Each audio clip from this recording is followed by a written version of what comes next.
ẹ̀jẹ̀ mi ni ẹ kí n gbọ́ àkọ́bí ewé ayò ewé tún méje ìtún ló ní ọtún ẹ ṣe ìfà ló ní kan fà ẹ mọ́ra àìbínú gbogbo àtàrẹ gbogbo méjì ọkà bàbà gbogbo mẹ́ta ọkà wáṣẹ́ orí ló túmọ̀ ẹ̀dùn gbogbo ọ̀nà ní túmọ̀ ẹsẹ̀ akọni ìmọ̀ tú ìmọ̀ ọjọ́ ìmọ̀ èmi ni wọn kì í dálẹ̀ wọ́n bá lọ mẹ́lẹ́mọ́ wọ́n á fi jó ẹlẹ́mọ́ akọni wọ́n bá lọ gbé fèrè wọ́n á fi jó ẹlòkó wọ́n wọ́n bá tẹ̀ mí wọ́n á fi jó aláre àwọn mẹ́tẹ̀ẹ̀ta parapọ̀ wọ́n wá jọ ń pẹ́ mọ́ ẹ̀ẹ́mọ́ olóko jẹ wọ́n pa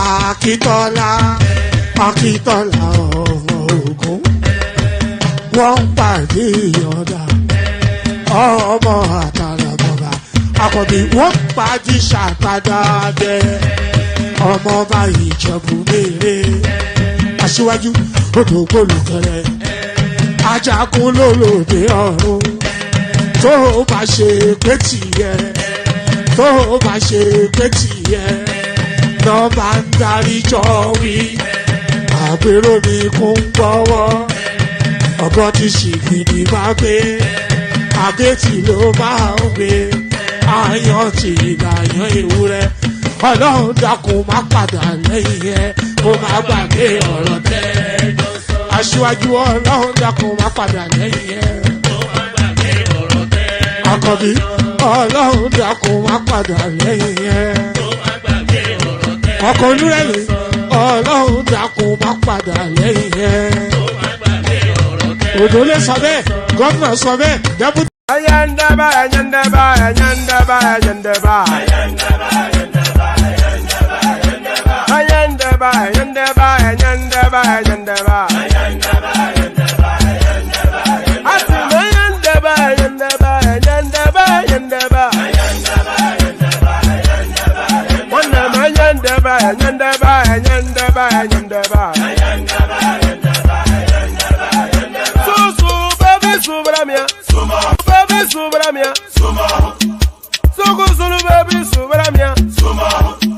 Sunu baby subramia Soko sunu baby subramia Ejembo Anamana Ejemeje Anamana Wana mejembo Anamu Karatuba dodiri chukuma tukutuba dodiri ndimmawu Egummawu ego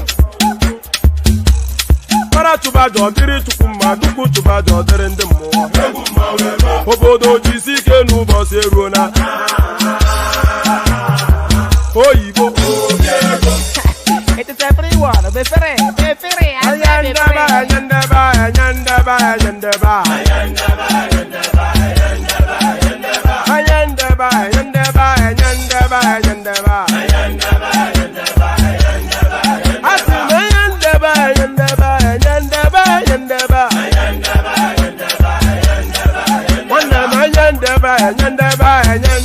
ayandaba Susu baby subramia Suku sunu baby subramia Suku sunu baby subramia Suku sunu baby subramia Ladies and gentlemen, sometimes you just have to act like you are drunk, like you are crazy. Confuse your enemies, confuse them. Obodo say yeah we mo yeah we mo Obodo say yeah we mo no basa ye ga ponto mo iye de gugeme Okwitara kara mi nguru ma mi ga kwuru mu gwo ya baby mo abe Maria Boy feeling. Ayandaba ayandaba ayandaba ayandaba ayandaba ayandaba ayandaba ayandaba ayandaba Asim ayandaba ayandaba ayandaba ayandaba Wana ayandaba ayandaba ayandaba ayandaba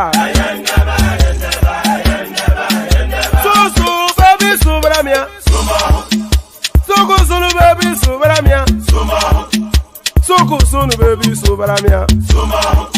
Soko sunu baby Subaramia. Ase kwa nefo ya brand you say akuna nyego bamkambasi ozo. Since I was born, but now I am getting youth. Akuna motan akuna koga book. And there it is right there. Good day, everybody. Good to see you and happy to have you here. So before we proceed with anything, a quick word from the CEO, Alexander Gomez, his occasional visits to the platform. Good to see you. Good afternoon from Houston, Texas. How are you today? I'm good. This elections, greetings to everyone on the platform. This election on Saturday in Imo State is going to be bloody. Yes. Nathan Achon, who lives next door to me here in my subdivision. In Texas? Yes, he's my wife's first cousin. And they practically grew up together. I'm very, very, very close. I'm closer to him than I am Alex Oti. So that's saying something, isn't it? It's going to be bloody. What it's going to take is going to take. Both parties are going fully out for this win. All things being equal, I think Ethan would win that. It will unseat a sitting government, a sitting governor. Yes, because Tinubu is not supporting. Tinubu is not supporting. He's not supporting him, and they try to have this election on Saturday as what's the word I'm looking for now? I'm running out of words in my old age, actually. I am as pure as it can get. So that's where that is. I saw your headline and I had to come in to talk about it because I know. Yes, it's going to be quite an event. There are actually 3 elections taking place: Imo, Bayelsa, and Kogi State. But nobody is actually talking about the other 2 because when you go now, I'll play a clip. There's troops are massing already into Imo State. So the government are in anticipation of an outbreak, law and order sort of situation. It's just we just have to keep our fingers crossed for that place. But I cannot see how it would not be bloody. Now you can't see how it would not be bloody. No, it's going to be bloody. There's no 2 ways about it.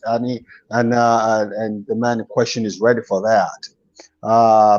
But may the best man win. But I think it's going to unseat they don't want him. People don't want him over there. We need peace in the southeast region. Imo State is in turmoil. Everybody, villages are just empty because of this ESN soldiers and all that. The problem in Imo State started with Nnamdi Kanu's formation of this ESN military unit. And this man, governor, came out with his own version of it, and the killing has just become so rampant. There's no light in the whole of Imo State. The airport has been shut down. It's going to be something else, the worst we've ever seen, in my opinion. So that's why I called in. I'm on top of it. I'll keep you notified. Yeah, keep me notified, and if you're able to bring that chappie that's your neighbor to the I will bring him in. Now, that's a promise. I will bring him in. I'm not sure that will be before Saturday, but I'll definitely bring him in. That's a promise to your platform. Okay. All right, brilliant, excellent. So that's the CEO, Alexander. So yeah, popping again, Alexander. So thank you. So of course, that's the majestic Alexander Gomez who's come to give the platform a pep talk. So thank you. Thank you, Alexander Gomez, and good day to the listeners, good day to the watchers, and how are you? So how are you? I hope you've had a glorious day and hope the glory continues via your participation. I don't even know what I'm saying. So good day to you, essentially, is what I am saying. So good day to you and good to have you here. So the usual protocol, click on the like button just as soon as you're coming in. We've been threatening round about the 100 likes, and we've been hitting it occasionally, but we want to be hitting it consistently. So the benchmark is a minimum of 100 likes for every stream. So set us on the way. Set us on the way to that by clicking on that like button. So click on the like button. If you are not already subscribed, then please correct that as well. You should be subscribed already. You spend every single day here, so why not be subscribed to it? So click on like and click on subscribe. Click on we were actually targeting 100,000 subscribers this year, and the year came and went, and we're nowhere even near that. So, but the year is not gone yet, so I'm not one to give up. Are you? So if you are not one to give up, then why don't you just click on the subscription button? So yes, click on like, click on subscribe, click on the hyperlink that says StreamYard. If you want to come join us on the screen, that hyperlink that says StreamYard, that's your open invitation to come. So that's your open invitation to come. So if you click on that, it puts you into a studio space. Soon as I finish delivering the talking points, then I'll let you onto the screen and engage you in a conversation. So nothing complex, nothing outlandish, just as simple as that. So yeah. So that's all of that. So let me just take you quickly and straight away to where we're going to be. So of course, a lot of the narratives is going to wrap around the Imo State space, but there are other storylines as well. But before we even go to anything, let me show you this clip. This is a clip that forebodes what's to come in Imo State. Watch this.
So there it is. No, they are not going to a war zone. They are going to supervise an election. So that's how elections are conducted in Nigeria, especially that sort of elections that they're anticipating in Imo State. So the troops are mass.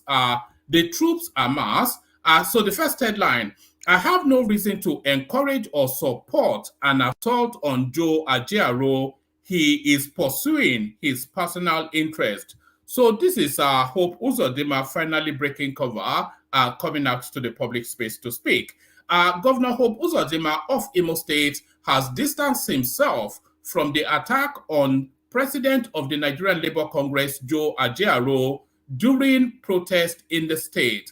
Appearing on Channels Television's Politics Today on Thursday night, November the 9th, Uzodimma stated that whilst Ajaero is pursuing his own interest in the state, he has no reason to support or encourage an assault on him. He said, I think Joe Ajaero is pursuing his interest. He has said times without number that he's a member of the Labour Party. He has a candidate in the election. So he is driving whatever program will give an advantage to the Labour Party in Imo State. If you follow with interest the history of let's take that from the top again.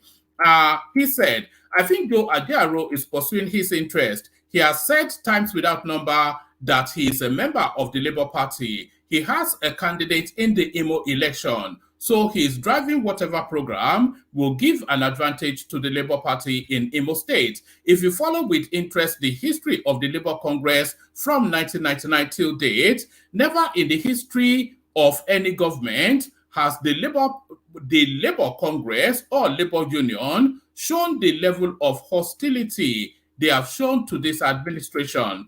Assuming anyone has gone to Joe Ajaero to report that there was anything the Imo State government has done has not done right, I think the first thing he should do is to try and find out from the state government. As I speak to you, we have not met. We have never discussed. He has never presented anything to me. I am not a member of the labor union. I have no reason to encourage or support an assault on Joe Ajaero, who is the president of the Nigerian Labour Congress, on if he would directly apologize to the NLC president over the assault. Uzodimma said, ordinarily, whether Ajaero is the Labour president, if such a thing happens to any human being, I must apologize because it is in my state. Whatever has happened to Joe Ajaero in my state, which I am not aware of, can never be aware of, that led to him being assaulted, of course, must be regretted by both my government and my person. So that's what Uzodimma now clarifying somewhat. Quite interesting. Joe Ajaero went into that state under the guise that the Imo State government had been owing our workers' salaries for months on end. So that's the situation. That was the excuse that he used to enter that state. So now the state government has been owing salaries to workers for months on end. So if that is the case, which Hope Uzodimma disputes and denies, by the way, if that is the case, then what has Joe Ajaero done to mitigate that before it crescendoed into a protest? That's the question. Joe Ajaero has not said anything on that. But what Hope Uzodimma is saying is that if there was any complaint, the first thing, and whether you like Hope Uzodimma or not, very difficult to disagree with that the first thing that Joe Ajaero should have done was to approach him and bring the grievances of the workers to him. If they are not able to reach an agreement, then you can see how a protest comes after. But then, of course, so now it says that the reason why he's in Imo State was to protest against non-payment of salaries. So he said that non-payment of salary has been a situation that it transcends over 18 months. So a situation that transcends over 18 months. So now, if the situation transcended over 18 months, if 18 months of salary has been owing, why is it this moment in time when an election is taking place in that state? Why is this the moment that Joe Ajaero has decided then to take action in Imo State? So a lot of that. So still staying with that storyline. So after that meeting, of course, we all know that Joe Ajaero has called for a nationwide protest, which, by the way, commentaries from all quarters, Minister of Aviation, Festus Keyamo, he has come out in the public space to say that because, of course, the protest is targeting the aviation sector. So what Festus Keyamo is asking is why the nationwide protest when what happened to you was localized to one state. So that's the backdrop. Let's go on to this. So this is Reno Omok, and by the way, this is the lockdown in Nnamdi Azikiwe International Airport in Abuja. So the images you are seeing there now is essentially the protest taking place in Nnamdi Azikiwe International Airport in Abuja. All of the back of somebody getting his ego bruised. What is the rationale for the Nigerian Labour Congress shutting down Nnamdi Azikiwe? This is Reno Mokri commenting, by the way. What is the rationale for the Nigerian Labour Congress shutting down Nnamdi Azikiwe International Airport, Abuja, over a local matter that occurred between the NLC president, Joe Ajaero, and thugs allegedly sent by the Imo State governor, Hope Uzodimma? Is this not madness? So, because of what happened to one man in only one state, the whole Nigeria should shut down and flights in and out of the nation's capital should be halted. Think of the economic loss to Nigeria to sacrifice one man's ego. How is this punishment inflicted upon the entire Nigerian nation, affecting Hope Uzodimma or Imo State? If you stop people from flying into Imo State, does that not help Hope Uzodinma win the election scheduled for Saturday, Ajiaro is from Imo State and cannot deny that he went there to campaign for the Labour Party candidate. This is very dictatorial of Ajiaro. The NLC under him serves his personal agenda rather than the nation's interest. So I think that guy's time is probably up as the NLC chairman. I cannot see how he will survive this. I cannot see how he would survive that. Okay, still staying with that storyline. So the headline article: Imo election, Labour Party crisis worsen as Apapa-led faction ask court to disqualify Atham Achonu. So Atham Achonu, of course, the Labour Party candidate for that election that Alexander Gomez just told us are likely to win, by my opinion, highly unlikely. The Abuja division. Any water. The Abuja division of the Federal High Court has declined to grant a motion ex parte brought by the Lamidi Apapa-led faction of the Labour Party to disqualify Atham Achano as the party's governorship candidate in Imo State just 2 days before the polls. Justice Iyang Ekwo, in a short ruling, refused to grant the plaintiff's prayer for an order of interim injunction recognizing their candidate, Joseph Ukwagbu, as validly elected standard bearer of the party. The development followed an ex parte motion moved by counsel to the plaintiff, Mohammed to the effect. Instead, the judge directed Mr. Mohammed to put the Independent National Electoral Commission, INEC, the single defendant, on notice. I am going to allow you to adopt it, the motion, but I will not grant it. I am not granting you the application today, as you have to bring them to court, stated the judge. Let it be that they have been served and they are not in court. So what essentially the judge is saying is that for him to stop INEC has to be in court themselves. So he's now directing them, and this is a time-buying exercise, of course, he's now directing the counsel to Lamidi Apapa faction of the Labour Party to go and serve INEC, and then if INEC does not turn up in court, then of course he can then grant them that ex parte motion. But by the time all of that has been done, then the election would have come and gone.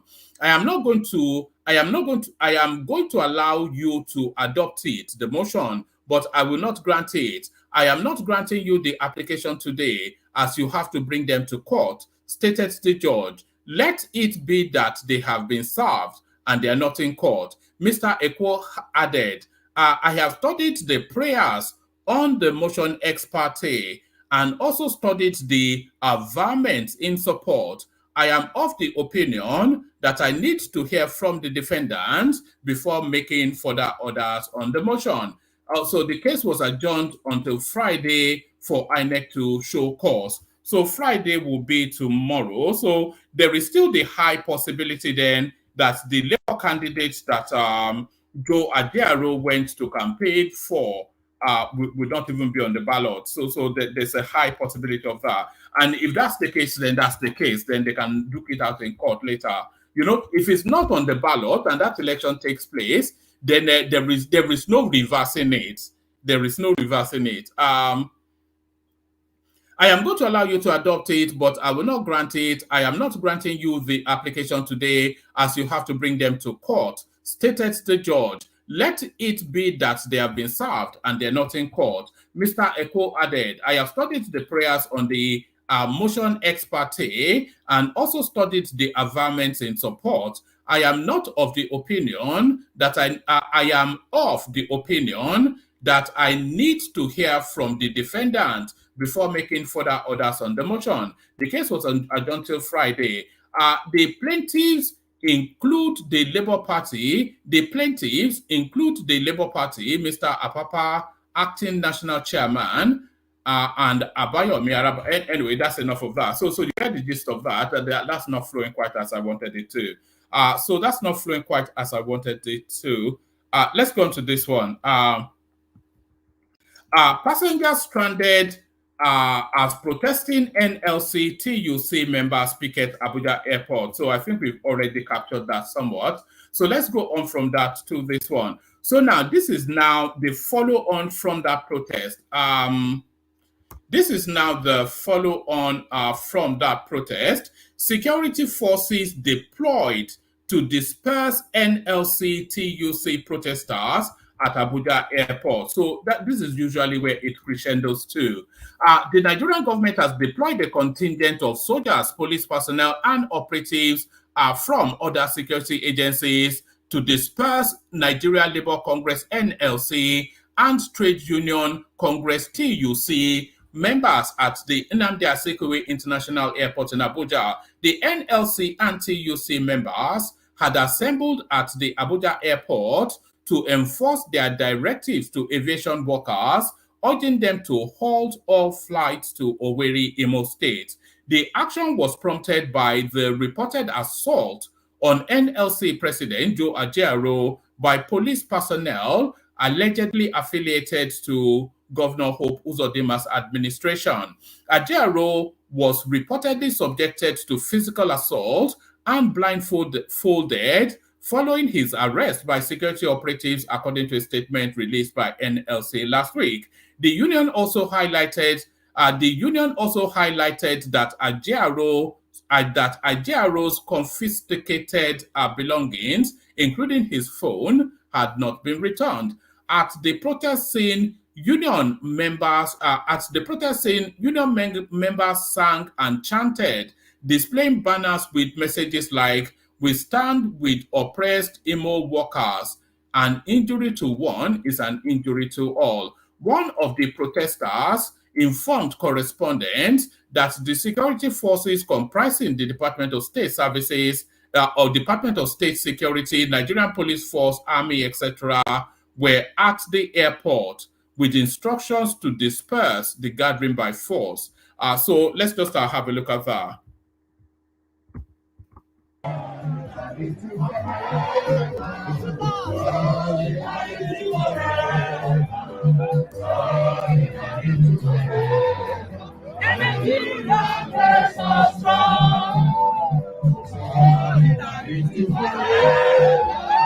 Solidarity forever.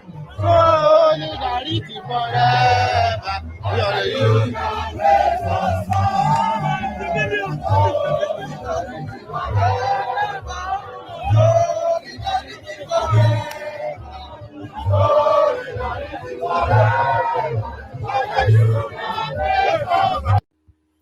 All right, so there it is right there. Soli. Anytime I hear that song, I'm always reminded of Showore. That's a Showore theme song right there. So let's go on from there. This was a story somebody submitted yesterday, and another person submitted it again today. So we'll read it out, see what people are making of it. Truth Committee has discovered mass grave site in Anambra, says Bianca Ojukwu. Bianca Ojukwu, a former ambassador and widow of Chukwu Emeka Ojukwu, says the Anambra Truth, Justice and Peace Committee has uncovered a mass grave site in the state. The Truth, Justice and Peace Committee was constituted in 2022 by Governor Soludo, the state governor. Let's do that again. Pardon me. Bianca Ojukwu, a former ambassador and widow of Chukwuemeka Ojukwu, says the Anambra Truth, Justice and Peace Committee has uncovered a mass grave site in the state. The Truth, Justice and Peace Committee was constituted in 2022 by Chukwuma Soludo, the governor of the state, to help address the secessionist agitations, insecurity, and other challenges in the state. Chidi Odinkalu, former chairman of the National Human Rights Commission, and Ojukwu are the chairman and secretary, respectively. In a statement posted on Wednesday on our Facebook page, Ojukwu said during the course of its public hearings, the commission interrogated a total of 39 witnesses who testified on oath, whilst 243 exhibits were collected. Yeah. All right, let me just give you all of it. She added that 322 persons were verified as killed or dead as a result of violence as testified by the witnesses. The commission also met with 31 pensioners, including 11 organizations, 19 communities, and 1 individual during the marathon sittings, which lasted from October the 29th to November the 3rd. The statement reads, 18 persons have been categorically identified as missing or disappeared. In the course of the proceedings, the gruesome discovery of a mass grave site was brought by testimonies to the attention of the commission. Chairman of the commission, Professor Chidi Odinkalu, mandated that the suspected mass grave site be sealed for forensic investigation by pathologists. They will help in unraveling who the victims were and the circumstances of their death. The TJP Commission had earlier held the first phase of its public hearing between. So it goes on to round off. So mass grave found in Anambra. So whatever we are making of that. But is that mass grave actually dating back to the Soludo, not to the Soludo, to the Peter Obi days is really where it is. Nigeria's Dangote refinery opens to process crude from state oil farm and industry info news alert. So that's the Dangote space. Okay, let me bring you this one. Yeah, let me bring you this one. Fanika Ade predicts what will happen to obedience by 2027. So Fanika Ade is now coming back into the news cycle. A former aviation minister, Femi Fanika Ade, has predicted that by the next general election 2027, no one will remember obedience. So yes, I agree. Yes, I agree. I agree because the tempo. Anyway, I'm going to play you a clip in a moment. I agree. I agree because the tempo in that obedience space is starting to dissipate quite heavily at an alarming rate. So I cannot even see it lasting till the end of the year. Never mind anything else. The steam has gone out of it. The energy completely gone, and you can just see how it's just puffing away in thin air. A former aviation minister, Femi Fanikayode, has predicted that by the next general election in 2027, no one will remember obedience. Many people refer to the army of social media users backing Obi for Nigeria's presidency as obedience. In a post on his verified Twitter handle on Thursday, November the 9th, Fani Kayode described obedience as a cancerous blight on the Nigerian political landscape. He was reacting to LP chieftain Yusuf Dati's recent statement, where the latter said he would stop calling President Tinubu a drug dealer. Fani Kayode wrote, the obedience did not even manage to come second in the election, but instead came third. Why won't they scream and holler like a fishmonger's wife that is on heat, given the fact that their pants were removed before the world and they were badly humiliated in the election? So that's language only unique and peculiar to Fani Kayode. If anyone expected anything else from them, then they still don't know who they are and what they represent. If there is one group of Nigerians that need to be dropped into the hot spot in Gaza and left there forever, it is the obedience. they are not only a cancerous blight on the Nigerian political landscape, but they are also hopelessly misguided in their primitive zealotry and their cryptic delusions. If there is any group of Nigerians that I have contempt for, it is them. They are like an army of locusts who follow their leader blindly, devouring and destroying everything in their path. Truth is that the obedient are nothing but a bunch of self-serving, self-seeking, lawless, feral psychopaths who are motivated by religious and ethnic bigotry. And by the way, that religious and ethnic bigotry thing, that was exactly the point that was put into that chappie on Rudolph's platform the other day, and then he just caved in and started to shout abuse. By 2027, no one will remember. By 2027, no one will remember them, because by then they would have been dumped and relegated to the foul-smelling and notoriously filthy dustbin of history. By 2027, an obedient will be regarded as nothing but an affliction and a plague. So that's Fani Kayode in a manner only he can. In a piece related, Fani Kayode said obedience are far more dangerous to the collective cause of the ruling class. So there it is right there. So that's Fani Kayode's take on the obedience space. So that's Fani Kayode's take on the obedience space. Let me play you a couple of clips, and then I'll play you the Kegite music, and then we'll kick the conversation on from there. But this first clip that I'm about to play you, remember when this election ran its full cycle, and we had that judgment from the Supreme Court, I did say then that it won't take more than 2 weeks for that obedient movement to find its way back to its natural habitat, which is the Nnamdi Kanu space. I've said it so many times that people cannot pretend not to have heard it.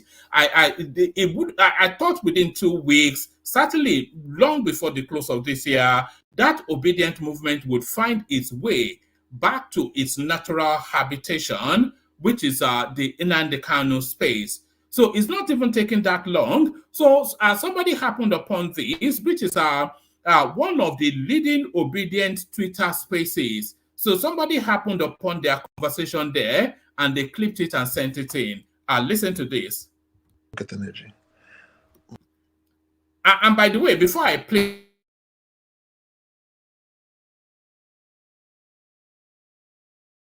going to be where this is coming from. This was one of the gold standard obedient spaces in the cut and thrust of that election. And after the election, after the Supreme Court judgment, this is the conversation that they're having now. Energy. Mazi, if I must be sincere, if you guys continue with Simon Ekpa, you guys will lose too many sympathizers. I repeat, Simon Ekpa is misleading the whole movement Mazi Nnamdi Kanu created. If you guys continue to listen to Simon Ekpa, I repeat, if you guys continue to listen to Simon Ekpa, he is just, let's say he is not intelligent enough for this whole movement. He is just too daft enough for this whole movement. I'm sorry to say this. I'm sorry to say this. Imagine somebody like him being my prime minister. For what? Come on, I'll go and nationalize in Fuji Island. Or I'll go to North Korea. I'm sorry to say this. Somebody like it is impossible. Simon, that's Simon, when they come and they talk anyhow. We are going to do this, you are going to destroy it. No, come on, please. People should pipe low for now till now they cannot comes out. Simon, kill everybody. Do this one. If you come outside, anything you see, you take. Issuing threats up and down. How many times has he called the governors to negotiate with them? Has he written letters to Southeast governors all this while to have like a meaningful conversation with them. If you go gym finish, you can't go wear one kind cloth on a body bulletproof jacket. Can't come outside they dance for una. Una go they happy. They give them money. Because don't make me vex. So I go hit them for head. In just enter ground. I beg, use 2 minutes talk. I beg. Well, Justice, I'll carry it down to listeners section. No vex. Justice, I beg, go down first. I beg. I don't to accept you. Grandma say you will be next. well, I'm not even many people for why Simon. I have even many people. My brother, imperfect. Okay, no, okay. All right, so that's the goings on then within the obedience space. So they've now transmuted back to where they naturally belong, to the Simon Ipa narrative. So to the Simon Ipa narrative, joining us, King Emeka, good to have you, Emekus. Enigmatic in the house, so that guarantees a great session. Ajanle Koko, father of the bride. Bishop joins us. Good to see you, Bishop. And Thomas is here as well. So good to have you, gentlemen. So let's kick it off with Enigmatic. So we do like about a 10-minute monologue or so, where you just speak to what caught your attention in the news. Enigmatic, good to see you. Thank you, Omar. Can you hear me? Yeah, we can. Yeah. First of all, I have a question, Omar. I've been hearing "Father of the Bride" when you call Babasmi Majale. What's the meaning of that? I don't know. It's just random nonsense. Sometimes I call him the man with the golden gun.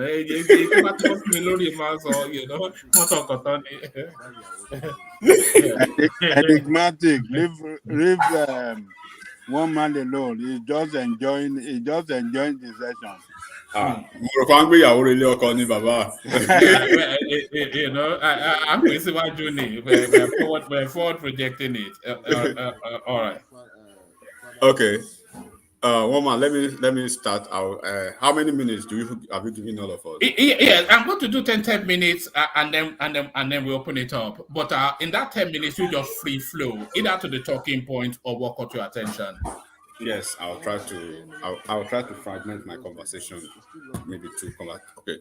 First, I've said a lot about the impasse and the unfortunate imbroglio of Ajero and his partisanship, that is already causing, brouhaha now within the Nigeria, political space and even economic space, basically, if you have to say that. And you see the Minister of Aviation has come out to everybody, people who can reason, right, without sentiments, and people who can actually detach their emotions, and they can don't let me use emotion because obedience, we always say they are emotional. People who can detach their primordial, let me say fantasy now, they will see that this guy is not neutral. So how would you be having issues in Imo State and you are coming to Abuja to disrupt to disrupt activities and the movement of people in Abuja? Why can't you restrict it to your place? And this guy actually, is a signal that I wouldn't want to go there, but there's no way people will not be having that. This is the guy that is the president of NLC, just a president of a faction of an association, and you are conducting yourself in this manner. And you guys have issues of the trust of Nigerians, having to even have the presidency of Nigeria, just presidents of NLC, you can't handle it. I'll leave it at that and people to ponder on that. Then number two, about what is going to happen in Imo State. First of all, the two incumbent governors in Bayelsa State and Imo State, they will retain their seats. Why we are having most of this noise, or the noise is from Imo State is. But sorry, Enigmatic. Alexander just came in just as we're starting to assure us that the Labour Party is going to win Imo State. Alexander Gomez, and nobody knows more than Alexander Gomez. Well, in terms of wisdom, of course, age and every other thing, experience are given that. But politics does not know age; it doesn't know exposure, especially when it comes to Nigeria's political system. Defies all those those metrics, and I'll explain to you in a second why especially in Imo State that I'm very close to, and I know how the politics works over there. And I'll speak to it in a second. But just before I go there, why we are having so much noise as if there are no other elections in 2 other states is because of the usual truculent and malevolent nature of these headless mobs. Wherever they have interest in, they want to make it like a Nigerian affair, as if the whole Nigeria is actually restricted to that neighborhood alone. I mean, election is happening in River State. I mean, in Bayelsa State, they have a PDP, they have a Labour Party candidate. Do they not care about their Labour Party candidates in Bayelsa State? Do they not care about their Labour Party candidates in Kogi State? Even Kogi State is one of the most the most dangerous flashpoint in this electoral cycle now. Why are they fixated on Imo State alone when they have other candidates in those 2 other states? So this speaks to the volume of it speaks to the volume of the trivial nature of how they ethnicize and they tribalize every other thing. They focus on Imo State because of Opo Dozima. How Opo Dozima is going to win the election? I understand that Baba Gomez solution to Atan or whatever his name is. But let me tell you how it's going to happen. I think Alexander said that only because that guy is his party man, his friend. Yes. Yeah, I would have wished my party man to win an election, but objectively, right? Even if you want, I wanted, I loved Omoyele Sowore, but it would be a pipe dream to be thinking he was going to win an election in Nigeria. It should be. I mean, we accept you are stupid that you would be believing Sowore will be a president when you have the likes of Kapanso and and the Agulu Bajwe who cannot even pull anything. So by extension, in Imo State, I see that there will be a tug of I wouldn't call it a tug of war, but there will be some actions. There will be some actions in Kogi State. There will be action in those 3 areas, because these are political gladiators slugging it out in Bayelsa State. Timi Presiva loaded to the brim financially, and the incumbent governor equally loaded. Timi Presiva going for the kill, for the last kill. The governor is trying to retain his power.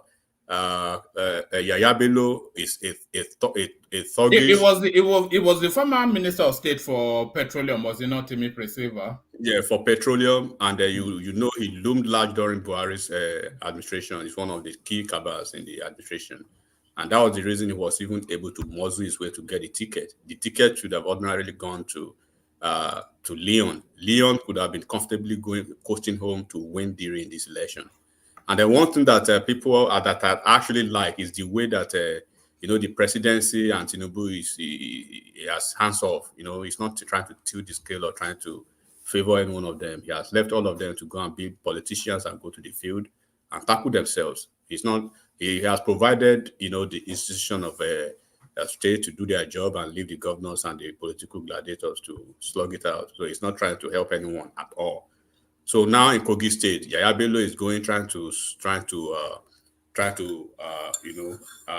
place his stooge in office, and he's going to do anything. Enigmatic, how are you, my brother? Sorry for cutting you. When the Imolites are saying they don't want Oposito, and you say he's going to win an election, how's it going to happen? Yeah, that's we saw people on this platform say never. We will never want a Supreme God. Hatred does not amount to the political mathematics or the calculation. They always, obedience. I mean, the headless mob basically. Their judgment is always narrowed through hatred and dislike for people. But you don't reason politics like that, right? You may hate Trump as much as you may hate him, but you can't discountenance, the influence, right? The influence on Trump in Republican. It's like telling anybody that Trump is not going to be the sole candidate of Republican. Have you seen the numbers? Look at the debate yesterday, how it was. So they may hate this guy as much as he knows they don't like him. He knows they hate him, right? Because he came from behind to win, to get an election that was already already in the hands of Ihedio. I got it through the courts.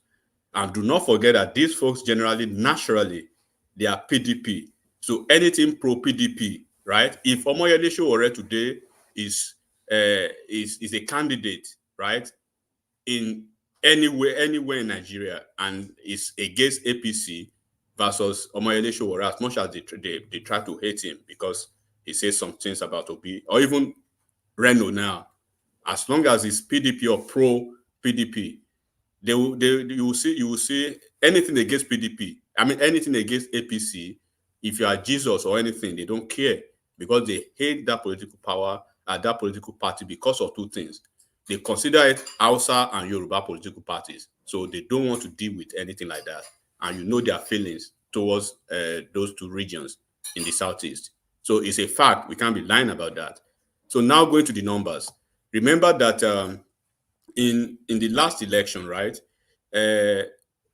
Hope Uzodinma is from the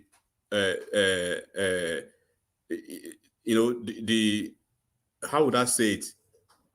Discussing the political landscape of Imo State itself, focusing on the candidates and the affiliation with within different zones and local governments, right?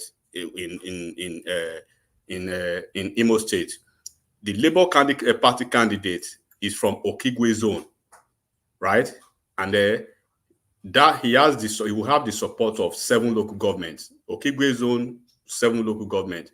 The PDB guy, that fair guy, I forgot his name now, Nwanyahu, right? Is from the Owerri zone. And the Owerri zone, I think they have how many local governments? I think they have 8 local governments, the Owerri zone, right? So now this is the number here. Hope Uzodinma is from the Olu zone. Olu zone, they have 12 local governments.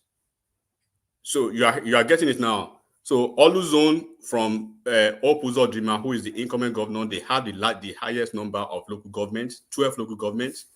The guy from Labour Party, 7 local governments, is zone, Okigwe zone. And then the PDP guy from Owerri zone had 8 local governments.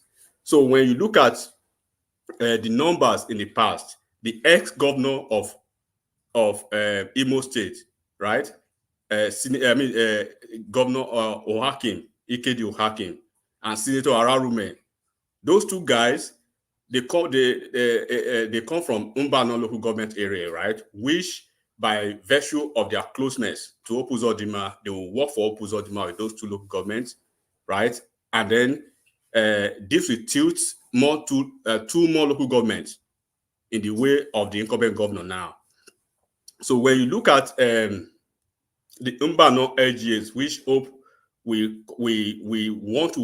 Hope will be rely on, because those 2 men, they've never, that is Ararume and Ohakim, they've never lost those 2 local governments. Those are two local governments, right?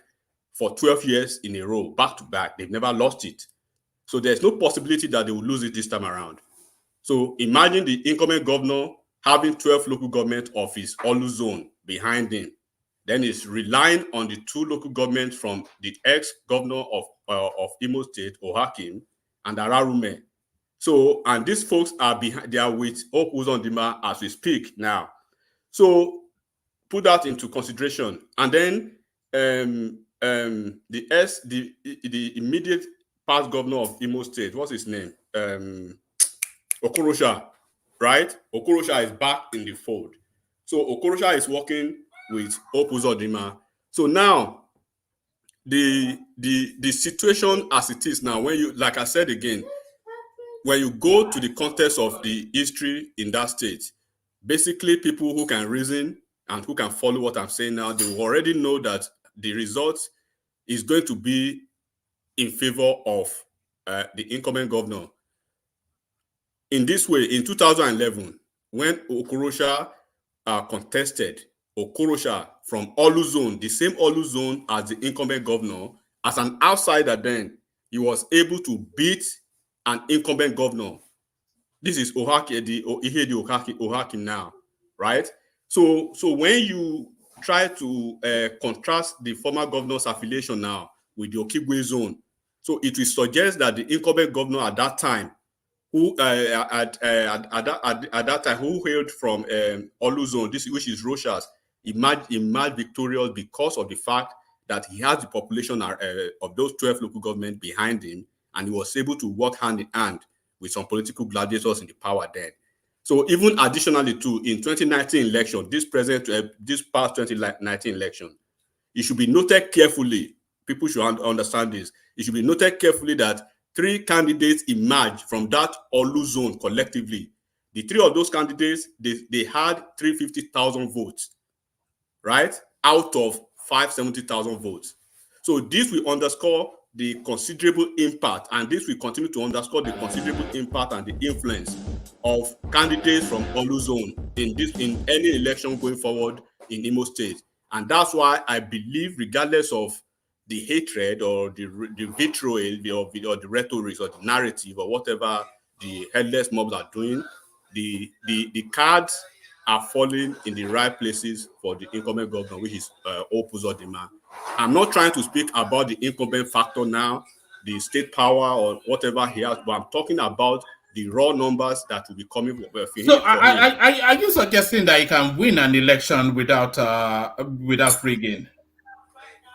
Well, I'm not trying to talk about the factor of rigging, because it's an understatement to talk about election in Nigeria without talking about rigging. Rigging and electoral processes in Nigeria, they are 5 and 6. They are rice and beans, right? It's quite synonymous to issue, but I don't want to mention that. I'm basically giving you. Are you telling me the Hope Uzodinma's people from the Olu zone will vote for Atan, who is not their person from Olu zone, or vote for the other guy from Owerri zone? So you have 3 zones now: Olu zone, Okigwe zone, and then Owerri zone. So everybody will choose their son as it is. So they will divide the remainder of the numbers, and the remainder of the numbers are still also tilting towards Hope Uzodinma, because he's working with the ex-governor, the 2 ex-governors. Are we looking at a landslide? Who is his closest rival? Is it the Labour Party guy? Well, I would say you just put it out between the Labour Party guy and the PDP guy, right? The 2 of them they will play themselves enigmatic out. It's a landslide. Say it. No, I don't. But I want to, I said it yesterday that the moment the 2 of them failed to come together, it was very clear for Hope Uzodinma, and I've just actually highlighted everything without sentiments. Now, I'm not from Imo State, but I know Imo State very well, and I'm giving you the numbers as it is. So Hope Uzodinma, even regardless of the cushion effect of the local government that he has, right, that is actually relying on the 12 local government, he's still working. He still found a way. He found a way to bring back, to ensure that he reconciles with Okorosha, because he needs most of those Okorosha's influence from the Olu zone. Okorosha is his brother from the same Olu zone. But he lost Olu in the last election. Who? Uzodinma. Because Okorosha's factor played a role. Okorosha is from Olu zone. I just what I'm telling you now. Okorosha is from Olu zone. Okorosha was the incumbent governor then. Okorosha had a successor in mind, his in-law. So that played a big factor, and that was why they were able to trash it out in court. So you wouldn't have expected an Okorosha who is leaving office with the plan of handing over to his in-law, who is from Olu zone, to work for an Olu man who is a friend. He would have preferred to work for an Olu man or for himself who with an in-law. So it's better to have it in the house than in the hands of his friend. So, but now that factor is out of the way. So that's why you are seeing now that Hope Uzodinma and Okorosha, they are back together in a team. The 2 Olu brothers, they are back together. So the remaining numbers that could have gone either ways now, And this is why you see the immaturity of the headless mobs at the PDP. They failed to work with Ararume, right, and Oakim. They could have probably secured those two extra numbers from Oakim and from Ararume, but Opuzodima found a way to have them in his pocket too. So they are everything is lined, everything is actually going in the right places for Opuzodima without sentiment, and I believe people can understand how it is. So it is not about what obedience are coming to cry. They cry every time, and this is just about politics, pure politics. So I'm very, very instructive. I'm not talking about his raw power as the governor now. I'm not talking about his political power as the governor, the money power he has, the power of the government or whatever it is, or what I'm talking about the numbers, and people can reason beyond sentiments to understand that Opuzodima is going to be the next governor. Is going to be in the governor of Imo State for 8 years. They hate him, they don't hate him, they love him, they don't love him. He knows he does not need their love. All he needs are the numbers, and he's looking at the numbers. So that's how it works, one man. Unlike what is happening in Yaya Bello's town, unlike the situation in Kogi State. Kogi State is going to be a very testy ground for Yaya Bello because they do not like Yaya Bello particularly. He knows they don't love him. Even his second term, you know how he won it. He knows they don't love him, but he believes in the raw power of the Togri that he has and the Togri nation he has. And then he's going after 8 years. He's bringing somebody that is linked to supposedly his cousin from the same region after 8 years. That's the nepotism of Yaya Bello. Then the Okun nation, the Okun region of Kogi State, where the Nobu Melai emanates from. Can you hear this music? Yeah, what music is that?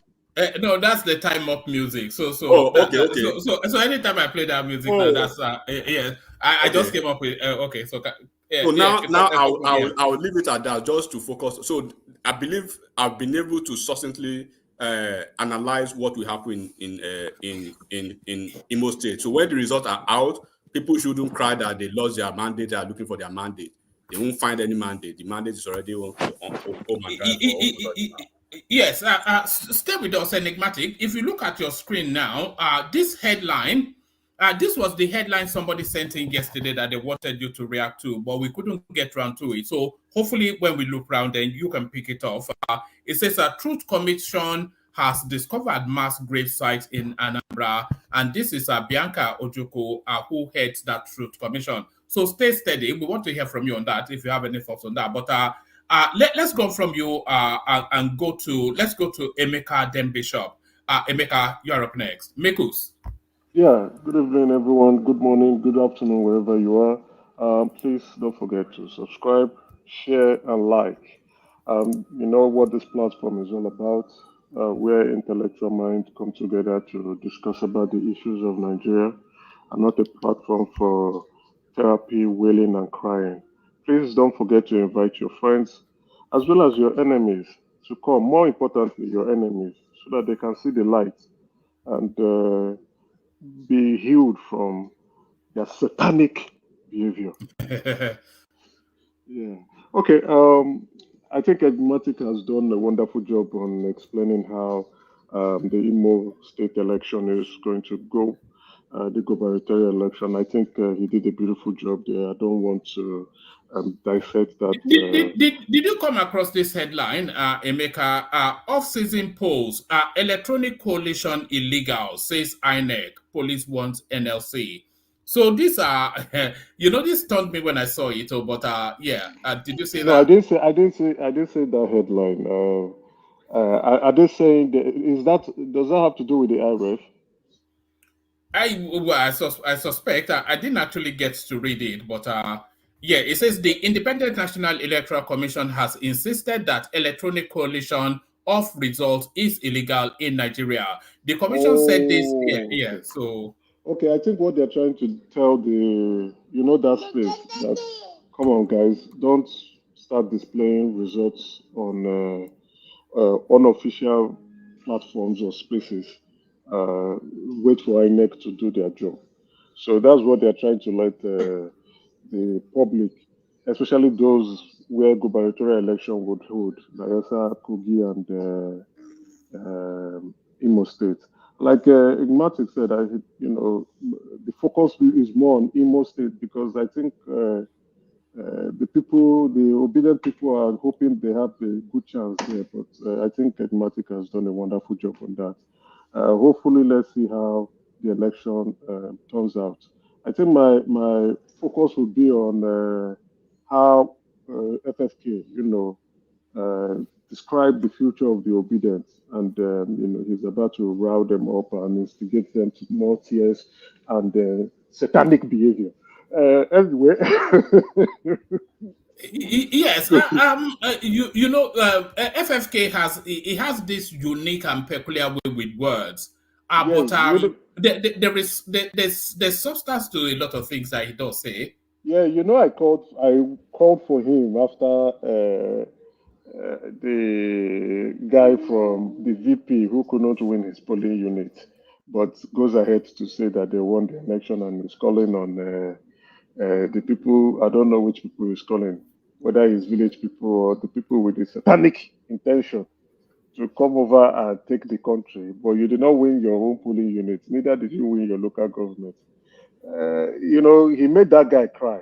After that guy made the speech, I was like, where is FFK? It's time to call FFK. I think the government is somehow realizing that they need him. You see him now coming out from the shadows because he has not been happy with the appointments going on. But I think they will find something for FFK. He said they should go and drop the obedience in Gaza. Yeah, no, FFK, his pen, especially when his head is sane, that guy can write you to suicide. He can write you when he writes about you, and they are not of good intentions. You will wish you were not born. And I want him to be very active in the government. Please bring him. Because it appears that these people are on a satanic objection. I don't know. My goodness, when I'm going towards them, it's so funny. That one is not so comical, satanic. So when they come with their satanic objection, they should unleash FFK to hold them to ransom and send them away to hell. Do you understand? So the way he predicted their downfall, I think so, but I might not agree with him because P2B is saying he's not going away. If P2B is not going away, the obedient will still be around. If P2B fizzles out, the obedience will metamorphose to something else. How much presence can Peter Obi sustain over the next 4 years? It not depends on if the log in the eyes of his supporters are removed, in the sense that they can now see his clear deception and his masquerading behavior and fraudulent acts.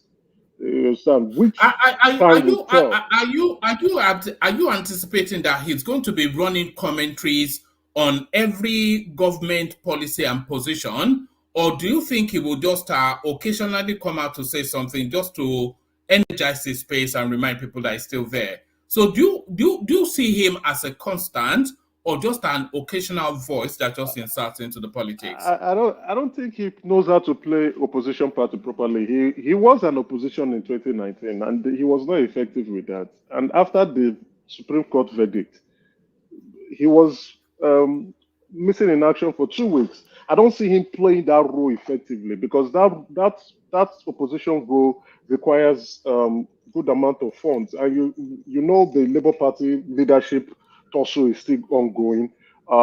Let's watch that space. I don't know why the Supreme Court is yet to rule on that matter. I believe the Supreme Court, they decided to prioritize the election matters before that, even though that matter has been with them for quite a while now. So let's watch that space and see how it goes. That's one of the reasons I'm looking at and say, okay, would there still be a P2B by 2027, or would Labour Party continue to exist like what it was in pre-2003 election? Let's see how it turns out. There will be a lot of action coming from the Labour Party itself if it will not self-implode. So, but again, I see P2B committing sabotage or suicide, political suicide to himself based on his inability to play opposition role. For example, the speech he read was quite different from the answers he gave.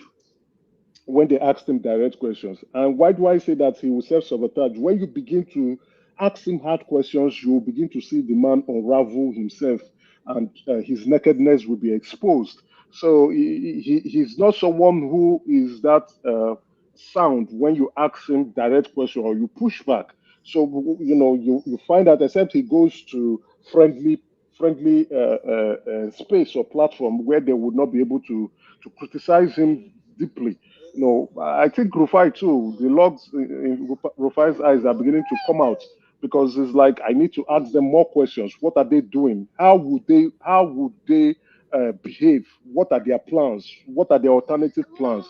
So that's why I was like, okay, I think FFK is quite right. There may be some obedience, especially the ones who are not close to the satanic frequency, will begin to fizzle out and come to the light. Those who are in the darkness of the darkness section of the satanic frequency, they will still continue to see Obi as their Lord and Master Savior and personal one for that matter. So in that aspect, they would, even now, whatever if Obi says A and the answer is B, they will tell you no. Obi intend to say B.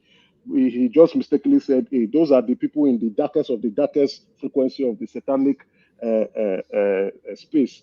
So but let's see how the situation goes by 2027. If Obi would see a political platform to contest, he probably might go into a new political party if the Labour Party self-implode and our friend takes over. So what's that his name again? Apapa. Apapa, yeah, Lamidi Apapa. So that's the space I'm more interested in seeing her because we definitely need an opposition party, and we saw that Buhari went on a sweet ride without any clear opposition. Nobody was really opposing him or his policies, and they were going about doing anything that they liked. So I probably would want to see that happening. PDP itself, we see Atiku has gone incognito, and then Obi came out from the shadows after he was being called out by obedience. You see, Obi does not lead; he's led. He's led by an angry headless mob from the darkest of the darkest frequency of the satanic food chain. So if they continue in that manner, he will self-implode. But anyway, that's it. Then the others, I don't know if you want me to talk about the Truth Commission in Anambra State. So it's No, a sad one. Yeah, we'll come to that in the next round, but hold steady. Let's do the rounds and then I'll open that space up. Sure. Hold steady. Bishop, you're up next. Bishop, let's hear from you. Bishop. Oh, all right. Do we have you, Bishop? Oh, all right. We don't appear to have Bishop for the moment, so let's go to Baba. Baba, you're up next. Hey, one man, how are you today? Ade Kakwe. Yeah, I salute you all on the platform. The name of the man is Apapa, not Apapa. Don't anglicize his name. I call him Apapa too anyway, but Apapa. That means a wolf. I salute you all on the platform, able-bodied contributors to it. As usual, it's a marketplace of ideas, and I reckon with the robust discourse we're always having. And I'm sure our listeners, viewers, are always enjoying us too. So they should like, share, and subscribe to this program so we can be here again tomorrow. It's because of them actually we are here. So they need to support at least by clicking the like button as we speak right now, so we can upgrade beyond 100 likes. And enigmatic Yoruba, I salute you. I'm in solidarity with you, Imo. I will not leave my commenters, or is it commentators or commenters? They are my favorite people on the platform, actually. And I start with the salutations to the Ace, Sir Alex, And those I know are always listening. At times they don't come on the keyboard. Fatai, Princess, Dupsy, and times I think Zita must be there somewhere. And those that are here present right now, I salute you all, starting from Choma, who started very early, Ayo Oga, and Wilson, Okata, Adiremi. What about the chairman? Sir Alex? Yes. Yeah, I refer to him as the ace of the platform. I called him already. Right. That's the first person I always call, you know. We have back room too.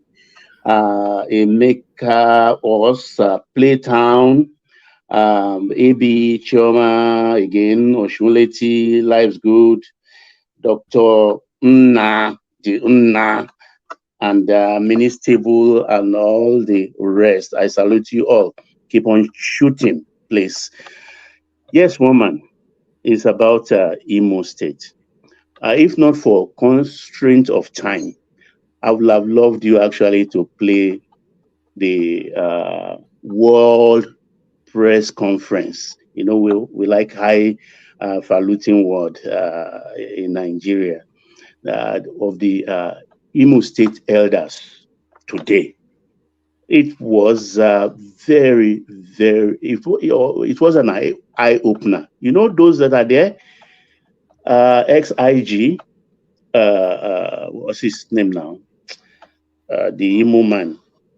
XIG was there. And Maurice Iwu was there. Iwanyan was there.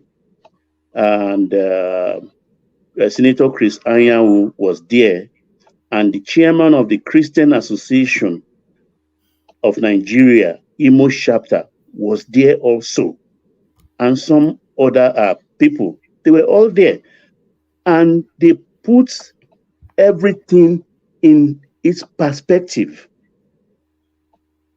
In its perspective. And they said it like it is. You see, we are in a situation now where propaganda has grown wings and resides in the heart of those who don't want to hear all the real thing. They are the alternative people with a kind of set mind. But I wonder, is it for mischief? Because if truth is staring you in the face, you know truth when you see it. It's always white. There is no gray area to truth. And you choose to believe what is not true. It is strange because I was surprised. Iwanyan was there. I was even surprised to see him there. He spoke for Ohaneze and he debunked, I think the reason why he was there is to debunk that lie coming from Etan's camp that it was or it is the governor who actually is working against the interest of releasing Nnamdi Kanu. And here yesterday, I think I interjected somebody and said, look, Uzodinma is sponsoring Ohaneze. So why would he not support the release of Nnamdi Kanu? And Iwanyan will confirm it in that press conference that he is the sole sponsor of Ohaneze today. And when Uzodinma also came to Sheon Okinbaloye's platform this evening, he stated that fact. And what the danger I feel in this is that because of political gain, why should you say Iro rabata rabata ben? I want to put it in Yoruba because it's heavier, rabata rabata. Something that could really consume the man. To just place it down. And also pandering to emotions of people.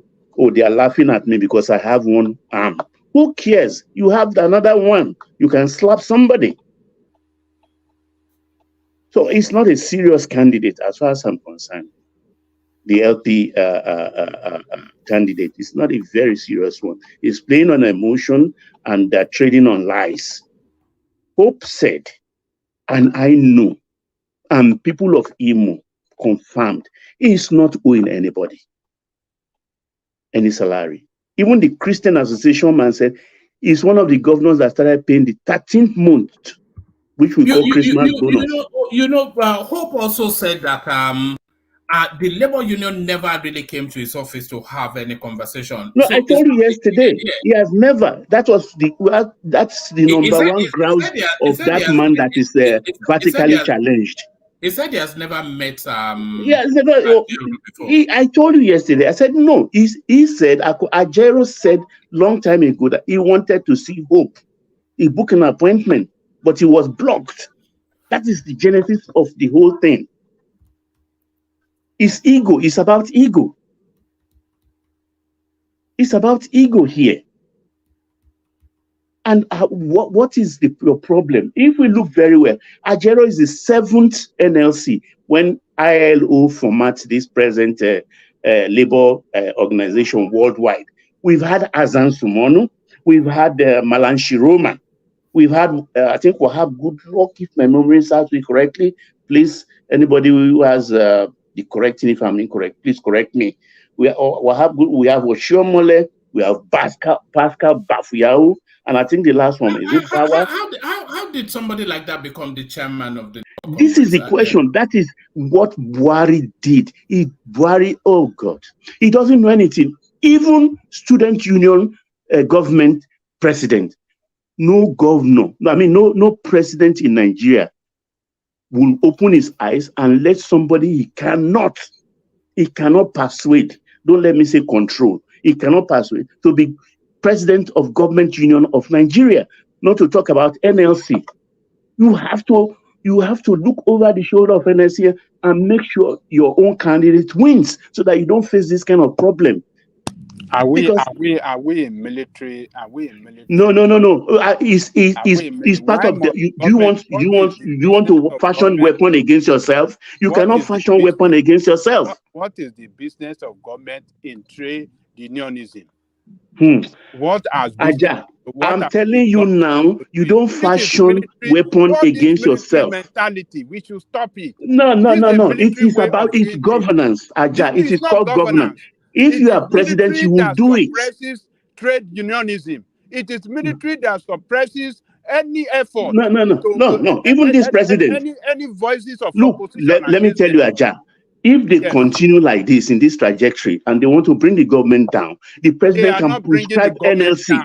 He can prescribe NLC and heaven will not fall. And you are seeing the what do you call it? Trade unionism as if it's they are enemy of the government. No, they have this present one as constituted. They are enemies of the government. The executive as presently constituted. They are enemies of the people of Nigeria. We have seen the way that this country has been ruled, has been bastardized, and everything they've destroyed. Is it Tinubu's fault? It's not Tinubu's fault. No, I'm not saying, I'm not blaming Tinubu for the problem of the country. So why give Tinubu all the problem? Why not give him time to settle down? What is settled down? Government is a matter of continuity. It's a continuity. Okay. So what is settling down for Tinubu? Did Tinubu promise Nigeria, or did he tell Nigeria people that let me settle down when I get to go? So because they slap one man in Imo, or a man is catapulted in Imo, so he has to take it out on the whole nation. That's not going to happen. I mean, I don't know why we don't want voices of opposition to exist. As NLC president, when you go to a state, you are supposed to be hosted by the governor. That is the protocol. But you went there straight to go and strike. What are you going? Why are you going there? Doesn't that state have a governor? Don't you have respect for your position as NLC president? You are father of all, for God's sake. So when the workers when the I will chop president part of your two. of I will all, chop 2 minutes of your 10 minutes. So, Aja, know that because you are no not problem, letting me no flow. problem, Baba. Good. So Let me bring it on. so the president of workers was molested, was beaten, was brutalized. So you think workers will let it go easily like that? The president of workers wearing a political hat. Oh God. Wearing a political hat as we speak. He went there to campaign, as far as I'm concerned. What has he to done campaign wrong for to campaign? Labour What has he Party. done wrong? Who doesn't know how to Has he differentiate between violated the Labour law? Party What and is it Nigerian that he Labour has done Congress? wrong? What is Because it he that has he has done political wrong? ambition. He should not interfere in politics. This is my point. All the workers he led, there are APC in the place, there are SDPC workers, there are workers that are Labour Party, there are workers that are PDP, and so on and so forth. So if you have to politicians wear a can go political to the hat, workers' union to campaign for them, right? To vote for look their like members you are to vote for mistaking. them. One voice. You were mistaken yesterday, Aja. You said NLC cannot support or adopt a political party. It is the union under NLC that will only endorse. They do endorsement. Why was Charman and what do you call it? Pascal Bafiao. Why were they with Abiola? They endorsed Abiola. Was it not the chairman? Was it not the endorsement is different? Hold on one moment, Baba. Akande Koko, do you endorse the nationwide protest? The way they've shut down Abuja airport? They have to shut down everywhere. The workers' president must not be beaten. There is no circumstances. Hold on. There is no circumstances under which the president of workers must be beaten. Have you ever seen a president of workers in America beaten or Britain? Oh, this man disappeared. What's his name? Who can remind me the Labour man that disappeared and they've not seen his body till today? The president of workers is what's his name? By police. Not even talking of bastard criminals and what do you call this? I've forgotten the Labour Union man. Up to today, they've not seen his body. All right. Up to today. Hold on one moment. No, I'm using 12 minutes. Ajale Koko has given me 2 minutes of his time. You still have the floor, but I think Prince wants to come in. Prince. Okay. Oh, actually, for one man, I mistakenly tapped on the button. All right. Carry on, Baba. But me, I wanted to. I thought it was me you were seeing. No, I'm coming to you after Baba. I wanted to interject briefly on something that Baba just said. Okay. Can I go on? No, just 1 second, if you don't mind. I can't hear you. Speak loud a little bit so I can hear you, please. Very loud. I don't know what's happening. I'm speaking very loud. Can you hear me? Not much. Is any other person hearing me? Is every other person hearing me? Your voice is very faint. I don't know. Maybe something is wrong. Definitely it cannot be. All right. Let Baba carry on whilst we sort that out. Baba, back to you. Yeah. So I've lost my flow. Where am I now? No, you were talking about Ajero and okay. What the mistake Buhari made. You understand? It is part of politics. It is part of politicking. You don't fashion a weapon against yourself.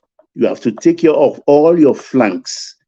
If Buhari if Buhari has woken up to his responsibility, he will not allow rascals like Usifu of TUC and Ajaero to mount that position because they are not thinking. Oshiomhole had political ambition. He was NLC president. He did it stylishly and became a governor without stepping on sawtooths.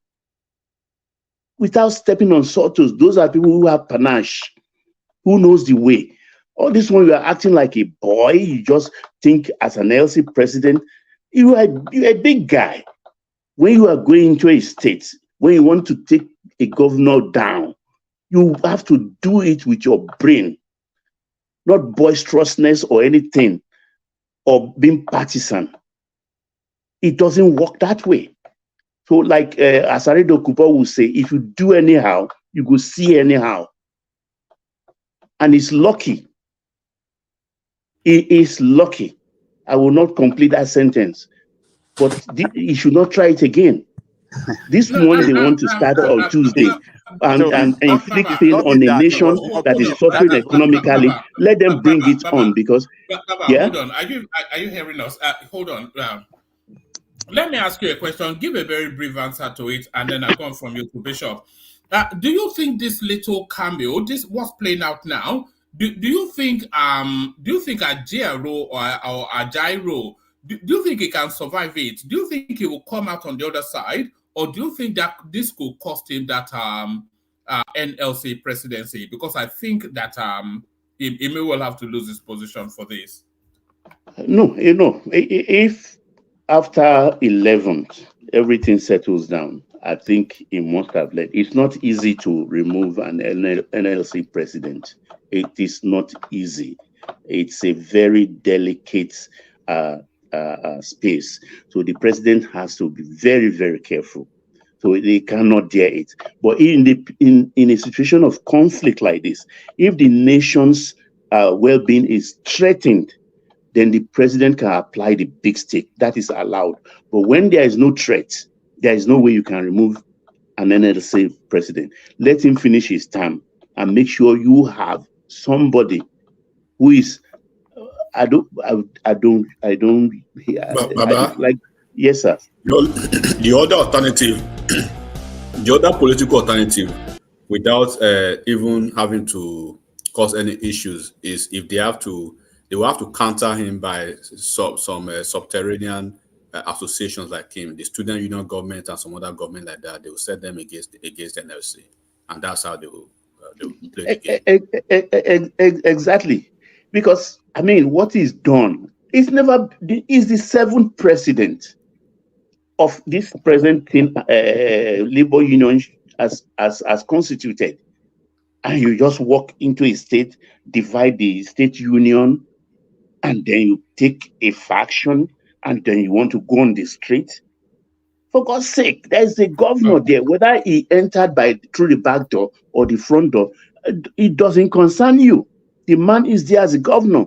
Courtesy demand, protocol demands that you see him. After all, if we were today, like what is happening in the Middle East, at the end of the day, it will end up on round table. They will judge. It is this judge that always end conflict. So why not start with judge first? Thank you, one man. Don't let me take people's time. All right, brilliant. Excellent delivery by Baba. So Charles, wait your turn. Let's go on to Bishop, see if his system is working okay now. Bishop. Can you hear me now? We can hear you somewhat, but it's still faint and distant. Okay, let me try and see if it will fly. Because I'm speaking very loud, and that's very strange. Are you using a Bluetooth? No, nothing. Just my phone is a speaker, that's all. I'm not using anything. Okay, carry on. We can somewhat make you out, but it's a lot fainter than we're used to. You can either speak to the Imo State politics or introduce a new topic, or the floor is yours. 10 minutes. Okay, 10 minutes. Okay, it's 7 o'clock. Okay, I just wanted to say something very quickly. Ajani Koko said something yesterday. He repeated it severally, and he has said it again today about NLC and SDP. He's not getting the picture very correctly. Number one, Pascal Bafiao lobbied to be a running mate to Abiola in 1993.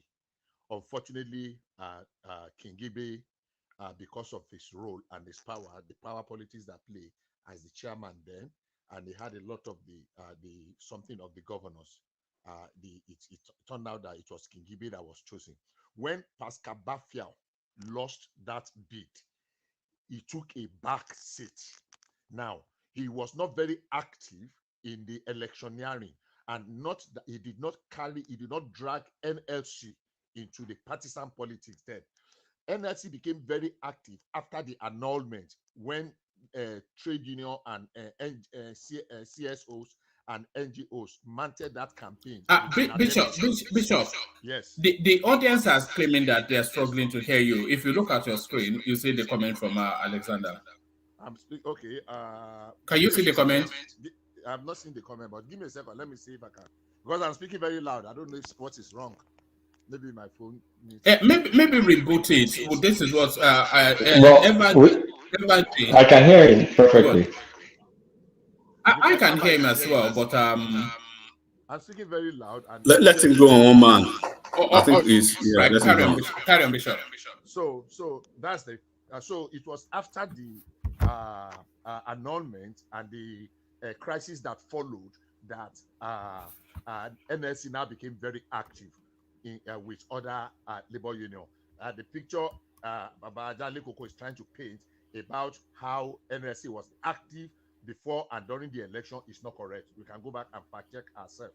Yes, he could have, maybe he could have, or he would have, if he had gotten the nomination as the running mate, but he lost out to Babagana Kingibe, which Abiola eventually chose.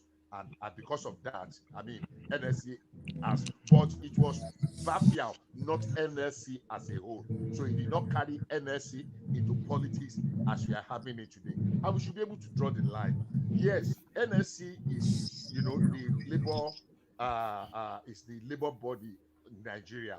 But you cannot say by force everybody in NSC must belong to one party. It is not possible. In the kind of Nigeria that we have, you cannot say everybody because you are in NSC, then you must go to. And that was some of the mistakes they made during this the last electioneering, saying that they were promising the party of all the labor, of the workers, and they were calculating that so if all the workers in Nigeria vote for Labour Party, it is not going to happen because we have other people in other parties as well. It's just like one person saying his entire church is going to vote for one party because of his personal interest. Oh, that is that. Now going to the excesses of Ajero. Of course, it is very obvious. Look, this is the second time. The first time Ajero, before he even when he was because he came from the electricity sector. Somebody was saying that he was a journalist. No, he did not come from the media sector. We were having that conversation here a couple of days or weeks ago. Somebody said that he was not. He's from the NUUE or something. NUEE, National Union of Electrical whatever employees, and he was the chairman of the NUEE when they had that issue with a transmission company of Nigeria, and they went and shut down the national grid. That should have, just like Baba said, be a red alert, because look, it is not strange that government will have a favored candidate among the people that are running for presidency leadership of the labor union. It is not strange. I think it was sometimes when you try to be democratic, there are lines that should, that are very blunt. You must be careful not to cross them. Maybe it was the Democrat to be seen as a Democrat that made Buhari to stand aloof.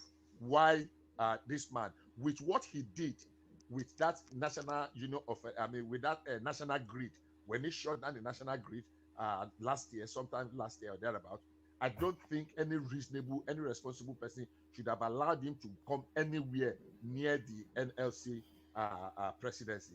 I think it was a terrible mistake on their part. Abajalo said that, look, not government will not come, but there are things that government should do underground that people will not know, because everybody have interest. Labor union have interest.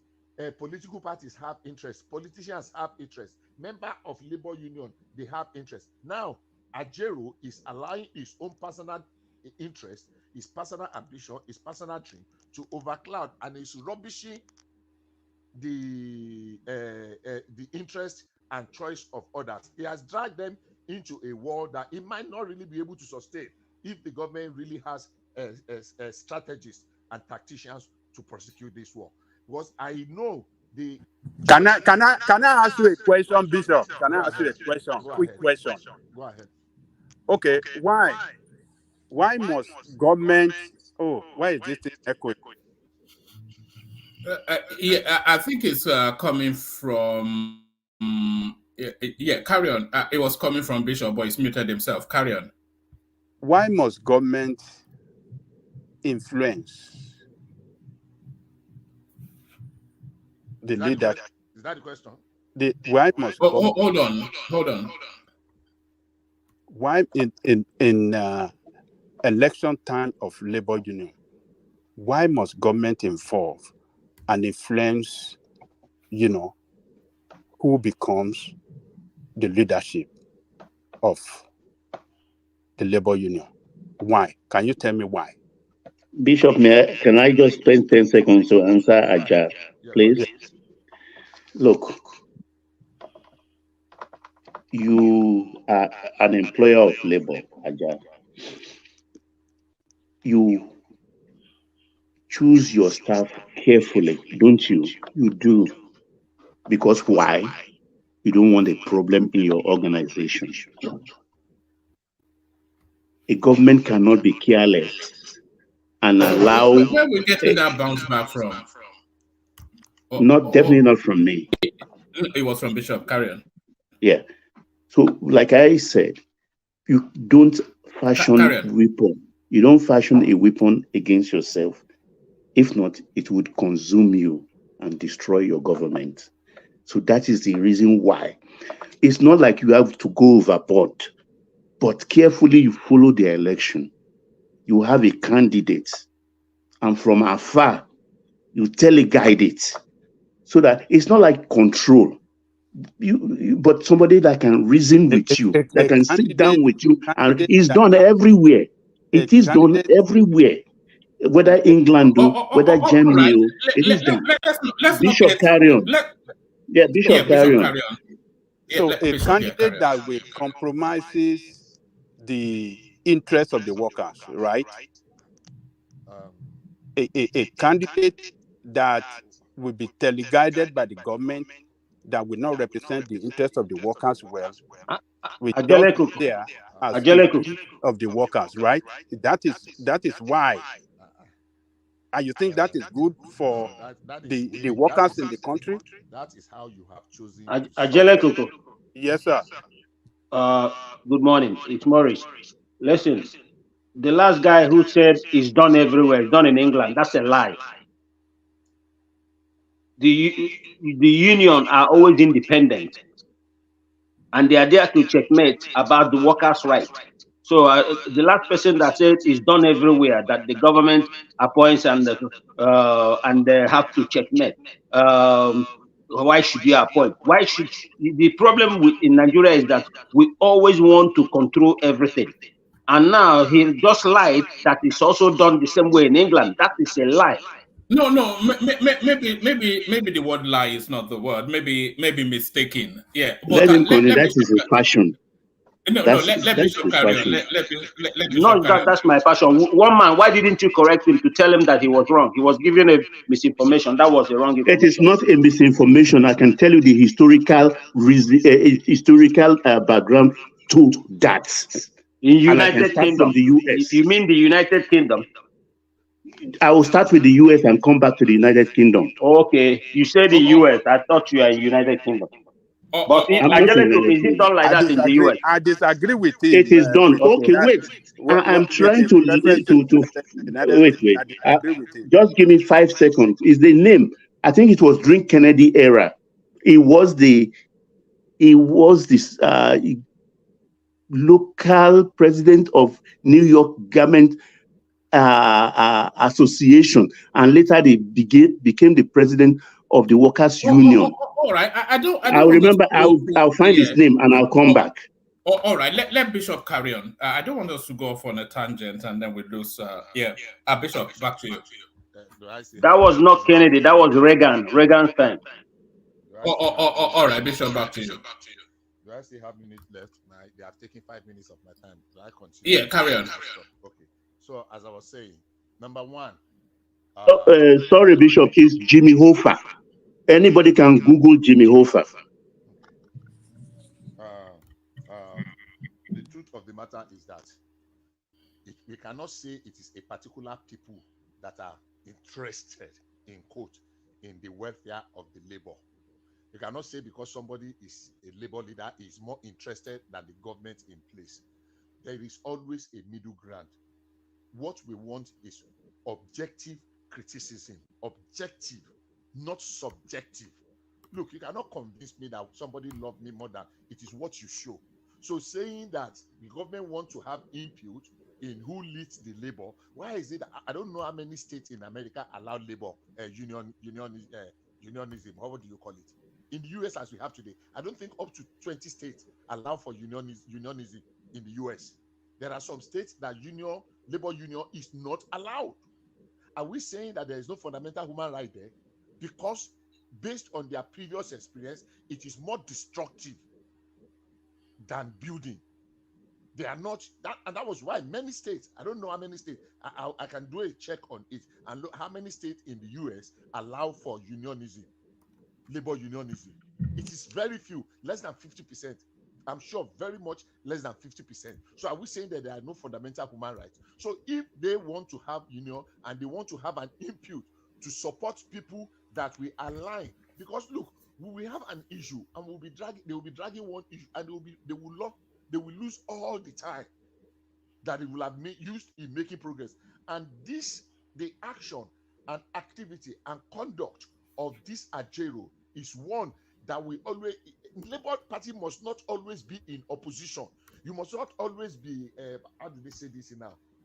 Counter, like you are fighting a war. It is we versus them. No, we want a better society. We want a better Nigeria. Because there is nowhere in the world any reasonable person will say we want to fight for people that stayed away from work for 8 months, that they must be paid their full wages. That is nonsense. It can only happen in Africa. It can only happen in Nigeria. So anybody that is fighting that kind of battle, then I don't understand where we are going. So for me, Bishop, yes, please. Sorry, I just want to quickly correct you. All states in the U.S. allow labor unions, but there's some states. No, let me correct you. There are some states that have something called right to work, the right to work law, which allows you to make it optional whether you want to join the union or not. And that's Texas, Georgia, Florida, and North Carolina. Yeah, all the southern states, yes. Yeah, they have right to join or this thing. But no, let them keep on saying whatever they like. Carry go. We are listening. Carry go. All right, back to you, Bishop. Okay, so as I was saying, I will check that. I don't agree. I believe there are states in the US that union is not allowed. But let's leave that for now so that I won't waste my time. So if labor leaders as a pattern have shown themselves not to be partners in progress, but opposition by default and antagonist, and at the end of the day we spend more time on things that should not even ordinarily generate labor dispute, like asking people that wants to cross from one section to another to undergo an aptitude test, and labor said no, they cannot undergo aptitude test. For what? Why are they asking them to? They have been on the job. They want promotion. They can know. In the military, they do a promotion exam. In the civil service, they do promotion. But they now say in a sector, in power sector, and because of that, you shut down the national grid. Like saying that what was this other one? People came late. And they said, look, you're supposed to resume. Instead of apologizing, they locked down and they turned it because they consider themselves to be principalities and power, because they know that labor will come behind them and say they will shut down. And before you say anything, we will shut down the economy. We will shut. In whose interest are they shutting down the economy of the country? In whose interest? Fifth columnists that are paying them to do their bidding? So for me, there must be a middle ground. There must be where there can be an handshake. If we are all working, if we are all truthfully working in the best interest of the country. Our economy is such that you cannot afford to be shutting down businesses at will. And Ajero, whether anybody wants to like it or not, Ajero has turned the labor union, the NLC, into a personal estate to settle personal discord, to settle personal conflict with perceived enemies.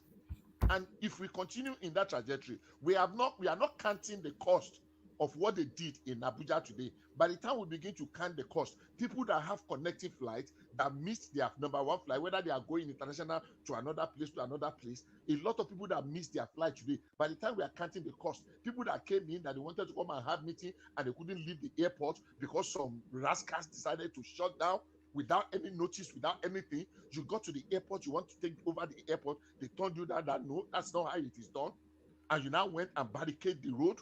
It is not allowed. It is not right. Well, one more minute, Bishop. One more minute.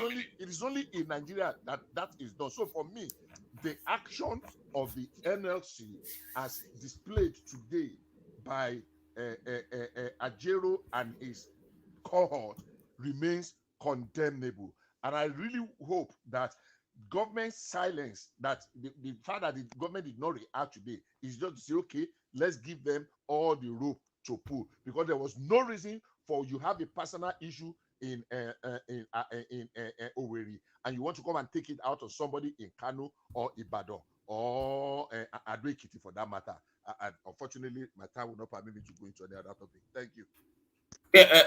Thank you, Bishop. We'll loop round to you again, but thank you, Bishop. Let's go on from Bishop to Prince Daddy. Let's see if he's ready for us. So, Prince Daddy, so speak to us. Not necessarily about the Ajero space, or it can be, but I want us to expand the conversation beyond that. But what are you looking at in the news today, Prince Daddy? Obalola Kabesi. All right. Let's try Dewale. Dewale, are you there? Always on standby. Always on standby. Kabesi, you're always driving though. I wonder who drives more, you or Bishop? If you know, well, you don't know each town. It's a terrible traffic, and it's also raining, so it makes it even more worse. So yeah. Yes, you are as audible as Bishop was. Oh well. Can you hear me though?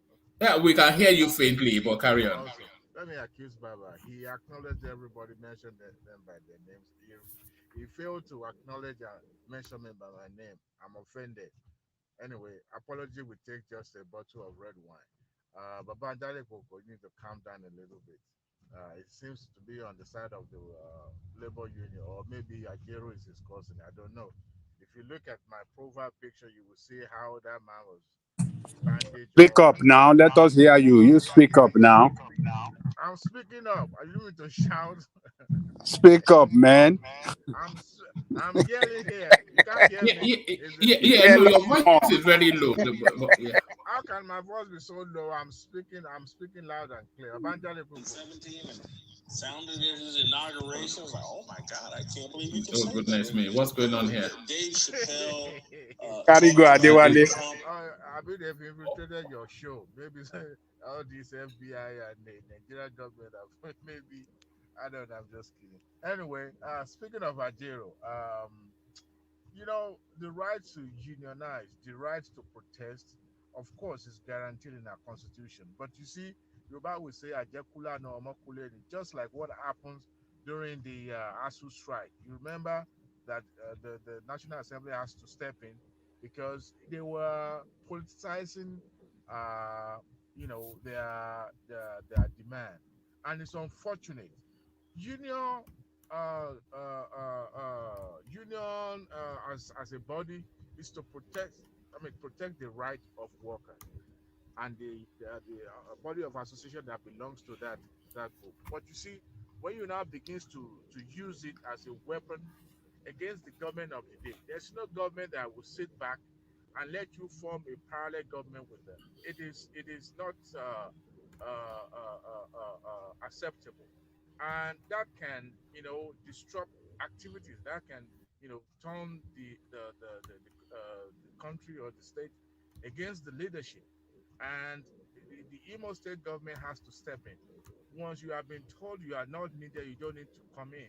But you so, because in the capacity as a citizen of that state, you took it upon yourself where you know there is a faction of that labor union against you coming into that space. It is wrong, even though in that capacity as a union leader, cannot do that. I don't subscribe to him being beaten or, you know, manhandled. But it is not right now that he has crippled all the activities and economic activities of the country by shutting down some sectors of the country. How are they going to achieve their aim? And you see, a reasonable leader, a reasonable labor leader, would not do that towards the election period, because no matter how you try to explain it, it will come across as if you are using it, to wage war against the incumbent. And the incumbent is not going to sit back, whether in military time or in the civilian time, to watch you destabilizing his state. It's not going to happen. And you see, the government doesn't have to make that pronouncement. The governor doesn't have to say anything. His goons are going to come out and they are going to take care of you. All right? I mean, on the eve of election, you now begins NLC was tweeting against the government of Opuzodima. Where have you heard that? Yes, labor leader can take a stand, on a important issue, but not when it's almost during the election. You are now beginning to come across as if you favor. You can support anybody you like, but you have to stay above partisan politics, because part of that body also belongs to other parties. Okay, the body, the leadership of that body, of that union, can decide to endorse any candidate that they like. But the moment it now begins to, utilize that position, that is where they've crossed the line. But by and large, they have the right to protest. But when it's becoming the tool, is where the government of the day will take a stand. And even if they take it to the court, they will lose, because the government can decide, okay, this is about national security. You cannot do this. You know the history of electioneering in Nigeria, and at the end of the day, it seemed that man has not learned. Just like the ASU leader was doing before the general election, they were all doing it simply because they want, to favor one person or the other. But that's about Ajero. I hope uh, he needs to learn from some of those past labor leaders that have been. We can say that it happens during the military era. Unionism during the military era is quite different from during the civilian now, because now it's about sitting down with the people you are against, and come to a rational agreement at the same time, because there will always be an avenue to negotiate, unlike military that will put their foot down and say, this is what we want, and we shut down the truth of everybody.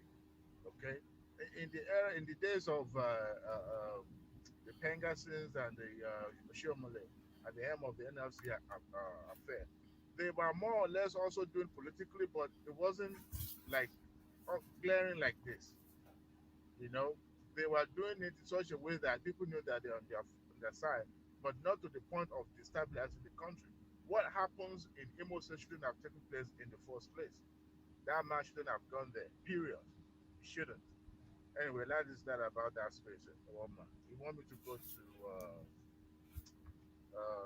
the is it Fanny Coyote?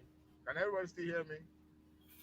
We can still go to Fanny Coyote, and then after that we go on from you to Maurice, just because of the Is connection. my 10 minutes up, or you just trying to rush me to? No. I said go on to Fanny Coyote, and then after that we go to Maurice, because your voice is quite faint.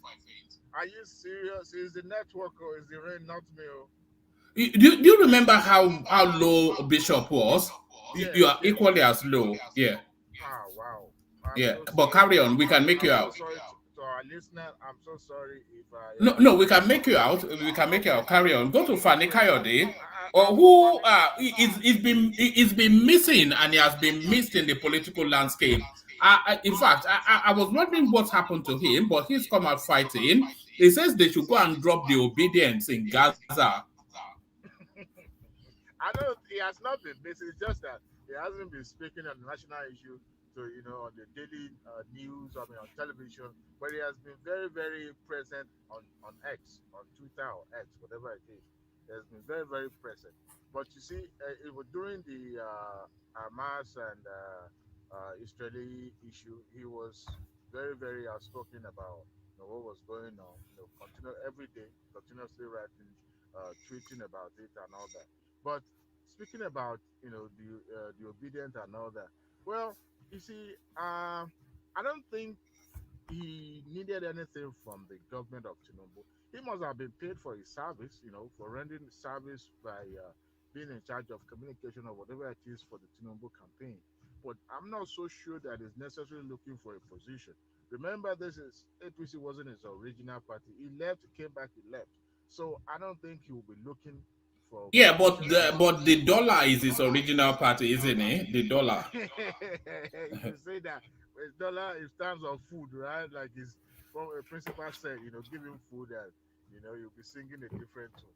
But the thing is that they needed him because it seems that that space of obedience, especially that audio that you played not quite long ago, um, you needed someone who could help you fire, send out fire for fire, someone like Fanika Ode that probably would not be taken serious, but at the same time, they'll be looking at him, from side eye, kind of, because, no matter what, that his voice is still very loud in social media space. So, I don't think he's doing something extraordinary, but if he it seems that he's been paid for his service, just like Reno Omokore is doing, simply supporting Tinubu one way or the other, but not being categorical about it.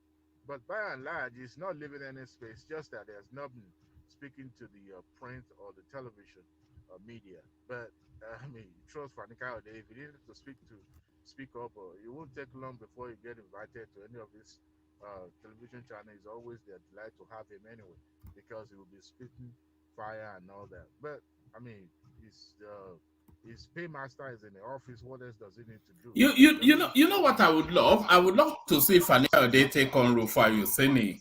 Yeah, I would love to see him on a Rise TV and then see how he deals with Rufai Yuseni. That is not going to happen.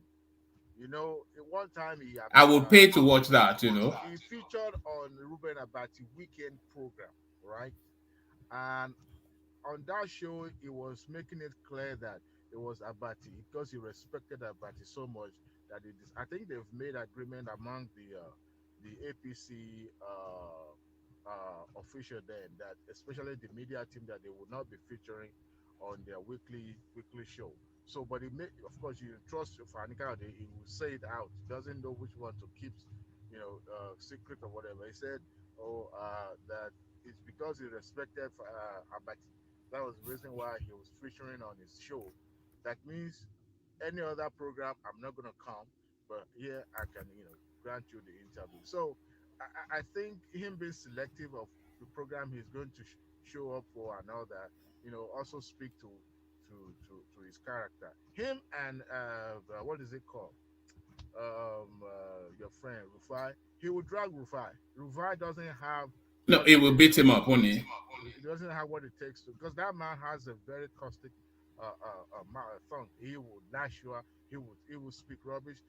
Sometimes it might even go overboard. So I think he has been in the highest position in the land. What is the point of confronting somebody who is much more younger than, who has not even attained, the level you've attained in life, half a quarter of it. So there's no point, right? So, but I mean, him saying that obedience will be eradicated, or you say drop in the Gaza, they will be present. Obedience will be present for a very long time.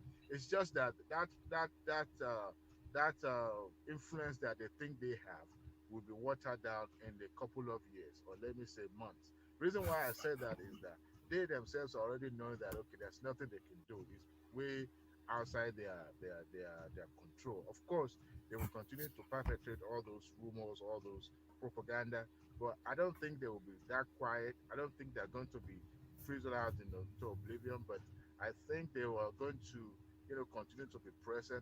But however, people like Fanika Ode and his lives will also, like Ononuga also, will be, always present to fire for fire back to them. All right, brilliant, excellent. Stay with us. Dewale, stay with us. So Maurice, you're up next. Dewale, I'm going to mute you because it's echoing back a bit. So hopefully Maurice has a better connection because the last two contributors will struggle somewhat to hear them. So we're going to go to Maurice next. Then after Maurice, Ajande Koko, and then of course the Majestic Kulata. No, after Maurice, Prince Daddy, Ajande Koko, and then Kulata. But on our way there, let me signpost you in the direction of our Dupsy show that is coming up on Sunday. So Dupsy has a banger lined up. You may have thought last week's session with Dupsy was exciting, but wait till you see her this week. So 70% of women in Nigeria, in prison in Nigeria, are there because they killed their partners. So that's going to be the headline topic. But as you know, with Dupsy, she will have a few more juicy topics lined up. So here is the link. The link to Dupsy show is already up. So click on it, go bookmark it so you don't miss it. Miss out, be there or be squared, as they say. So that's Dupsy lined up for Sunday. Go bookmark it so that you don't miss the session. It was quite interesting last Sunday, actually. Ajanle Koko turned up a few of the voices that are a few voices that you've not heard before turned up as well. So what surprise lined up for next week Sunday? So click on the link, go bookmark that. So Maurice, you're up next. Yeah. Can you hear me? Clearly? Yeah, we can. Yeah, that's much better. Yes. Okay. Good morning, gentlemen. Where are you now? Are you still in Amsterdam? No, I'm never in Amsterdam. Rotterdam, rather. Yeah. Rotterdam, yeah. Yes, but when do you call home? Is that home? When is that home for you? No, home is Nigeria. Yeah, no. I mean in Europe. Where do you call in home Europe? in Europe? Yeah. Holland is my home now. Oh, okay, all right. But I spent more time in UK than Holland. But Holland is my home. Yeah, the real European, aren't you? Really, the rest of us, we just I'm not even sure how many European countries I've been to. Certainly not now. I lived in UK for long time. I was very, very young. Actually, UK was the first country we arrived. And UK is a miserable place to live in, though. It's so stiff and When I arrived in UK, now they were not using visa. There was no visa. No visa. Yes. I was very young then. Was that in 1802? When were they never a visa for? No, they were not using a visa. I remember my uncle. The visa was introduced 1986. Yes, it was January. They announced it the 1st of January 1984, and then in 1986 they started using it. But when I arrived, there was no visa. I didn't come there with visa. That time, there's one airline they call Sabina. I never, you don't forget your first experience. Sabina is a Belgium airline, but I don't see them anymore. I don't know if they operate again.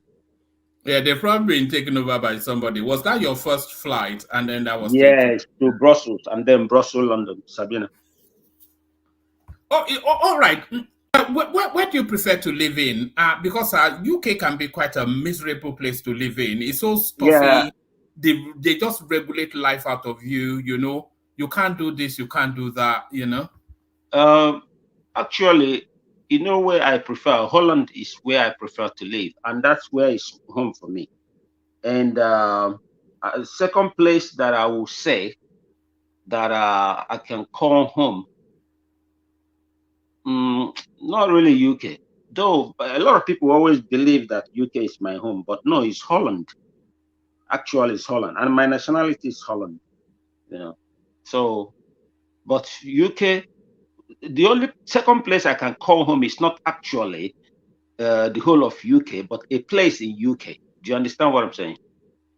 It sounds crazy, but where is that? Ireland or somewhere? No, there's a little town called Gosport. It's just across Portsmouth.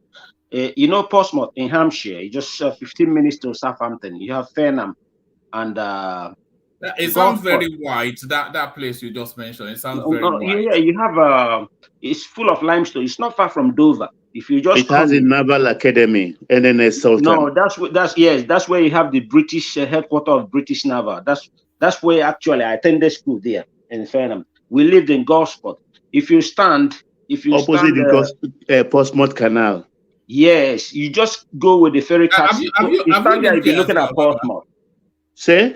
Have you lived here as well? My bus stop is Seven Sisters. I'm supposed to be a Tottenham Hotspur fan. So that's Islington area, isn't it? Seven Sisters. No, Gosport is in Hampshire. That's it's in Tottenham Hampshire. Hill. Tottenham Hill. Listen, Gosport is in Hampshire. No, we are talking of London, not Gosport now.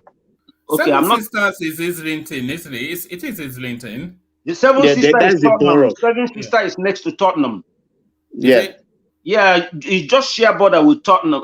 Seven Sisters is just next to Tottenham. Tottenham Hill. Yes. It's all Jamaican town. Do you know why they call it Seven Sisters? Because of the old man that lived there has a 7 daughter, and they planted those 7 trees. That's 7 trees they have there. 7 Sisters. I don't like that area. The houses are old and dirty, you know.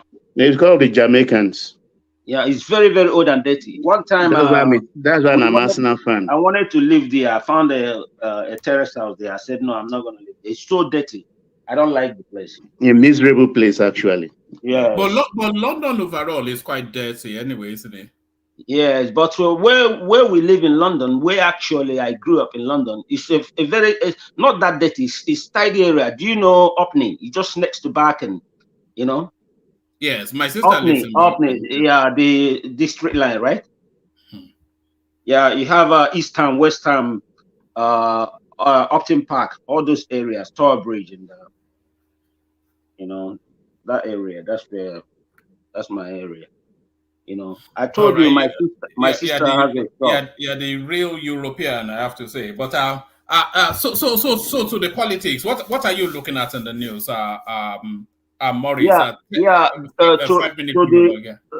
To the politics. Before the politics, you asked me something. Where I will call another place I will call home again is Nottinghamshire, because I live there still officially. You know, you have an apartment there. Yeah, council flats. I live in St. Anne's. What have you not bought it? I'm considering doing that, but you know, I can always buy it anytime, because if I buy it, all the money I pay, they withdraw it. It will be subtracted. Exactly. So just buy it and then take the equity. That's what people do. You buy it and then you take the equity out of it. You know, because I'm not steady. I got it. I actually we already got that. know you are not steady. Nobody thinks you are steady. We all know you're a lunatic, but carry on. I got that apartment actually while I was still living in Leicestershire. You know, I know Leicester is 15 minutes to Nottinghamshire. So now collect all the council houses for this country. I'm sure you have about 10. No, only have in Holland and in Nottinghamshire. In the 70s, it's going for between 12,000 pounds. The one for Holland, I bought the one in Holland. But I gave it to my son. My son lives there. That's where I am now. All right. Is it an apartment or a house? No, this one is apartment. You know, in Holland, we don't usually have like this type of apartment. We have what they call eengezinswoning, just like a terrace house, but it's more luxurious. In England, it's too small and too tiny. Holland is contemporary, very, very contemporary. I don't know how the system works there, but here, right. If you buy your apartment, which we call a flat here, you don't own it outrightly. You only own it on lease. And that's why I could never buy a flat in this country, because I like to own the ground. I like to own the ground. I know that because my uncle was buying a lot of houses. You know, you know this place, Stonebridge, those areas. Yeah. If you're going to Wembley Stadium, you know, Harrow Road, you know, Harrow Road, all those areas, Baker Street, all those places where you have Edgware Road. If you're going towards Wembley Stadium, those places used to be very, very cheap. My uncle used to buy nobody can afford those places anymore.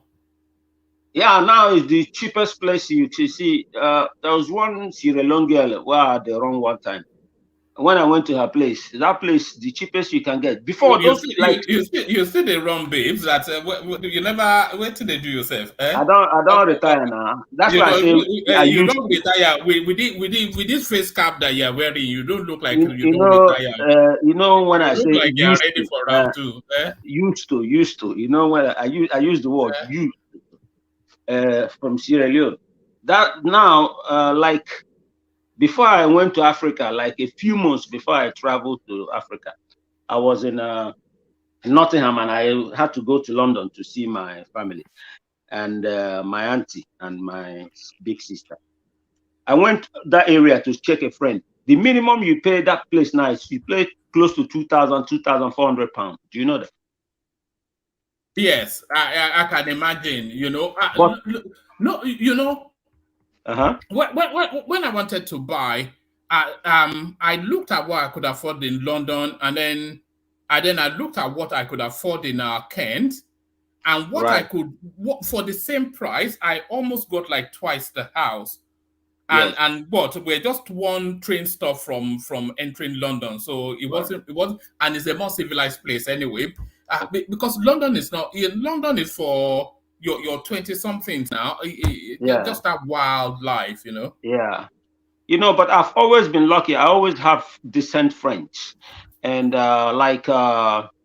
usually when I come into London now, because of course I left family home, I can't live with family again, and I don't have a house in London, only in Nottingham, and I always stay, you know, Bayswater.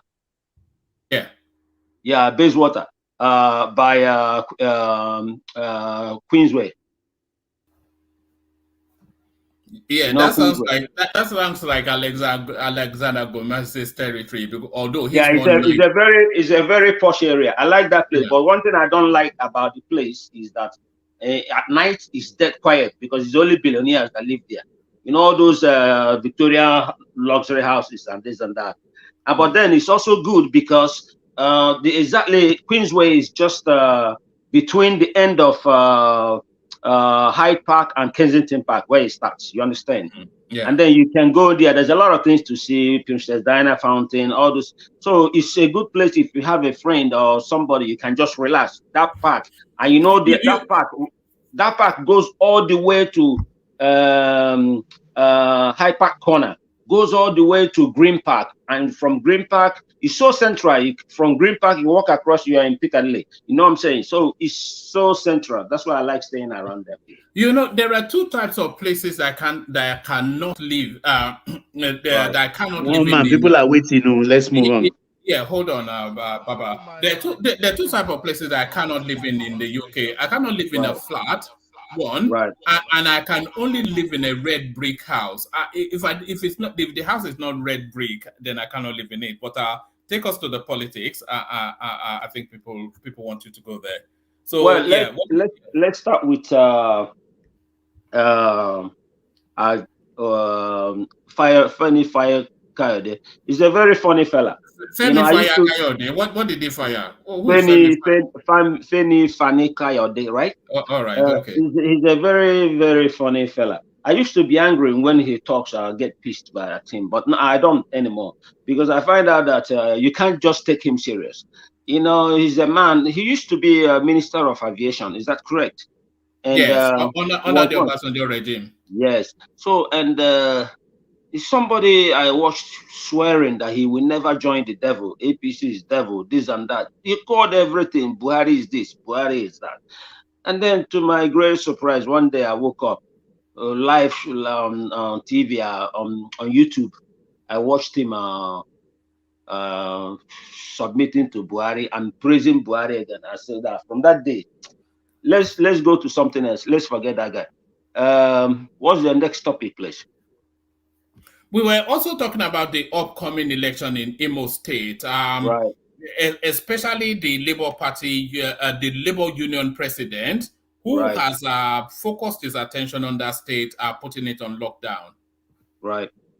You see, to be honest, some people who really did not go in depth about what happened and they're saying that it's political. He came is because of election.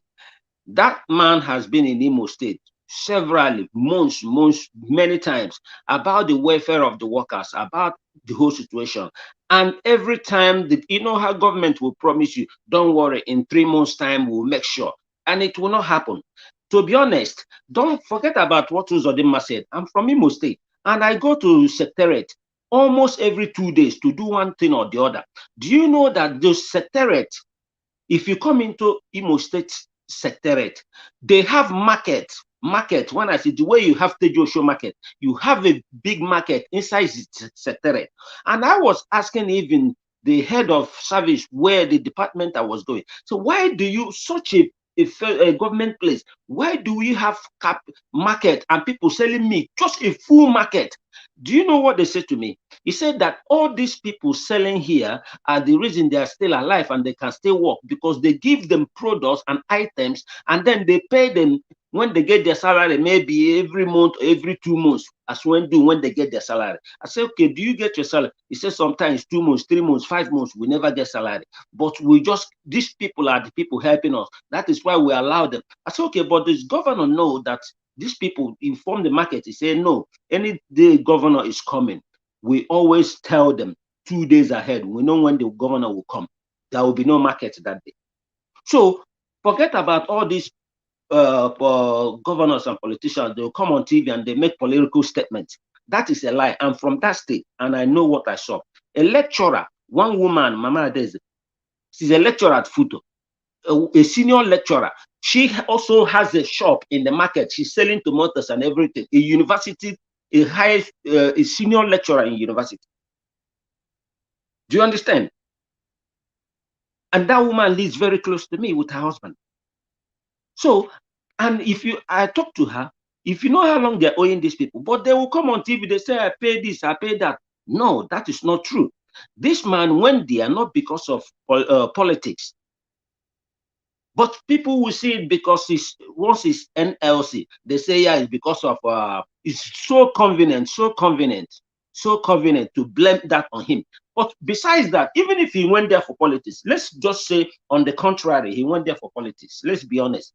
Does that warrant that he should be treated, beaten up the way? If somebody beats up Nigerian president, now Nigeria will go to war. So I don't see all the hypocrites now complaining, oh, why are they protesting, blocking this? They should block everywhere in the country. Because if a president this is the president of the whole union, and they beat him up like that, injured him, and since they beat him up, the federal government never came out to condemn that. And now, but the federal government will be quick to come out to condemn their actions. That's the way I reason, because, they say, I believe that only dead fishes go with the flow. I'm not going to join the bandwagon because everybody's saying, yeah, what they're doing is wrong. Then I will just foolishly, no, sorry, excuse that word, blindly fall in that line. No, because I believe only dead fishes go with the flow. Fishes that are alive always swim against the current. You understand? So I don't believe that man went there for this, because I know that man has been there for so many times and a lot of promises were made. So now let's ask, if some people say, okay, why is it that a few weeks to the election or 2 weeks to the election, is it the right time in Nigeria? When is it the right time? The only people who live good and who know how to increase their salary and allowances and gratuities are the politicians and the senators and this thing. And they're giving people 65,000 naira, 35,000 naira. That can't even buy one bag of local rice. You work your whole life, a whole month, sweat like slave, and your salary can't even buy you one bag of rice. And somebody in a good conscience will see somewhere and say, why are they complaining? And they try to complain, he was beaten up like that. And then somebody in a good conscience will turn around to say, why are they protesting? What did the government say when he was beaten? That's their president. So I support them. I feel sorry, and I'm not happy because a lot of people that missed their flights, that affected them. But if the government knew that they would do that, they also told government, when we take action, we will not announce it. So when is it the right time? That's the question I want to ask. When is it the right time to protest? Have they asked to strike? They were asked to strike for like not in the middle of an election. Is yeah, the answer to that's what I'm saying. That is where I see it, hypocritical statement. How can you say nothing? But they be owing them for like 2 years. They didn't pay them, and they be complaining for 2 years. And then when? Yeah, but that's the point. So if they've been owing them for 2 years, Okay. why now in the middle of an election? Okay, Why have the protest? Okay, so because of the does that guarantee? Is that the reason? Does that justify that he must be beaten up because he tried to come? They tried to protest in the a few weeks to the election. Does that justify the beating? That's a police matter now, because Hope Uzodinma has come out to say that he has nothing to do with it. Of course, tell me a criminal that even a criminal you are holding in hand, you hold him, pickpockets, you is holding your phone. He will still be denying he didn't commit it. I didn't do it. Okay, one man, we are educated. Sometimes we discuss the way. I start wondering. Everyone on this platform is educated. Do you expect that governor to come that he's responsible for it? Do you expect him to come out to say yes, I'm responsible for it? Maurice, go ahead, please. Yeah, they didn't beat him. He fucked around and they found out. That's the thing. Wait a minute, I don't understand. He effed around and he found out. They just taught him some little lessons. Okay, good. Now they are teaching. Now they are teaching the whole country. Now they are teaching the whole country a lesson too. You understand? Now they are teaching the whole country a lesson too. No, and you can never expect one man. You can't expect, in all honesty, before God and man in heaven, God in heaven and man on earth, do you expect the governor to come out to say? Were you expecting him to say, yes, I did it? Well, what we do know is that the local labor union faction did not want that rally. They did not want that protest. Who told you that? Who told you that? The chairman of their leader, one man, the leader of the local union come out on TV to say we didn't want to. They were forcing us. He did, and we played it here. Listen, if you don't know what is going on in that state, they will bring somebody to act as the local leader. Trust me, I know. The guy, it's settled down now. The guy was on national TV. Everybody knows who the local leader is. Yeah, and he said we didn't want to. Do you know the kind of inducement that went? Go ahead. Let me interject 1 minute. That person that appear on local TV is not the authentic leader. Of course, it cannot be there. That was the person that Hope Uzodinma was trying to impose. Yes. On the labor union there. Yes. Which was rejected by the people. Right. And on the day of the election, that was his candidate. Of course. Because he saw that his candidate could not win, he sent police, he sent thugs, right, to go to, he sent them there, right, to unleash terror. Yes, the way he did, that was what happened. And so the leadership of that place now, they are appointed temporary leaders, right, who are in position in that place. So those ones that are showing on TV saying that we did not approve Abode to come, they are not the leader, or they are not the leader of NLC in that state. So they have appointed leaders, temporary leaders that are running that place now. So that is the truth. So don't God bless you, my brother. Even during the primary, Uzodinma tried to create sponsor somebody to become Labour Party leader, so that he paid a lot of money to sponsor one person. What is this man name? So that bribe all the delegates, so that that one will win. When that one wins, 3 weeks to the election or 2 weeks to the election, then he will step down. No, he will step down. Yeah, he will step down and say he's supporting Uzodinma. He did it. I know this man. Listen, one man. You are dealing with a man who is all his life is a 19 guy. Now 19 is known for that. Now Lagos, this person not be first stack in the state before. Now 19 way in they do. You understand me? So I'm telling you, but people from outside Not only just follow what 19, they see on not TV. just 19. Wash. God bless you. God bless you, my brother. You understand? So, to be honest, that's it. But one man, I want to ask you one last thing now, please. It's a very good information. It's what I've always meaning to ask you. How are properties in Margate? In Margate, Yes. I don't know. I can tell you in Dartford, the prices are not moving significantly. They hardly ever do. But I don't know in Margate though. But I will also tell you something, Please, the panel should not be angry. I will only take 1 minute. If you know anybody that wants to buy a house, you know there's a lot of precast houses in UK. You should not ever buy a precast, because if you buy a precast house, you can never get loan on it. You know that. What's a precast house in? A precast is like those kind of houses you have in Festac. They just mold it and cast it. You cannot even adjust and nothing. It's concrete. It's not like a block wall, wood wall, where you can just rip off the walls and then create a new design. Precast. I know what you mean. They always and another one, this thing, asbestos roof. Don't anything house with asbestos roof, don't buy it, because it will cost you more than 12 to 15,000 pounds to remove those asbestos. They have to remove it safely. Yes. So if you have anybody precast and asbestos roof, you should not, even if they sell it for, except if they sell it for 10,000 pounds, like in Wales. You have a lot of them in Wales, There you can buy. All right, okay. Brilliant. So Thank you very much. That's property Yeah, advice. one man. Yeah. Please, I resent you a WhatsApp message now. Can you play from the 11th to the 13th minute, just 2 minutes alone of that tape? Let's take a listen.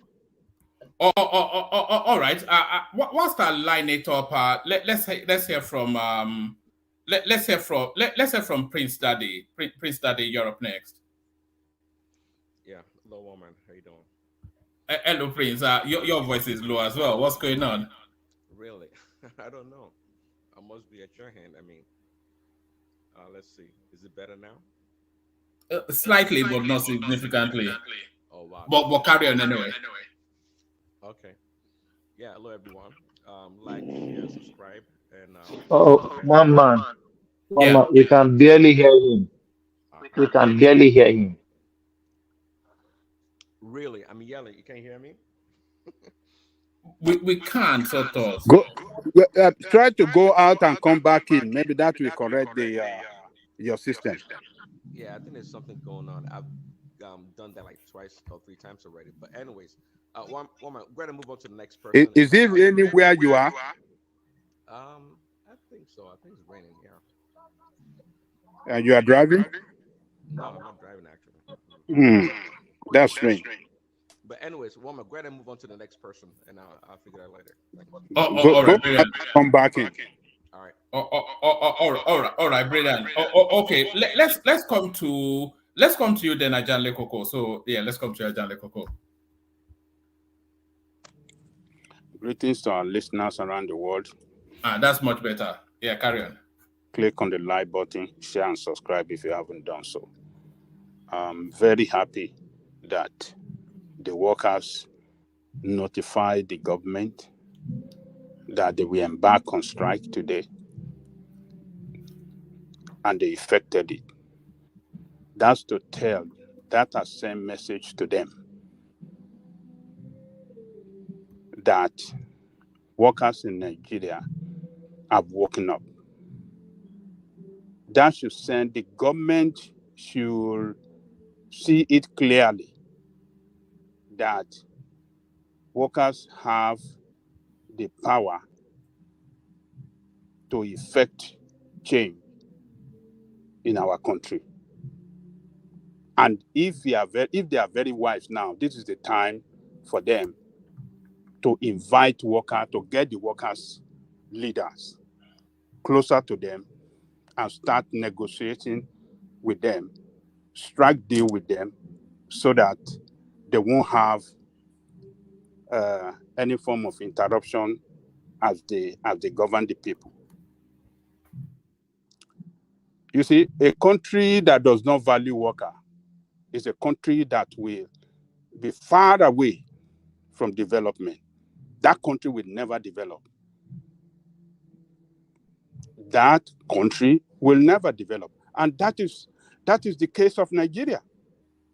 Nigeria does not value workers. And that's why you see the country. Sorry, what's the purpose of the strike, please, if you don't mind? Yeah, the purpose of the strike is that, in Imo State, the NLC, with their president, were trying to carry out a protest. And while they are gathering their membership at the state secretariat of the NLC, police and thugs went there to unleash terror on them,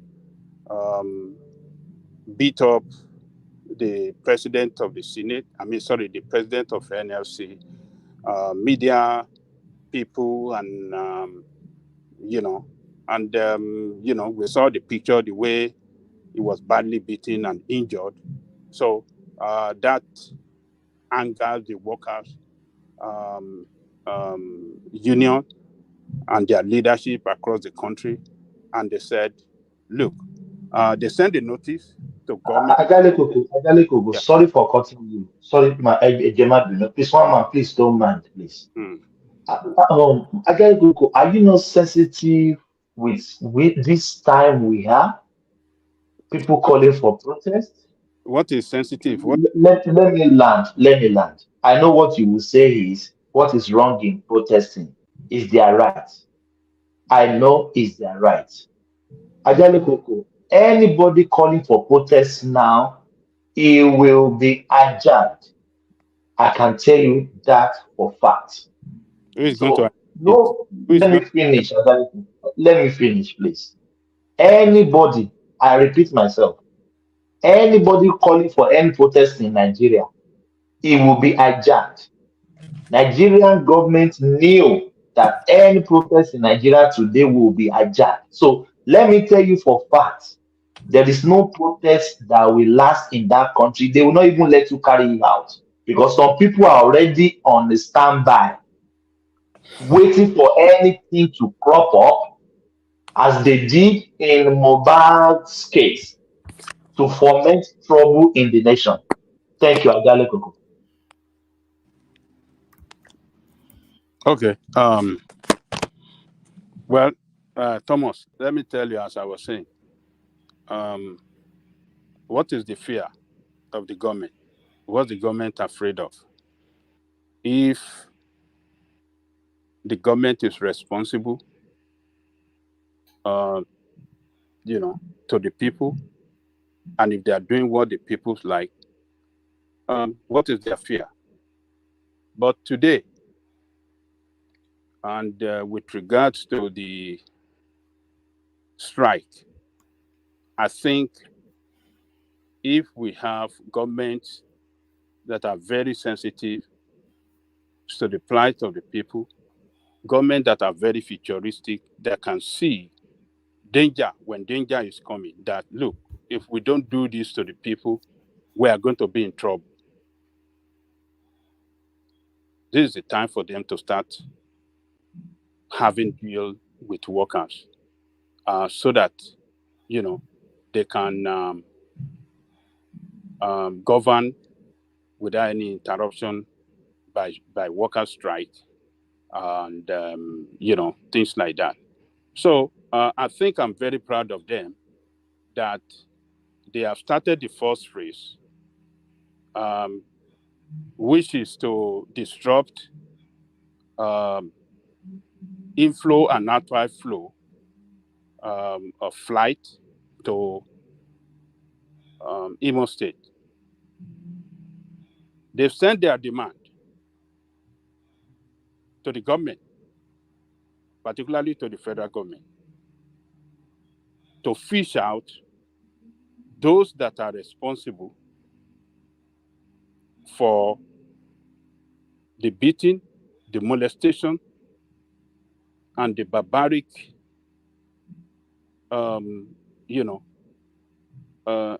inhuman injury that they inflicted on the president of workers. So they've given them the next Tuesday. If they don't start investigation to fish out those that are responsible for this, it's going to be nationwide strike. And that is when the government will start to know that, look, in democracy, workers' interests matters. And at any time that workers are fighting for their interests, government should listen. You see, you have country that is not productive today because workers are not motivated. Workers are not well paid. Workers are not trained and retrained. Workers are not encouraged by the government to, with good pay and whatsoever. They are not giving that good pay, and whenever they are asking for their right, government will unleash terror on them.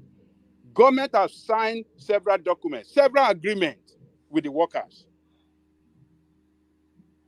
that they did not fulfill. And at any time that the workers are going back to say, why? This is what you signed. You sign agreement that, oh, this is what you are going to do for us. Now is the time for you to start giving us what you promised. Why are you not doing it?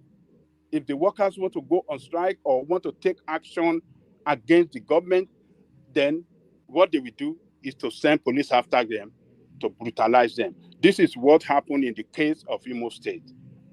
There are some workers in that state for the 11 months or going to 12 months that are not paid. I think they said there are about 10,000 or 11,000 of them. They are not paid on the basis that they are ghost workers. How can ghost workers exist? Angelico, some are Excuse me, Aja. 2 years. You are asking that question. How can ghost workers where do you see ghost workers that exist? Ghost workers does not exist. These people, they said they declare them ghost workers. They are saying we are not ghosts. We are here. We have been working with this parastatal and government agency for several years, and we've been almost paid. all the states, when they clean up their payroll, they found out that a lot of people they are taking salaries are not eligible for those salaries. In the case of Imo, I listened to this tape one man is about to play. There are people who transferred from local government to the state government, and they are still receiving salary in the local government and state government, double salary every month. We have to start from somewhere to eradicate this state. Don't let them lie. It is You will play it. These are elders on the screen now. These are elders of the state. You will play it. You will listen to the elders. It is not lie when you transfer service. Yes, go. Please, can I say one thing for 1 minute? Yeah, you are right, because I experienced that in myself. I had a lady, but she's late now. Her husband was also a judge in Abuja there, and he's also late. He died about 2 years ago. This lady, she was a lab scientist working with the state government, the state hospital. Her name was included as a ghost worker, and she was removed. But that was during Okorocha time. You understand? And luckily for the lady, the commissioner of health at that time was my friend. So I called him, Dr. Hejirika. I said, this lady is my neighbor. Her husband is a judge. She's not a ghost worker. That was how she got her job back. But at first, her name was on the list of ghost workers. You are right. Who is that? Who's that? Who's the music guy? What's going on? No, that's Baba. No. What's going on? Oh no, that's enigmatic. Enigmatic. Say Patilo Wani.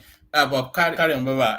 Don't get us copyright struck. Carry on. Yeah, very cool. About to Monte. Can I take 1 minute of your time? Who is that? That's Bishop. Okay, go ahead. Good. Very quickly, 160 seconds. Number one, issue of ghost worker. The person that spoke last, you have just aided and abetted what we're trying to eliminate. I know people where I am today that have been in this country for 2.5, 3 One man, is it from me? We can't hear Bishop too. Very low. I can't hear a thing myself. No, we can't hear you, Bishop. That's serious. So, Very serious tonight. I don't understand. There's maybe something is wrong on the platform because I went out, I came back again. Let him raise the volume of his own system. It's at the last, is at the highest. It's at the highest. Both the volume and the radio volume is at the highest. Okay, can you log out and log in again, please? I have done that before. I did that a few minutes ago. Are you hearing me at all? No. I can hear you. It's better now. It's better now. I just have to put my mouth. My mouth is practically touching the phone now. But let me just quickly say what I want to say. Number one, I have seen people, both when I was in Nigeria, and I still know people that are here today. I've been here. I won't mention the state because I've said it here before. That are still collecting their salaries as civil servants 3.5 years running. 3.5 years. They're still collecting salaries as civil servants in Nigeria. If those are no ghosts, they were workers. They were employed. But when they traveled abroad, they did not resign, and they are still collecting their salary as we speak today. They know the people they settle. If those are no ghost workers, then I don't know what you will call them. Number two, look, what happened I sent a video to a woman. I don't know if it's something that I can play. An incident happened in Panama today where an American Panamanian that was driving, a professor for that matter, and a lawyer was driving, and he was blocked on the road, and he was frustrated. He drew out his weapon and gunned down 2 persons. Look, we are causing disaster. Your right to protest does not stop other people, whether they are emergency, whether ambulance, or whether fire. You block the road for an entire whole day because you wanted to show your displeasure because one individual was alleged to have been assaulted in another different state. You block the road. May we not get to a situation where we will see what that professor in Panama did in our country. I just pray. Some kind of madness does not cure madness. But when people are pushed to the wall, all the excuses we are making for our labor force, we are making it sound that our labor force is the best thing in the whole wide world. I always say we have challenges with our labor force. And if we are going to do civil service reform, more than 60% of our people in our labor force today are not angry. They are not adding any value, and they should necessarily go. But it's okay until somebody give us the Panama treatment. We will know that your rights stop where other people's right begins. Bishop, that man was not allegedly. Sorry, he was not. Wait, hold on a second. 1 minute, please. That man was not allegedly beaten. He was beaten. You interject too often. Let Ajanle Koko carry on. Sorry, Maurice, but we have some structure. Ajanle Koko carry on. So, well, Bishop was telling us someone that is outside Nigeria and still collecting salary. Those are the ghost workers that should be fished out, not people that lives in Nigeria that have all of their documentation with regard to their employment in service, and yet Hopu Donzima denied them their salary for 11 months. So, look, staff audit is very, very easy to do. It is not something that is very difficult. It is not. Baba, please, I don't mean to cut your train of thought, but do you know how many months workers in Bayelsa have been owed and Kogi State? why is Ajero Okay, focused on what Imo State, justified that? Does not those two anything states? justify that? Does I anything mean, justify that for them to be old in but Bayelsa, Kogi but you're State? not. The question is why is So you Ajero have to pick on NLC president for Imo State alone, one state before the other. or So one if state it's before the handling, other? if it's handling, God, if it's All right. handling stop one this, I state, beg. Yeah, I beg. one Come state, on.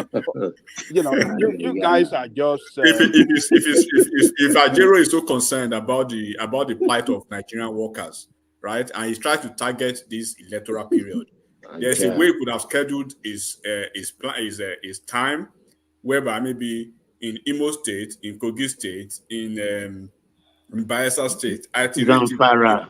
you could plan that time and then short those three states down. One man, good night. Good night, everyone. Yeah. All right. Good night, Maurice. So you are going to draw his schedule for him. You know better than him.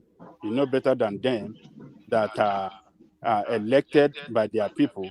Who is that? Where is that? But if I might chip in, the truth about it is that I think this tactics used by Labour. Hold on, before you chip in, anybody that is not talking, can you keep yourself muted? There's just too much interference with the screen. All right, have that say, and then that will be the last one, and then Ajande Koko can carry on. This tactics normally used by Labour Party or unions, where at the peak of maybe either an election or like even in industries where they are unionized, most of the labor unions normally pick times that would spur management or the government into action. The time that I believe the time that Ajero picked was because it will probably have been the best time for APC to be under pressure to try as much as possible to look into the issues of the workers as to score a political point against the forthcoming elections. That's what I believe, because laborers and unions, they usually use these tactics to put pressure on management or put pressure on the government to act quickly to the demands of the people. That's what I see. Yeah, thank you. That's a good point you make right there. So they always appoint a very good time, strategically,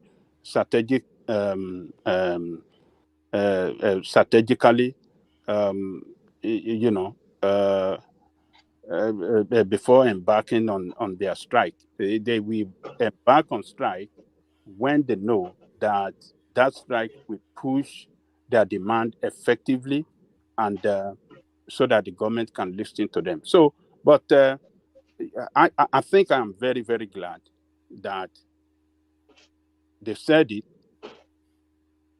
and they carry out the action. So it's the one on Tuesday that is going to be nationwide. When their fellow colleagues around the country will join, that is when the government will learn a lesson. And I think Tinubu have, since he came in, I think he has shown some, he has demonstrated that he's sensitive to workers' demand, because Ajero and TUC had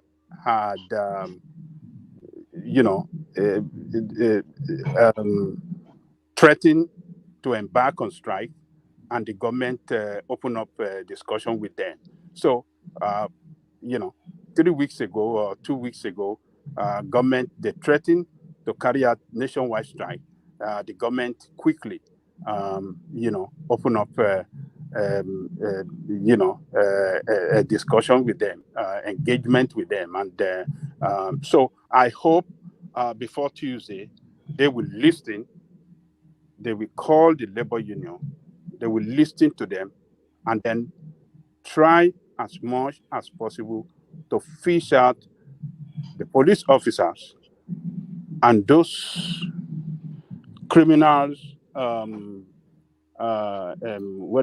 thugs that were sent by Uzondima. They can, allegedly fish them out, and they can start to pursue legal matter on them. And when you have governor, look at the way he responded when that incident happened. No empathy, nothing whatsoever. They were so critical. All right. 2 minutes, Sergeant Lekoko.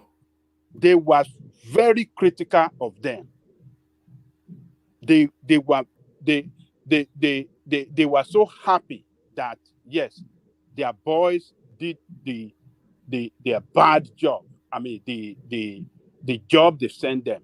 They were happy that they carried it out. So it's highly irresponsible on the side of government that doesn't recognize and show interest on the welfare of the workers. Look, Awolowo in the First Republic, the way Awolowo treated workers was the best among others in that Nigeria when we had region. And workers in the West were the most happier. And they were very productive. And because of the support of the workers, because of the welfare of the workers that Awolowo took as very important as well, they were able to support the government to achieve their desired objective. We saw it. And no government will succeed without workers' support. If you don't have workers with you, you're not going to succeed. You'll be able to achieve anything. You will fail. And that is why the country has consistently failing to where we are today. When it comes to student union, government want to evolve. They don't want the right team of union members, student union member to be in place. They want to manipulate it to have their studio there that will not represent the interest of the workers well. The same thing, I mean, the interest of the student well. The same thing they want to do with workers. Everything government want to have control. For God's sake, why must government control everything? They want to control your life. They want to control everything, but they will always fail to deliver their responsibility, which comes to the building of infrastructure, provision of good hospital, educational facility. I mean, for the children, they won't do all of that. But to control those union that they know that can speak for the people and fight for the interest of the people, they want to control them so that they continue to loot every resources that they should have, used for the development of workers and the country. They want to continue to loot this. We know why. That is the reason why they want to. That is why they want to get involved in union matter and control them at any time. So, one man, let me leave it there. It's unfortunate. That is the country you have. If you think your democracy is working, good luck to you. But to me, I will continue to say it to you. It's a sham. It's a democracy that is not working, and we continue on the trajectory. It will never work. It will continue to go bad, bad, and bad. This is what you got. Bad economy. The worst is a crisis. You have it because of bad people in the position of power. You have insecurity, the worst that we've never seen in the history of that. All right. Everything has turned upside down. But you guys like it. Good luck to you. Continue to like it. Workers been demolished, they've been destroyed, they've been suppressed, and you like it. Continue to support them. Good luck to you. One more. Thank you. All right, brilliant, excellent. So So we go on to Kulata, who may well have fallen asleep, but hopefully still there to explain his new avatar. So Kulata, you're up next. What's the meaning of this one? What's the Owala on the screen, Kulata? What does this signify? Got another person. Maybe it's away from the phone. No, I think it's just unmuted, but Kulata? All right. I don't think Kulata is How fully. how do you expect Kolata to be alive this time around? No, it just unmuted now, so it must be there somewhere. But let's go on then to let's go to Charles, who seems to be on board with Ajale Koko in the labor supporting thing. No, we can't hear you, Kulata. But yeah, Charles, you're up next. Okay. So, what do you want to talk about? No, it's just why is everybody bouncing back? Do you want to mute the YouTube because I'm hearing myself back from you? Hello. Oh, all right. That's Kulata. Okay, let's hear from Kulata. So Kulata, yes. Who is the Owala on the screen? The tribal marked avatar. What's going on? That's who is this? This is what I imagine one of the panelists to look like. So I decided to impersonate the person. Is this Ajale Koko? No. But I like that look. Though. I would rather look like that than that's a strong. If you remove the tribal marks, strong Agbegedu. That's an Ogbomoso mark. This is someone from Oyo. This is an Oyo man. So who is the Oyo man on this platform? It look like Akitola. Well, you already know what I look like. I think I'm the only one that everybody knows what it looks like. And if you take off your makeup, we'll see the Owala. Escape from the tiger. Yeah, but wow, me real. I said it, but no. Have we flogged the Ajero storyline to that? But is there anything else in the news cycle? Really, all eyes on Imo State. That seems to be the case. I'm not even going to lie. I don't think there's anything in the news. The news is dry like Sahara Desert. It's so it's only you know. Peter Obi come back. All is forgiven. We need Peter Obi to be able to.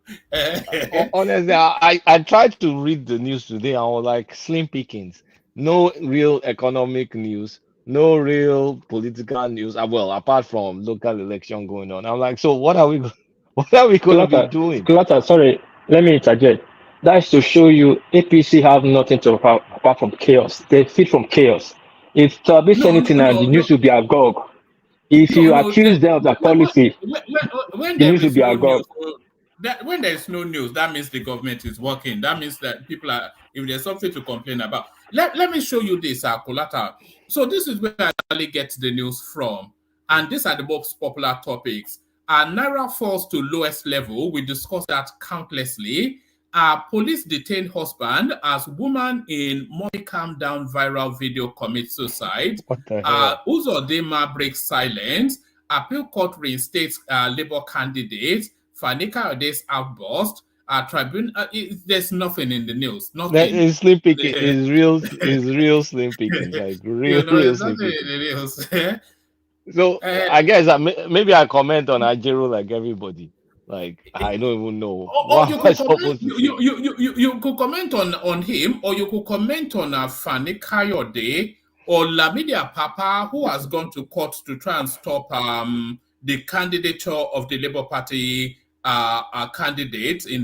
He wants to remove him to install his own factional player.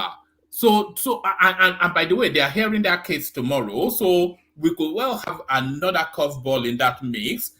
So there is still things to talk about here. One man before Kulata move on. Kulata, how are you, my brother? Thomas, what is going on platform now? You are not in their room. You don't participate in their room, but it's your name they will be mentioning from the beginning of the platform till the end. What is going on? They are in love. I don't want to be popular. I'm controversial. What will I say? You are not in their room. You are not in their screen. You are not in. But they'll be mentioning your name. I don't want to mention him. You know who I'm talking about. There is one that calls him cross-dressing Kulata. There's one character there. I don't know quite how we left to that. I'm the transgender of one man platform. And then the Uber Eats driver. The Uber Eats driver. The Uber Eats driver. Oh God. And the $2 man and all of that. $2 man. They will say, Kolota, you say you are a professor. It's only $2 you can super chat. This person never super chat one kobo. This person, you know the best way to make that comment is to make a $50 super chat to say it, not with They'll be abusing me with freebie. With freebie. Continue, my brother. Anyway, I mean, even everything you read, the bottom of the barrel news, but we'll indulge in the news. So when it concerned, okay, let's talk about Apapa. Or shall we go to America and speak to data? No, I've heard Prince Daddy. Prince Daddy will start freaking out. Leave America. Yesterday, America. Twitter used all this to discuss about America. Let's talk about Apapa, the Afonja of Labour Party. That guy needs to be dealt with, for real. Okay, let's talk about Labour Party. So, okay, post-election. Now, hold on, this is Justice. How would you say Apapa should be dealt with? You are dealing with the owner of the house, the landlord. No, Matic, this is not your thought. You know, for a very long time, don't talk about a Labour Party. But if this is happening in APC, you will be the first to say, let's sanction Apapa. You cannot have a fraction inside party. It's in-house thing. What Apapa is doing outside the party is against any party's policy. You know now, you are very educated in this field. What I'm telling you is you cannot tell. No. What you are saying now, you're being political. That's all. Hold on. You cannot tell headless mobs who just sneak it. No. Forget about headless mob. You're being political. This is not your topic. No. When Osibanjo did it in APC, you are not in support of Osibanjo. All right. This is no. How is this? No. I'm talking about what. How would you say they should deal with Apapa? From headless mob, from obedient, from IPOP people who came yesterday to the Labour Party. What are you talking about? All right. Wapis, have the very last word on that, and then let Kulata take the floor. So just have. Yes, thank you, Waman. I'm not speaking about politics, about supporters. I'm talking about policy, about parties. And I might know what I'm talking about. In how much is very vast and educated and solid in that part. You cannot see a member of a party going against his party openly. That's anti-party. Let's remove any sentiment. Look at Wiki and these people fighting now. Why are they fighting? They say they're even doing their own in-house, regardless of what happened in the past election. But Papa every day and the other one was the two left eye guy. They always jump out and criticize their party. And I wonder who is running Labour. They're supposed to sanction those people. For real. Continue. All right. We open that up as a conversation because I don't agree with what you said, but let Kulata take the floor. And the Labour Party, just as War Peace has just opened it up, so the internal fighting within Labour Party, because there's a Supreme Court judgment coming up, isn't there? And that Supreme Court judgment, with all the plethora of there was a clip I was going to play. The Labour Party candidates, even in this Imo election, accusing Julius Abure of collecting money. So almost certainly when the Supreme Court judgment comes in regarding the Labour Party matter, Abure is out. And once he's out, Peter Obi is out. So a lot to unpick from there, Kulata. Yeah, that's what I was even going to address, because I don't think anybody has dealt with this, because I try and listen every night. So it's the post-mortem of this election, specifically the Labour Party. Because I was mentioning somewhere that Obi, the way Labour Party and Obi relationship is kind of funny. Obi rented Labour Party, right? He doesn't own Labour Party. So at this point in time, is a tenant. And as a tenant, he can't really guide the direction of Labour Party itself because he has a tepid relationship with that party. So what does that mean? That means he cannot tell the Labour Party senators or governors what to do. He can't set their tone. He can't set their direction. He does not own their structure. So his relationship is as fickle in as much as if what's his name? Is it Abure? If Abure doesn't win this case, if Apapa win this case, Obi is done with Labour Party. So Obi needs to build a party, because If it's going to be part of Labour Party, it needs to own the political structure of Labour Party. Otherwise, it's a waste. And if he can't do that, he has to build his own party because he has a movement, a headless one to bat. But outside of that, it's just a mob. He does not control politicians. He cannot set direction. He cannot set tone. He can't create a united front in the Senate or in the House to say that, okay, this is Labour Party stance. This is what we're going to do. This is what we're going to stand for. He simply doesn't have that power. So right now is a feckless politician with no home. So he needs to build a home. So if he's going to stay in Labour Party, he needs to get rid of Apapa and get rid of him quickly. And if you can get rid of him, Apapa will show him because it's clear they're not going to be on the same side. I don't know who Apapa is working for or what his intentions are. Not only Apapa, I've forgotten his alter ego, Doctor. What's the call that man? What's the name of that guy? Arabambi. That crew. He needs to get rid of that crew. That Arabambi, Apapa crew. I don't know whether it's by coincidence that both of them are Yoruba, but he needs to get off the Yoruba elements in Labour Party. I'm being flippant for people listening. I'm not. It's not that serious. So but you say you're being flippant, but is it not factionalized along tribal lines even? Hey, it's kind of suspect. Yeah. It's kind of suspect, right? Because is it by coincidence that his main oppositions in the party just happens to be from the Southwest? I don't know. Someone tell me. Like, is it by happenstance? Did it just happen? Or is there Tinubu loyalty in Labour Party? That's the high possibility that Tinubu is a man of many means. I mean, we're talking about a guy that could chase after Emefiele before when Buhari was still president. Tinubu was the one that started chasing after him. I hope you guys know that. If we've not mentioned it before, is that powerful? So he could as well have this Arabambi and Apapa in the pocket. Someone needs to mute. But why would Tinubu chase after Emefiele only for him to release him? What was the point? And a lot of deals have been caught. I've told you that Emefiele thing was just the fall guy for APC to take all the blame. That was all. It was not just a fall guy. I explained everything for people who were able to listen quite all right. So if you understand, Kulata knows. I believe Kulata, you should have been privy to a lot of. I've been privy to some things. I even heard one that I can't mention because it will disappoint everybody. It will disappoint everybody here. So I'm just going to keep my mouth shut. And again, we can as well call it Beer Palo gist because there's no official documentation. But as far as I understand, there's so many deals that have been caught before. I mean, all the while this guy was locked up and that EFCC guy was locked up. So there are many things put in motion. And also many people took advantage of it. People that you will not expect will take advantage of it, collecting money from Emefiele. But I'm not going to mention any names because I can't confirm. It's all it's supposed to be inside gist. They could be making it up. I don't know, but that's what I was told. Are you suggesting that the Cardoso family have bought another Ferrari? Iwalumo. Okay. Say no more.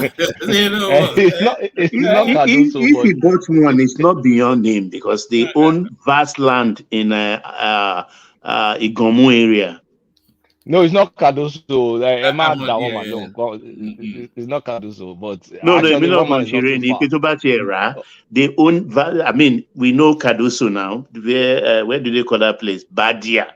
They own all those places. Oh, the family owns it. Yeah, that's right.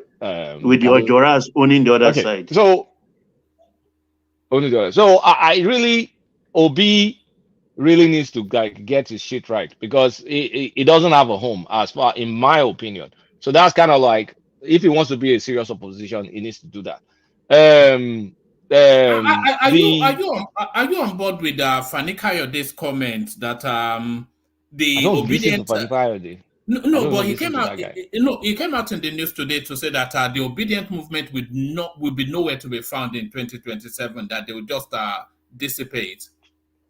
it's possible if Obi doesn't do all this stuff I'm talking about, if it doesn't find a home, because think about it, it's difficult to engage these folks for that long. There's a vacuum. That vacuum needs to be filled. What is it going to fill that vacuum with? I mean, how are you going to entertain a headless mob? Headless mob will eventually fiddle out with no direction. So it's Colata, sorry. I heard that the 7 million that was injected into the stock FX it was from Emefiele stash. no, Retirement it's system. not. Oh, well, No, that's what they no. said. No, that's just no. That's borrowed money. I mean, that's anyway. It's not. It's not. And that money they've just paid a few banks. They've not paid everybody. So that's why we're having some of this thing.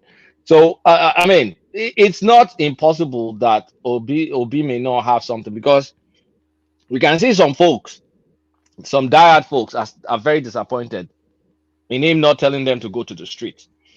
There's some I think there's some diasporans, there's some crazy diasporans. I don't know if they have jobs or if they have a mental condition that all they want to do is just go out in the street. If it means you go out in your subdivision, maybe Thomas goes out in his subdivision somewhere in Melbourne. I don't know who's going to see him or the impact is going to have. Or one man you go in Kent and start carrying placards. They want that kind of mob action. But the people in Nigeria are so done and over with the election. They just want to leave. They just want to move on with their lives. So Obi is starting to lose steam even among his crowd because it's simply not radical enough. People forget that this guy is the simple opportunistic politician. And what they expect from him is not what the man is not made out of metal. It's just an opportunistic guy. They forget that this guy was a PDP guy. I mean, twice. He was first in PDP, Abga, then back to PDP. I mean, this is the guy that they think is some principled person. So that part, he needs to do something to keep his mob engaged and get them entertained.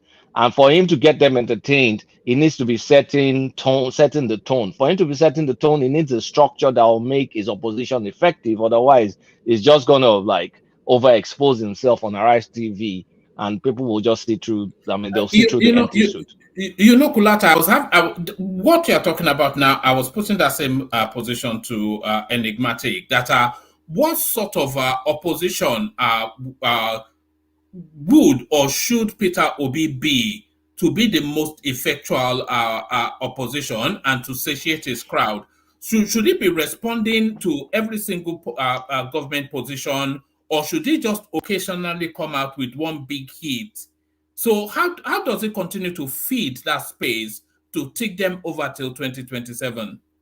He needs to come out occasionally because it stands the risk of overexposure. So he needs to come out occasionally and he needs to come up in big platforms.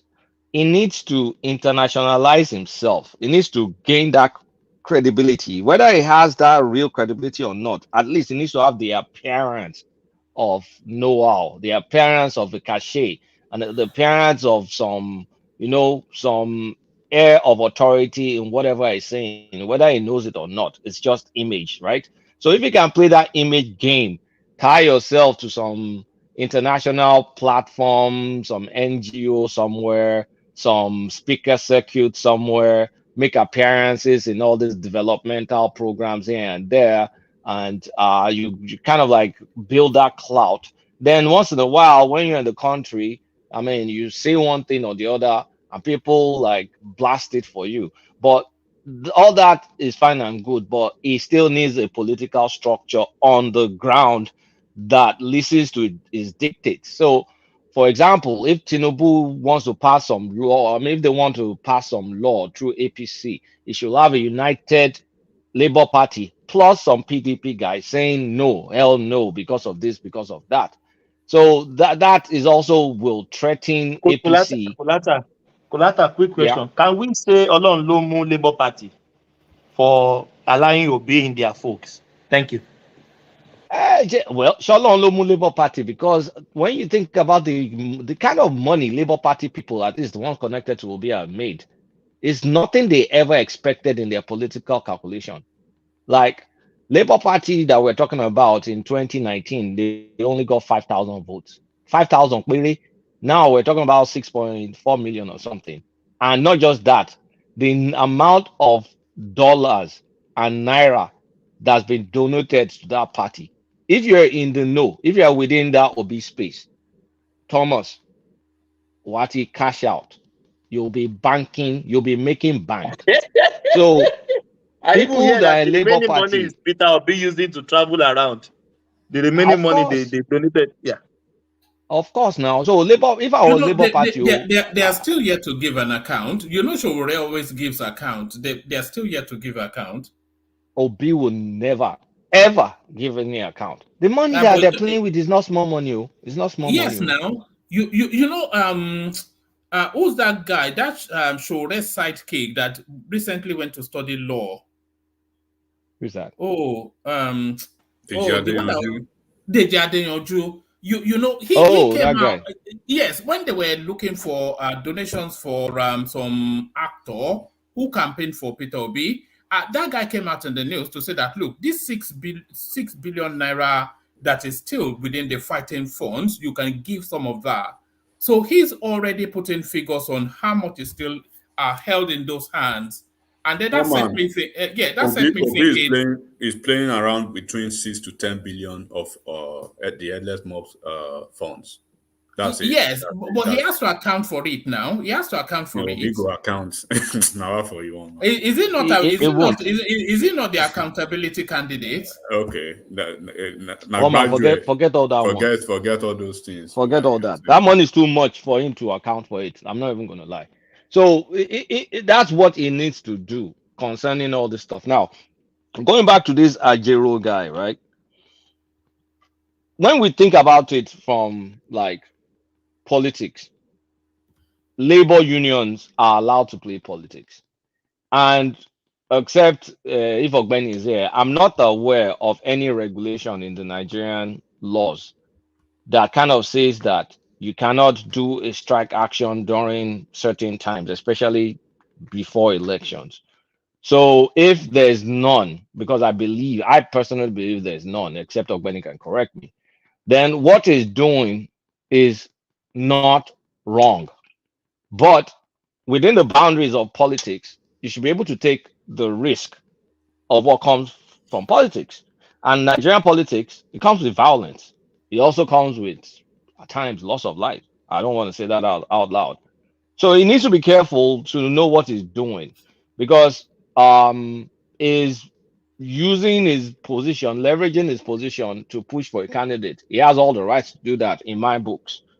But he should also have all the right sense of mind to be prepared to deal with the consequences, the real consequences, especially with that guy in Imo. That guy don't play. So that's all I have to say about that guy. He has the right to do what he's doing. I mean, if you're not on his political side, you may not like it, but he has full right as a labor. I mean, because we play that kind of politics even abroad, labor union and all. They're aligned with Democrats. All the team stars, all the stuff that we have in America is the same thing. So I would just tell him to be careful, not to go overboard. But he seems to like have the power and the cajons to do what he's doing. So God speaks to him, but he needs to be prepared to bear any consequence. What are you making of this mass grave found in Anambra, and does it date back to the Obi to the Obi era? No, well, what that mass grave thing? When I saw it, I'm like, look. No, Kolata, Mama, before you move on that session, Kolata, is it not very sensitive this time? If any government of the day, I've asked this question from Ajali Koko, but Ajali Koko always dodge my question. Is it not sensitive to anybody in that country today that any government will be sensitive about protest? We know that it's their right, but in this time that some people is hiding for something to creep up, maybe 15 people protesting, and they will hijack it and everything will go gaga. Don't you think government have the right to control that in this time of election that we are?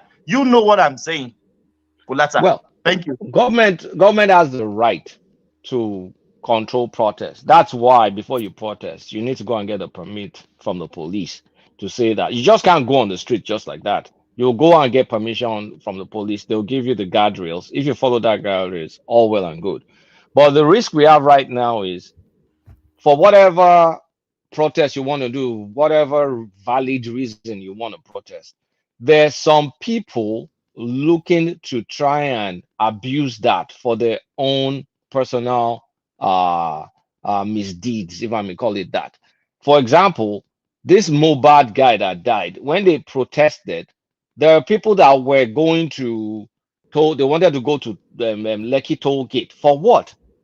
I mean, they wanted to turn it political. So there are people out there that are just waiting to be directed to get things sparked up, because you can see an average Nigerian is not ready to go to the streets because they've been pummeled economically. They have every valid economic reason to want to go and protest. I mean, fuel scarcity, I mean, fuel subsidy, just general bad economy, inflation almost 30%. I mean, they have the rights. I mean, they have the every reason. But when you look at them, they are not even willing. So anybody now wants to go and create a protest now, you're almost taking responsibility for the bad actors that you may not be aware of that want to take that protest into another level and for their own deviant purposes. So I mean, government will do what government does, and when government hits back or reacts negatively, people that are going to do the process will bear the consequence. But on a good day, you are supposed to go and get your permit, do your protest in peace, and walk away. If you do beyond that, expect the consequences. Like like Idi Amin says, there's freedom of speech, but freedom after speech, I cannot guarantee in that Ugandan accent. So that's what I think. I mean, the parameters of protest are as I speak. I don't think Nigerians generally want to hit the street. Otherwise, they will have hit the street. But I think there are many people waiting for a few people to hit the street, and then they just turn it into something else, and then it's going to be chaos. And this, I actually forwarded this article to Odin Kalu, who is the chairman of this committee. Back to this one, yeah. Yeah, so I've been trying to romance him to come on, but it's plain hard to get. So this, you see, things going on in the Southeast, right? There's a lot of hypocrisy. Everybody plays the ostrich when it comes to things like this. If you notice, when they're talking about insecurity, debt, and all, people want to quickly deflect it to say, oh, there's police checkpoint. Oh, there's Fulani herdsmen. Oh, there's this. Oh, there's that. A lot of responsibility is not being pointed to unknown gunmen and all this autopilot and the autopilot pretenders and people just generally taking advantage of the insecurity. But the carnage is happening in the background. People are not paying attention to the carnage. But now the carnage is getting to the point where it is too damn to see what's going on. That's why you're seeing body discovered. Now, this one is Anambra. There was another 20 bodies or something like that last week or 2 weeks ago in Abia. And imagine how many of such that is all over the place. And people know the perpetrators of this insanity. But for, I don't know if I call it political expediency or separationalist ideals, people play the ostrich and pretend like, no, this is not happening in our space, and anything happening in our space is due to some external forces. And that's not largely true. There may be elements of that, but the broad part of it, the major part of it is things that are happening out of the people that are pushing all this insecurity, pushing all this stay at home, pushing all this nonsense. And it's filtering up now in public. You can no longer deny what's going on. So it's high time people in that area should stop playing the ostrich is stop. Just stop putting your head in the ground. Pretend like all these things are not happening when you can actually see bodies being spilled over. So that's my opinion on this. It's quite unbelievable because this is not the first discovery. The first discovery, as you said, was in Abia State. And when they made that discovery in Abia State, I think they made the discovery in a cattle market, where the Northerners are, where they, yes. So when they made that discovery, my first thought was to go to the Fulani kidnapper, etc., etc. But then, on when you think about it again, all these unknown gunmen, etc., etc., that just ravaging the whole of the southeast. Surely they must be dumping the bodies somewhere, and it looks as though they're now finding the bodies. Yes. I mean, and I've seen a lot of videos where you see some riffraff people carrying some guns. You know that they probably don't even have the right bullets or whatever for those guns. Backing orders and wearing all sorts of military fatigue. Kolata, if I might ask, why haven't we seen any proactive approach by the government at unraveling the mystery of unknown government? And secondly, when you say they're behaving like ostriches, I really don't understand. Are you saying that defenseless citizens should come out and point out the culprits, or the law enforcement agents should do that work and fish them out? Okay, let me explain that. I love the question, but there's an echo. Hold on, Kulata. Charles, you seem to have two devices running at the same time. So mute one.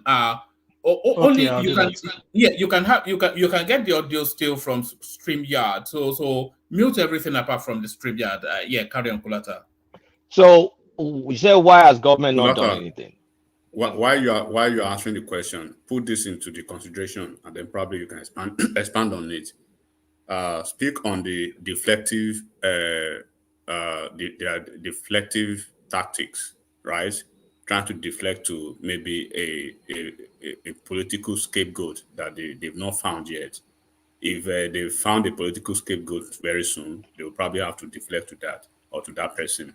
For instance, if it is very convenient to them, they will probably deflect it to Soludo very soon, or Opuzodima if the opportunity permits. Oh, you're killing my narrative. That was what else.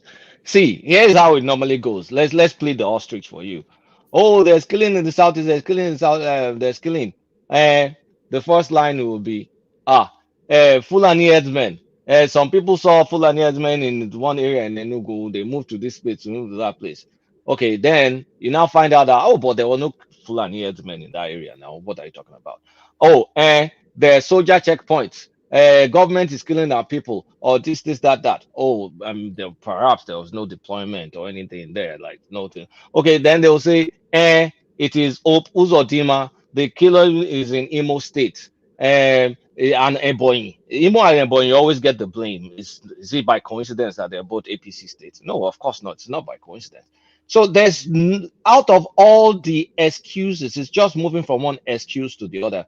There's no sense of introspection to say that, all right, we have some riffraffs, or what do we call them, that call themselves unknown gunmen, that are part of our neighborhoods. In some neighborhoods, they live in those neighborhoods. They've been caught. They've heard them speak the language. They understand the local terrain. The first part of fixing the problem is actually acknowledging that it exists, not going in the maze and just losing yourself throughout, rather than just acknowledge a basic premise that amongst the people that live here, there are people up to no good using the people's drive for self-determination to now make it a criminal enterprise and are profiting from it.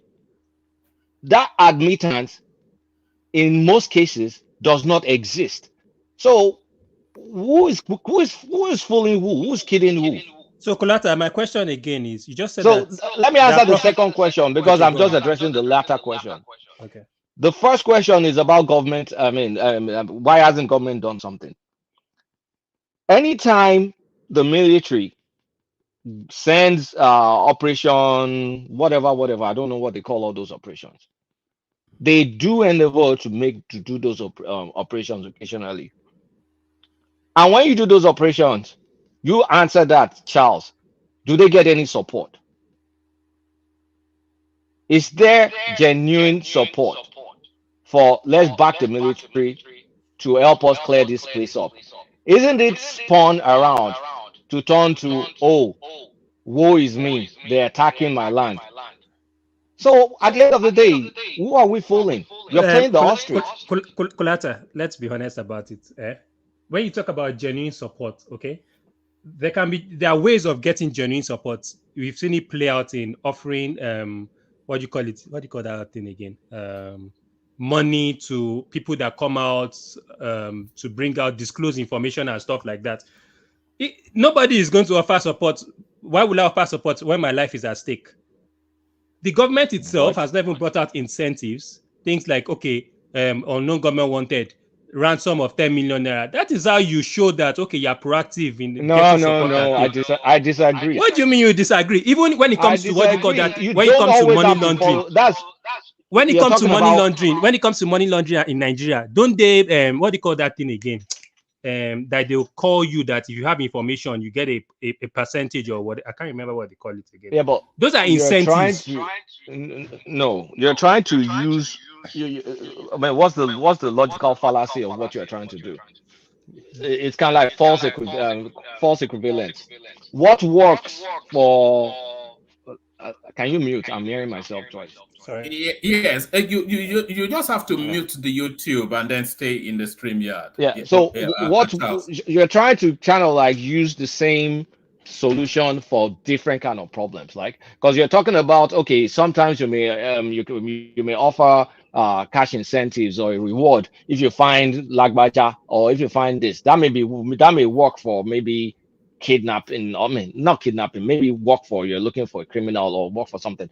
But we're talking about something bordering on, I said bordering, so you guys hear me carefully. I'm not saying it for a fact, but it's bordering on terrorizing a place. So it's not every time. You can't use one method or say because there's lack of one method, then they're not. I mean, then the government is not providing incentives. The fact that the government is even sending active personnel to those areas, that's enough incentives to show that they want to curtail what's going on there. Because there's no cash reward for it, doesn't take away from what the government action is. So if there's no support from the people, then there's no, I mean, it's going to be a wasted effort, because you cannot get people start shooting around into civilians. The people need, look, in the Northeast, when they got tired of Boko Haram, those people welcomed the army and they started taking them around to where these people exist. That's why they've been able to flush out majority of the local governments that those people, occupied at that point in time.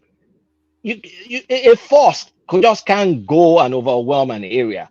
The people need to get tired of what's going on and say that, okay, you know what, you guys want to help. If you want to help, these are different areas. If there's no local cooperation, there's not going to be progress, at least not enough progress. That's why I insist on playing the ostrich. And admitting that lack of ostrich playing is also playing the ostrich. Kolata, please, sorry for cutting you. Have you saw video unknown gunmen walking in the street in the southeast and people are hailing them? People are not running away. Have you saw video like that before? I've seen a couple of them. They are walking with their weapons. People are not running away. People knew these people. These people are not ghosts. They are not ghosts. I've saw a couple of them. The thing is, largely they see them as anti-establishment figures. They see them as fighting on their behalf against the Nigerian state. That seems to be because there's this sentiment of of course there's the sentiment of wanting to leave the country. So that sentiment clouds a lot of that sentiment, just clouds a lot of people's judgment. Like, what is the right thing becomes a problem, because it's the right thing going to rat out people that may be working for what we ultimately want or what we want. So, but at the same time, they're terrorizing the neighborhood. Because if there's clarity of thought, if there's conviction that, okay, these are criminals, these people are doing killings. If soldiers comes, I'm going to do everything within my means to make sure they fish out all these people and they fix the problem. But if at the back of my mind, I'm still thinking, oh, one thing, we may be able to get this, we may be able to get that. Of course, then you have all this lukewarm attitude, which at the same time, I'll call it what it is playing the ostrich. So let's not kid Kulata, ourselves, please. you noticed at a point, it seemed like Buhari just left them to just deal with themselves and just moved on with his life. You notice that kind of body language at a point in? Yeah, because if the people don't want to help themselves, then what are you going to do? Are you going to force yourself? Are you going to force yourself? Like, anytime this comes up, everybody just pretends like, no, it's not us. It's Asari Dokubo. Is the Ebonyi State Governor. Is Imo State Governor. Is Nigerian this. Is not a single acknowledgement I think you're sorry, Charles. You know, Zita has always insisted that the solution to the unknown gunmen narrative can only be found in the Southeast, that the Nigerian government can never solve it. It can only be solved in. She's always insisted on that's that. because the Nigerian government created it now. You people, I don't know why people are just look The at Nigerian what government is created what is unknown what gunmen. I want to ask you a question. What is the origin This is the part this? of the shifting ground that we are No, speaking about. wait. Let's be logical here. What is the hold on when South when what did those boys blowing up the tanks those days, when they had issues, you will see that it took the convergent opinions and the leaders to come together with Yaradua then to find a lasting solution to it.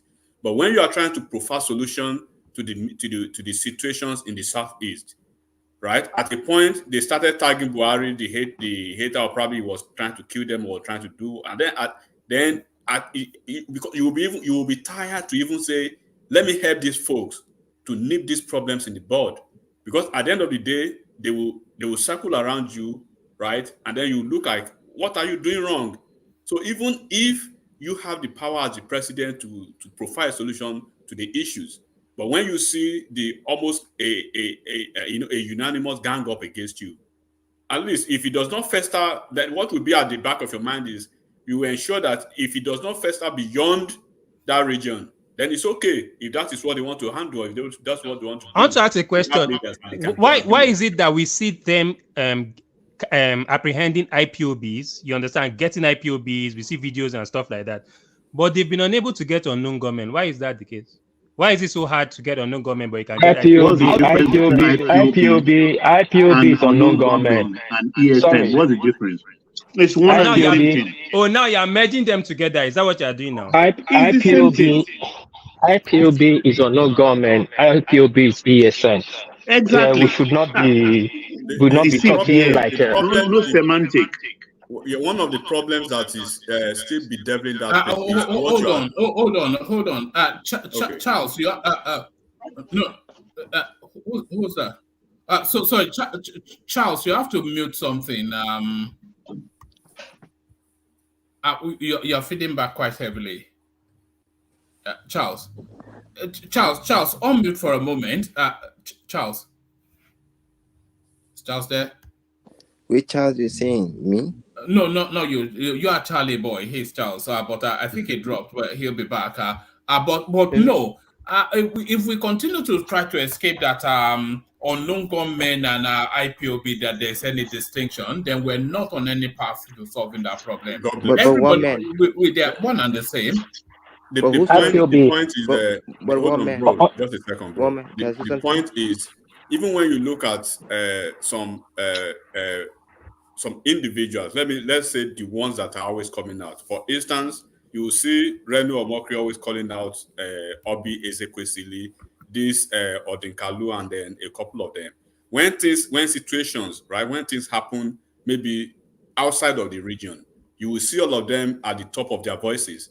I think sometime last week they killed they killed two people in Anambra. They burnt them alive. Reno called them. Called them out on that. Yeah. And as we speak now, we've not heard PIM from those usual voices, those loud voices, the loquacious ones. But they have this audacity almost every time to come out, right, to say any small thing in the north or in the southwest or in the south, they are the first to speak about that. But when issues happen over there, that even it is concerning, right, all other Nigerians beyond the southeast, then when you want to speak to it, to find a solution to it, to provide a solution to it, you will see that they will find a way to corner you to talk to a corner, and then you look at and what I like the people that you're actually trying to I don't know how to help with their situation, but they are making you look like the bad one. What will you do at that point? You have enigmatic. to They know their problem. They know their problem. They know who is their problem. So forget about helping them. Forget it. And that was the reason we started it by saying they will now pick maybe 1 or 3 people or 2 out of them that they really do not like by way of politics or by one thing or the other. They want to pin it on those individuals. Look at when Nnamdi Kanu started this nonsense, right? All over the place. Look at people were calling them, but until it backfired. Now they are calling the federal government to release him. Look at Simon Apapa, and I was speaking probably yesterday or 2 days ago about the consequences and the long-term consequences, and then thinking out of the box of these Ajeros, right? Situation now in Imo State, and I made some series of scenarios trying to let them understand that look, Ajero is the president of NLC now. We've had NLC president from other regions, from other states. What they've done from the federal government is trying to protect the interest of their state, even attracting stuff back to their states, right? But what Ajero is doing now, because of politics, is fighting his governor for political reason. He's trying to lock down the economy of his state. He's trying to lock down. Flights wouldn't be able to move to fly into Imo State. And then and I said with a very big caveat, if Hope Uzodinma, goes all out as a politician that he is, and the situation escalates beyond what we are saying now, then who gets the blame? But at the end of the day, people they are taking sides now. Hope Uzodinma side, Ajero side, people who are the headless mob and the PDP guys who want Hope Uzodinma out. But at the end of the day, when it becomes a situation, a rubble, right? Then they will say, they will start looking for someone to blame. When it was very, very, the situation was very at the elementary stage where they could nip it in the bud, they were taking sides and being ambivalent. And when people speak out of passion to actually call them to see the intended consequences, they will tag that person or something. So this is one of those things. This is how it starts. Because we saw how this Nnamdi Kanu, there was no issue apart from the Masob stuff that happened those days, long time ago. When Nnamdi Kanu started this nonsense, it was all over. People were taking sides with him. Even this same Nnamdi Kanu that they are yelling, they are crying, they are doing everything now that government should release him. At a point on this platform, and you could remember vividly one man, at the point on this platform, at the height of the election, right? People on this platform, prominent people on this platform, they were a lot of them went against the ideas of actually Buhari releasing Nnamdi Kanu that time. Do you know? Could you remember that time, old man? Yes. They never wanted Nnamdi Kanu released because they believed it was an orchestrated move to checkmate the Peter Obi's momentum at that time. And we told them, look, at the end of the day, you're going to beg for this. Are they not begging for it now?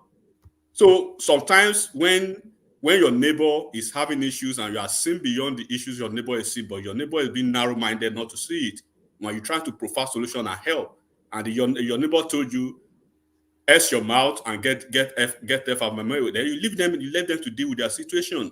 So when they need, when the situation, goes overboard, and then they need your help, you pretend as if you are not seeing them again. That's the situation Nigeria is doing to them now. You see, you guys don't understand it. Here's the fact. Do you know the Eastern Palestinians have a problem? The same thing happened in Nigeria with the Igbo. Same thing. Eastern Palestinians. You guys don't understand the Igbo. Nigeria started the killing. Get the facts right. Nigeria started the killing. We can't be lying here. Nigeria started the killing of the Igbos. Get the facts right. I'll defend my tribe to this day. Are the Igbos not killing themselves now, Charles? I'm just saying what happened. What happened in Eastern Palestine is similar to happening to Nigeria. I'm proud to say this is a fact. I'm not talking. It's a fact going on. Eastern Palestine has the same problem, and Nigeria has the same problem with the Igbos. How it will between. It's not fair. Nigeria started the killings. Nigeria started the killing of the Igbos. Let me say a little thing. One man. Sorry, before you go on, Charlie Coco. Sorry. This mass grave they are finding right now, it's not by coincidence or by chance. It's from the ESN member that have been caught for the past few days and months. They are taking the military and the police to their grave side. And still, people will come out and say ESN mean good for the country, or why Nigerian government is not talking about it. It's funny. Adolfo, please, you can go ahead. Thank you. Okay. See, when you have a country that doesn't work, this is what happened. Where you have the leadership in position that supposed to do their job well in the interest of the country, they fail to do it. You will have situation like this. Is it not the same situation that we have in the north? The killing all over the north? Why are we not talking about that? They may not have people slaughtering people in their villages in the northern Nigeria, across the northern Nigeria. How many people are killing in Land in the east that you can compare to millions that have been killed in the north? Why are we not speaking about that? It's not the, you see, when leaders, people in the position of leadership, fail in their responsibility, that's why you will see some things like this happening. We have ESN kill people. We have some unknown government, some criminals killing people. We have even some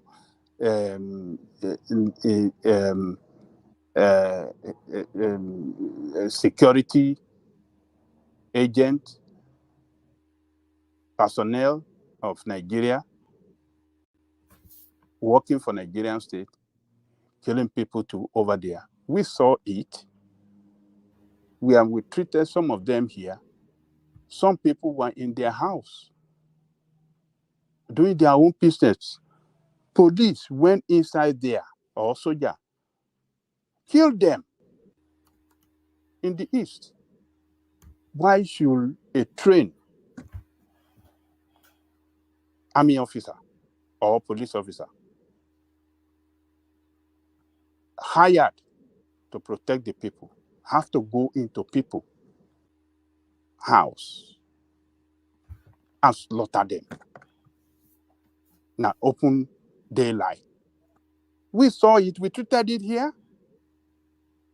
So look, the problem that is ravaging that country in terms of insecurity and this killing we are seeing of innocent people across that country, we have to focus on the people in charge that fail to secure the country and secure their people.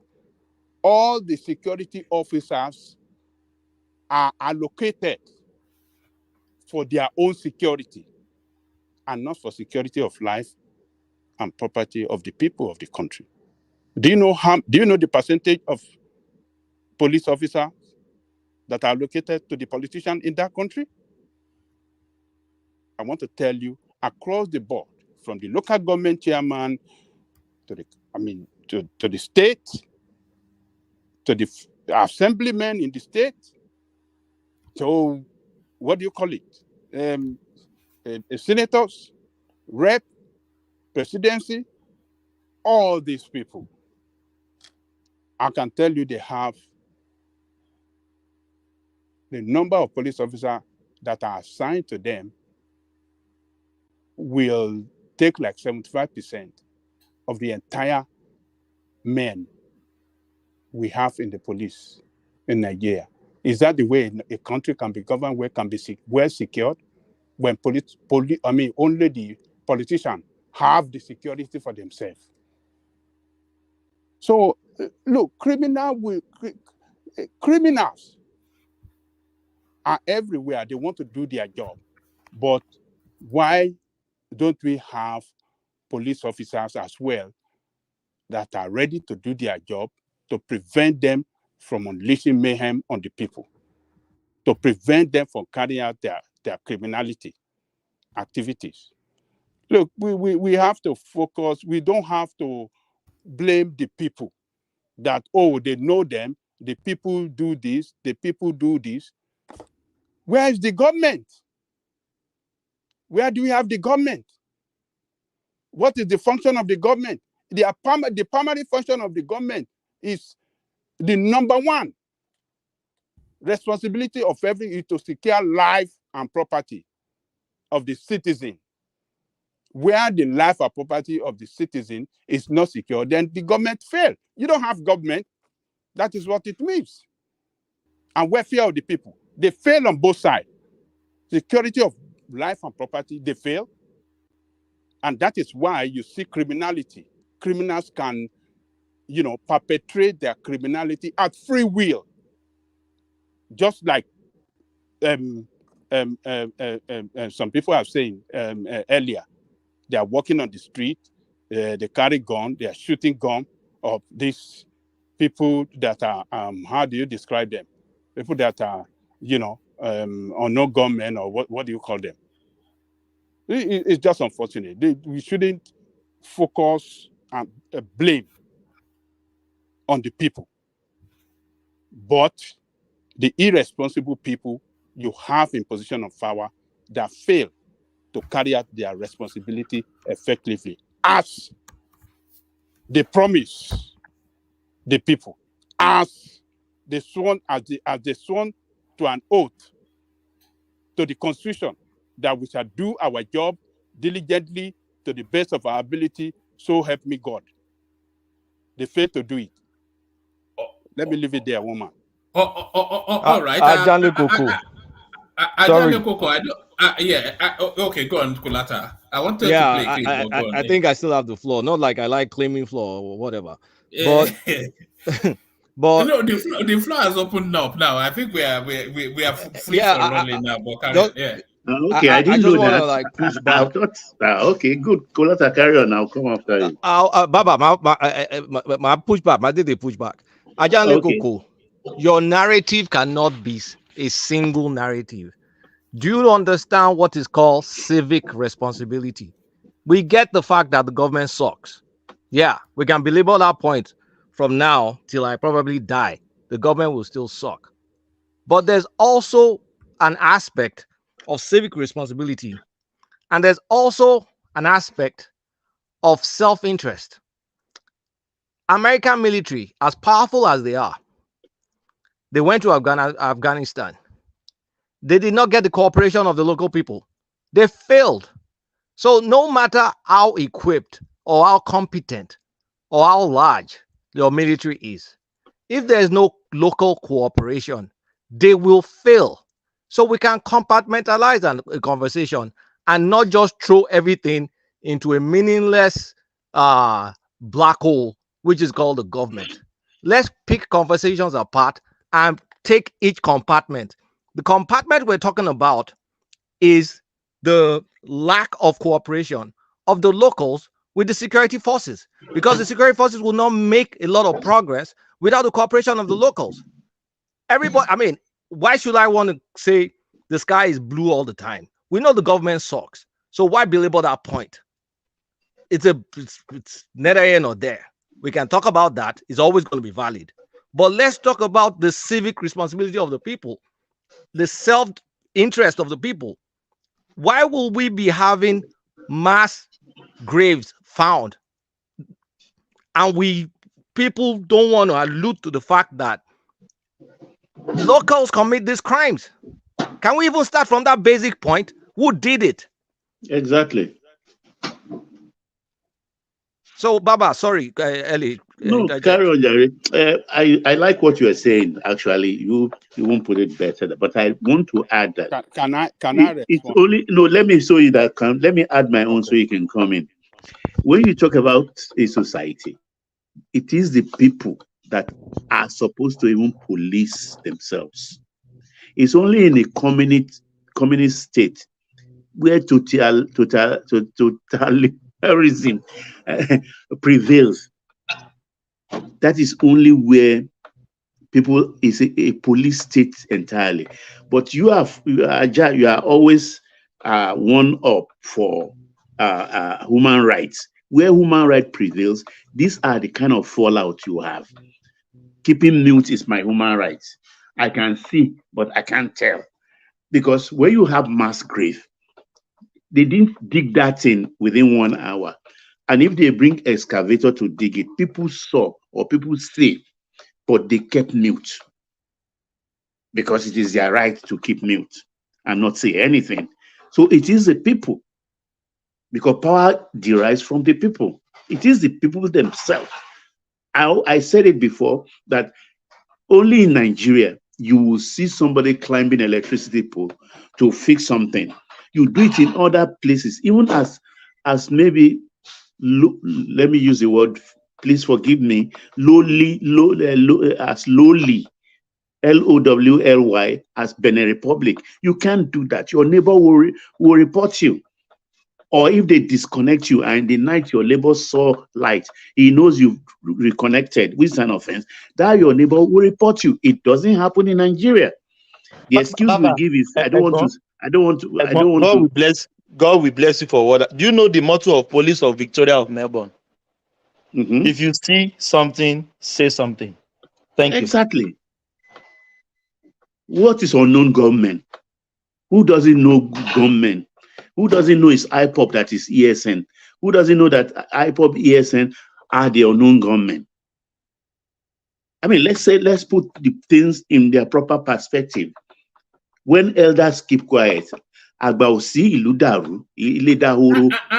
it was a phenomenon that started after ESN was created now. So how can it not be the case that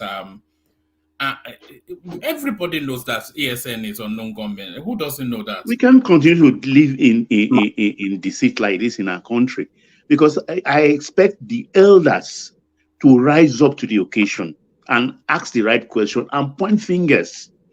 That's how that problem in Southeast or all over Nigeria can be solved.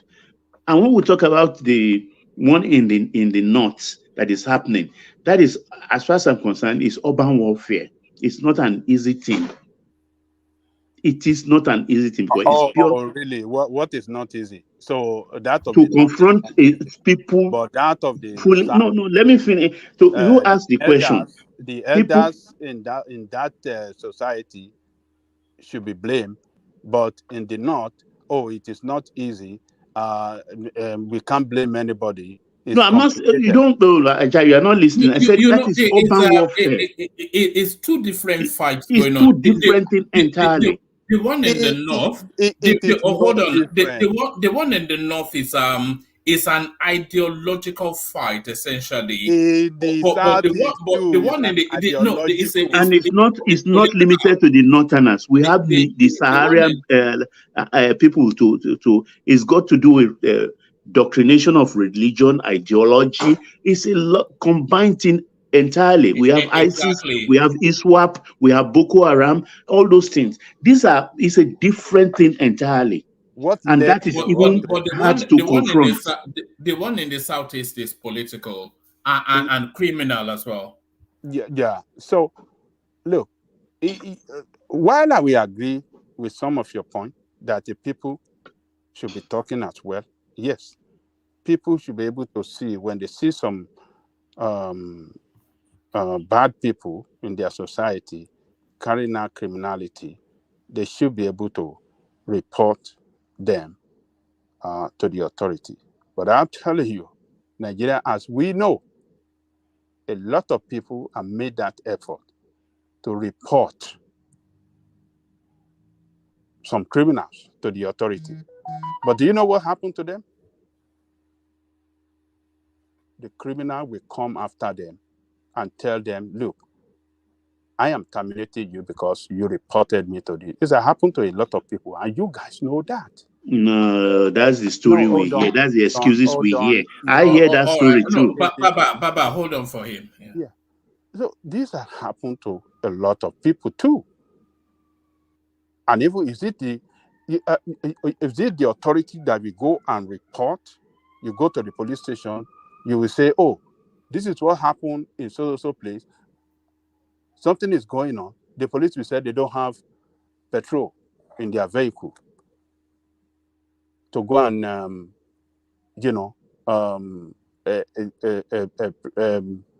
prevent or thwart that incident, that criminal incident that reported to them. They said they don't have vehicle. They don't have vehicle, or they don't have petrol in their vehicle. Is it that man that came to report to them that we buy petrol into the vehicle?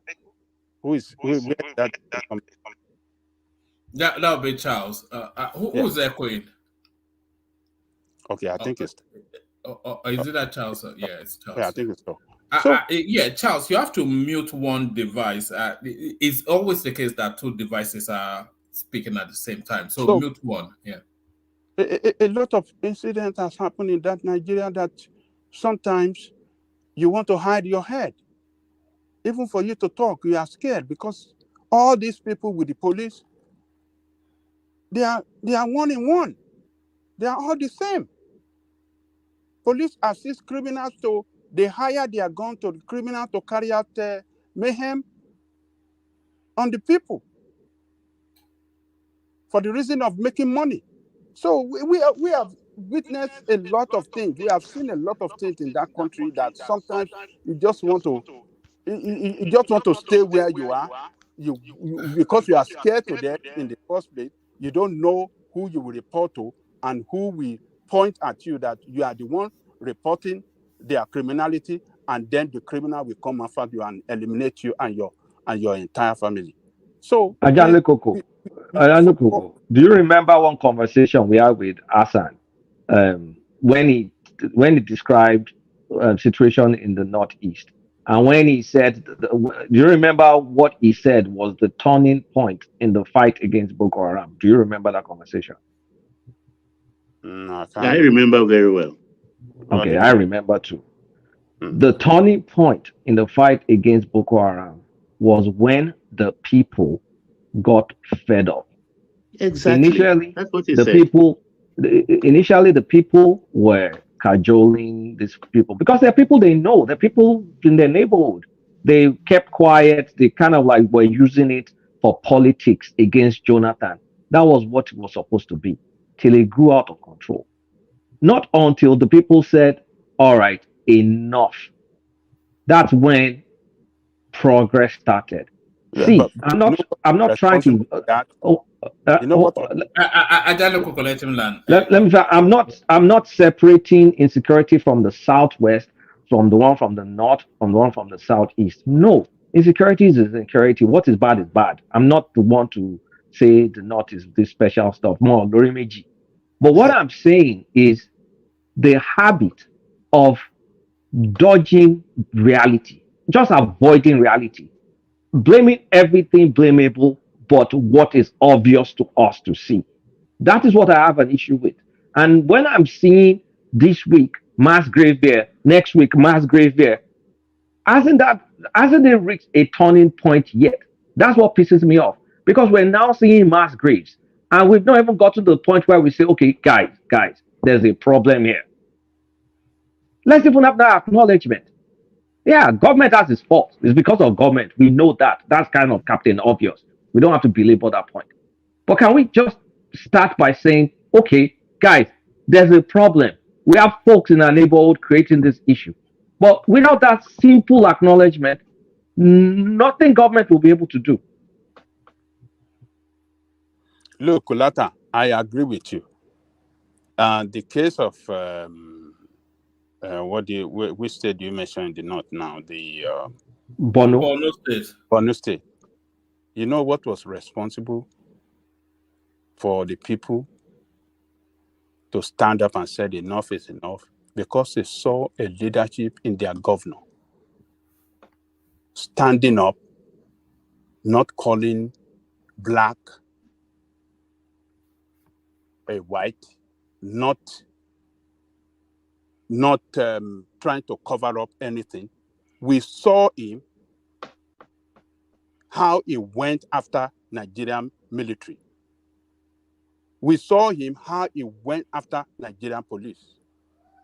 We saw him how he, at the middle of the heat, when that trouble was so, this guy was traveling from villages to villages to look at, to check by himself to see a situation, a first-hand, to have a first-hand information by himself. People saw that leadership in him. And who was the governor? The current governor now. What is it?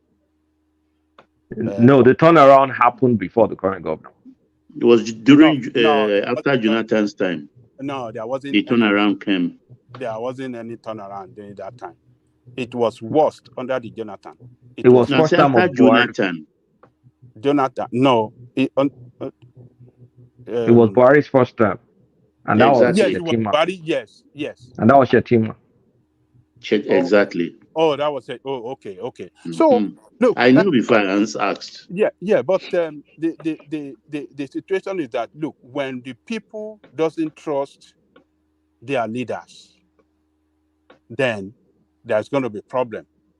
You have people. But what about Soludo? Soludo is saying the truth. What is he getting for that? Yes, you're right. I mean, we have to blame I'm not saying that we should not blame the people, but what I'm saying is that why must it degenerate into a situation where the government does not have control anymore? Why do we have government in place in the first place? Okay, Aja, let me give you an example of my own street, my own area. You understand? Yeah. Even look at, let me, I will let you talk, Baba.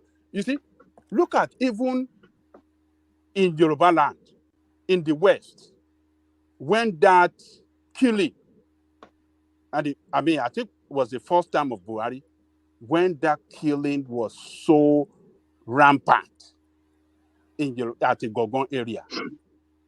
The people that are there on Okankanfo sent that arrested that criminals, that Iskilu Wakilu, or what was his name?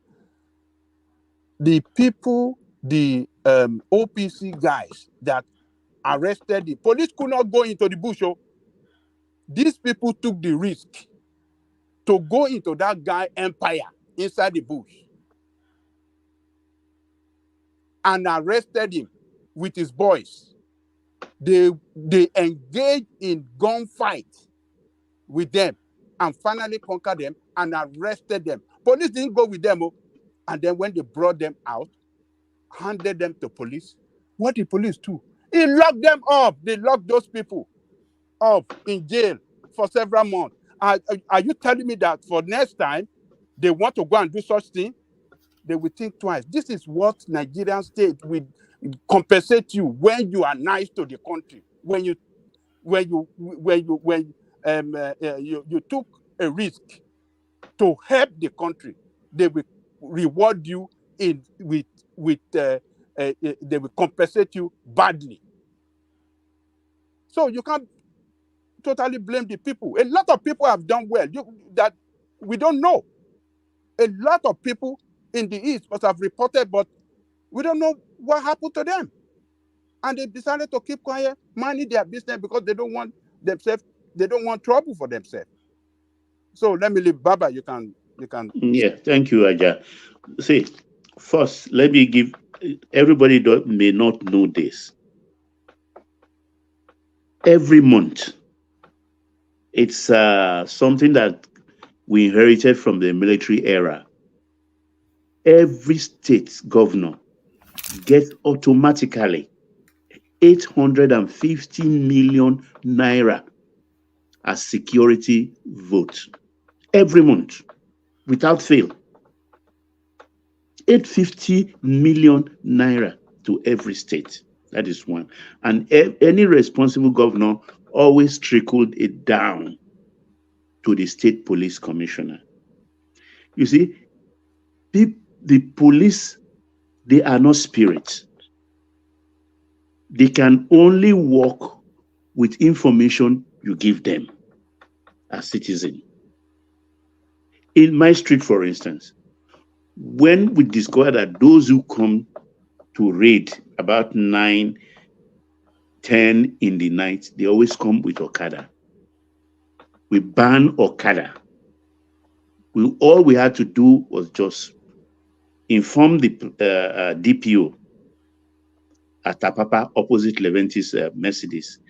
We informed him what our intention, and they gave us the go ahead. Yes, we wrote Gadagba Gadagba, big signboard, the entrance and the other entrance. No entry to Okada riders or Okada motorcycle after 7 p.m., 1900 hours. That is the responsibility of a citizen. 2, when we also discover that some people who don't have corporate gateman, who have malams all over the place, they sell all this wusi, sweets, cigarette, everything.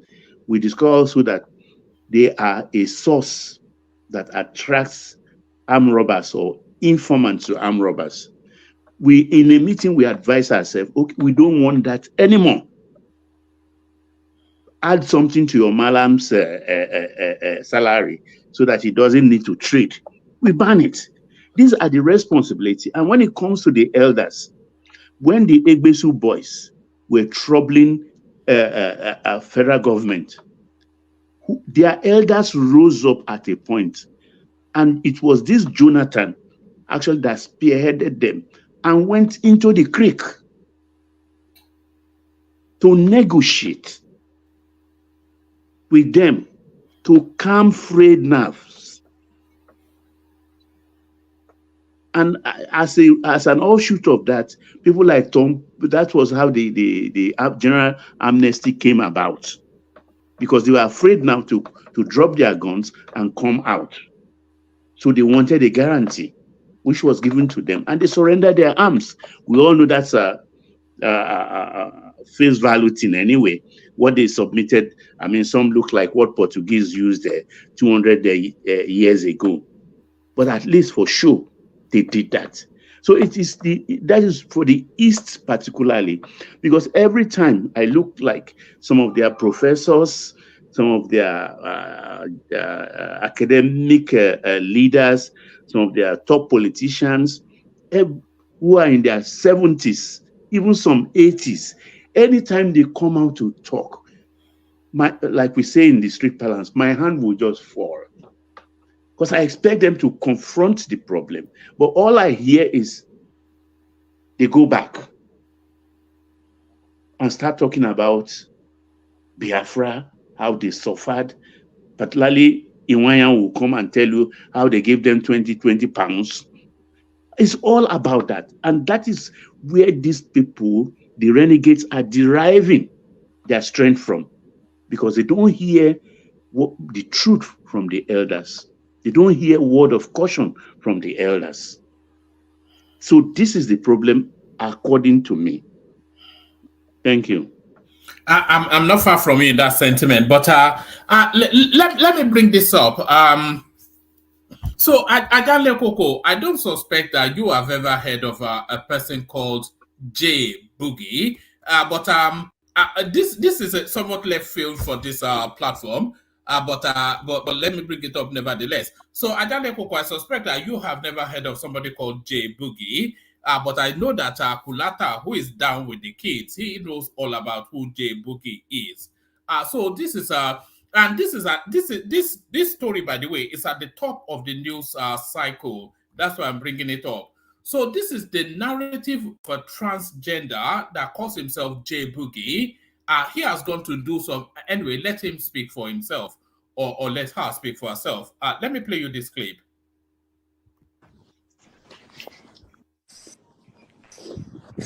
I keep hearing she has been in contact with the doctor and all that. I've not even been seeing anything, and my condition is getting worse by the day.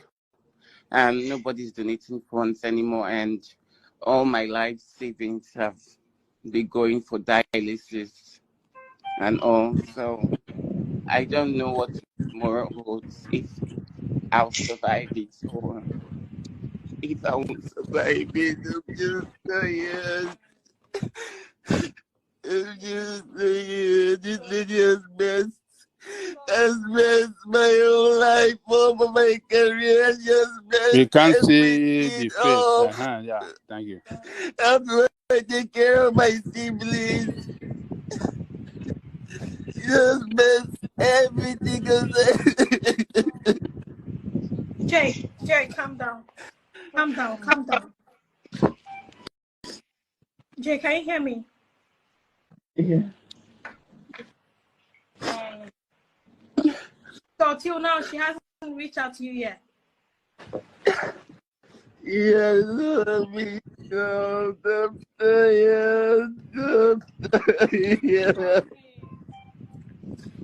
Okay, guys, we're just live today because I felt like it's not nice for us to, people feel like Jay is getting better and they'll feel, oh, everything is going well, not knowing that,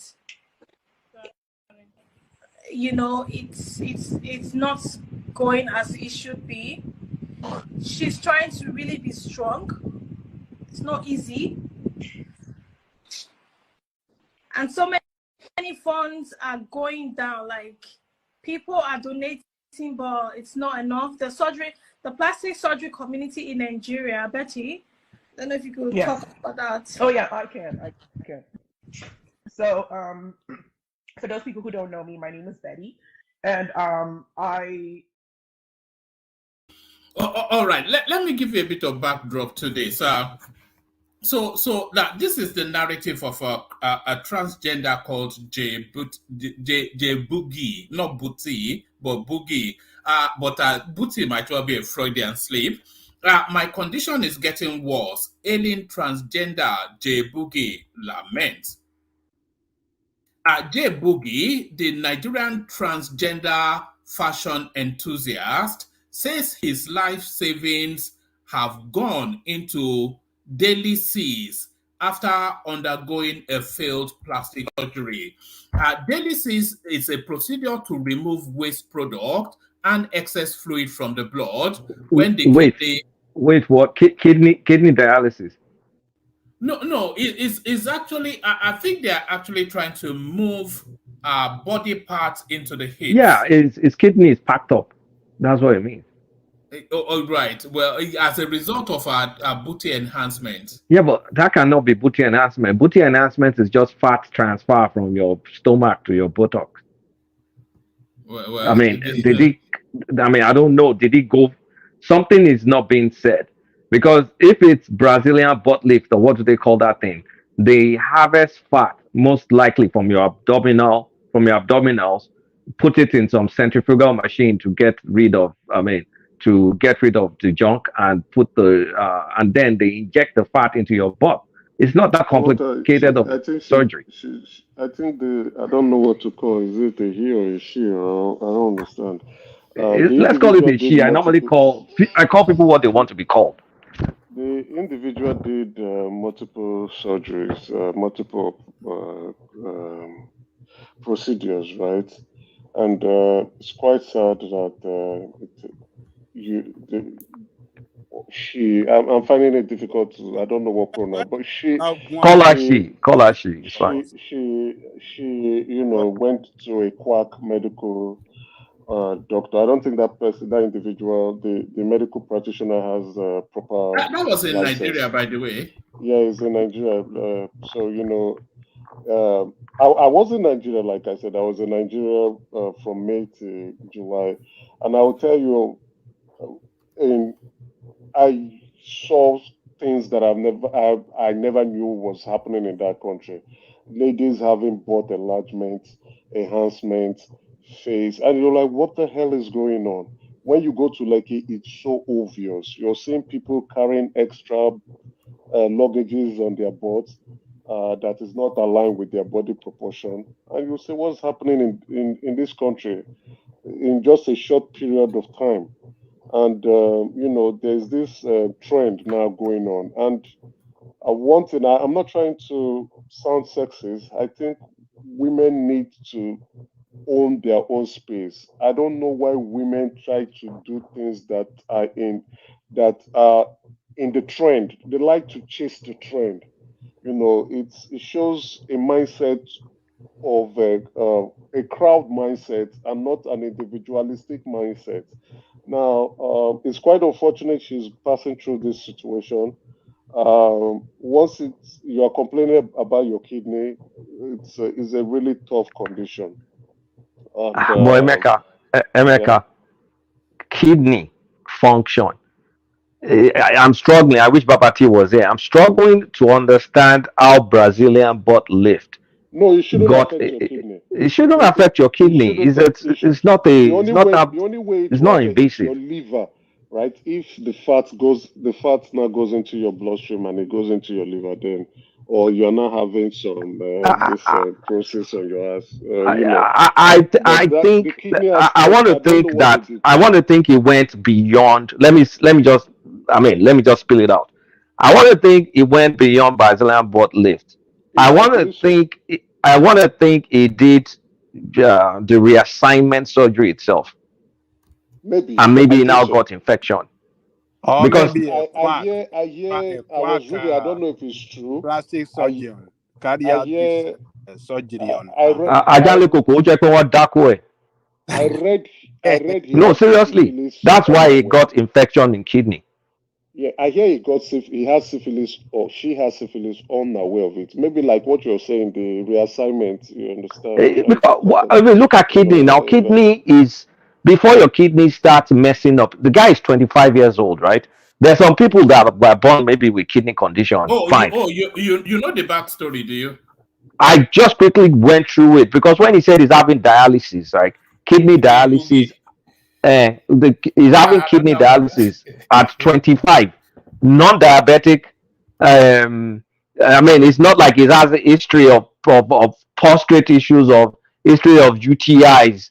That happens to all this something year-old people. But these days, young people are not having kidney issues in Nigeria, right? The things they smoke and drink. Or has he had high blood pressure? It's 25. What they smoke and drink these days, it's terrible. Yes. Oh, doctor is okay, doctor. Thank God. Simba, please come and explain. They are hiding a lot of situations. She's not telling us the truth. Thank you. All these transgender people, they use a lot of medications, a lot of drugs, a lot of hormonal therapy for them to look like a female. So all these things can come together. Even all these grafts that they do, all these boob and their whatever they enhance, they have to put them on some kind of medication that suppresses their immunity for them to have for the graft or whatever transplant they do for it not to react, but their body not to react to it. And all these things can also predispose them to infection, as you said, Kulata. So they are not telling the public the truth. They are just they're just whipping up public sympathy for them to get money for her to get treated. These things are not sustainable, and we should use all these things to actually campaign to all the younger ones, not for them not to engage in this kind of thing. They are not sustainable. They are not. All these things are not They sustainable. have health implications. Eh? Yes. Things have health implications. I have a friend who is a plastic surgeon. If you enhance your all these their yams that they use to enhance, for days, for weeks, they cannot sit down. They have to be lying on their on their abdomen for them to be able to for that thing to. It takes weeks, not even 1 month. Because if they are sitting on it, the thing will just disappear, and it can cause embolism, and that's why you see that some of them even dying suddenly, because some of these things can escape into their bloodstream and to cause a pulmonary embolism, and they will die suddenly. That's what So you killed see, Obasanjo's wife now. It's wife, not yes, Brazilian butt little. She did fat graft. And I think that, caused a blockage maybe in the widow maker or something. That's how she died. yes. So it's a high risk procedure that they are undertaking, and so all these things that they are just putting out there for the public to consume is a lie. What Is a about the lie. long-term implication? I hear that stuff. If you don't go for the regular checkup, the fat in the ass gets hardened, and then Because some of them put literal silicone cement in their butt. Yeah, I hear of cement, I hear of silicone, I hear of fat, but the one of fat, you have to go I for heard they regular. can. I heard after that procedure, they can't sleep on their back anymore. They have to sleep sideways. That's what I heard, anyway. Can you That's imagine? what I'm telling you. One man now, they have a kind of position they have to adopt, which is a terrible thing. And the only thing is that they will not come out and tell the public what they are facing. Women don't tell themselves the truth. They don't tell themselves the truth. They always want to form things. It's sad. There's a long-term implication. It's now a big craze. All this nip and talk is a big craze now in Nigeria. Even Kim Kardashian, who was a pace setter in this nonsense, she has removed her own. She has removed it because she removed that idiot Nyash. Yeah, she has removed it. It has health implications for long term, right? Did she not have Botox injected in her lips as well? No, that one is still there. That one is still there, but she removed the one on her butt. Right? Many of them are removing it because it's the health implications in the long term is there. There's a huge risk. These young girls don't know what they are doing to themselves. Now look at this. Oh God. And men don't like this thing. They don't know. We don't like it. They think we do, but we don't. It's just the names get funkier. We went from Bobrisky to what's that one, James Brown, and this one is J Boogie now. So it's that Lagos man is what it's turning into is quite a thing. The next one will be Satanic Funky. J Boogie, But like you said, it's probably an attempt to canvas for money, isn't it? Really, all this. If the guy is already on dialysis, Simba, please let them know. I don't think dialysis is not something you pray for your enemies, man. Honestly speaking, she's near the end.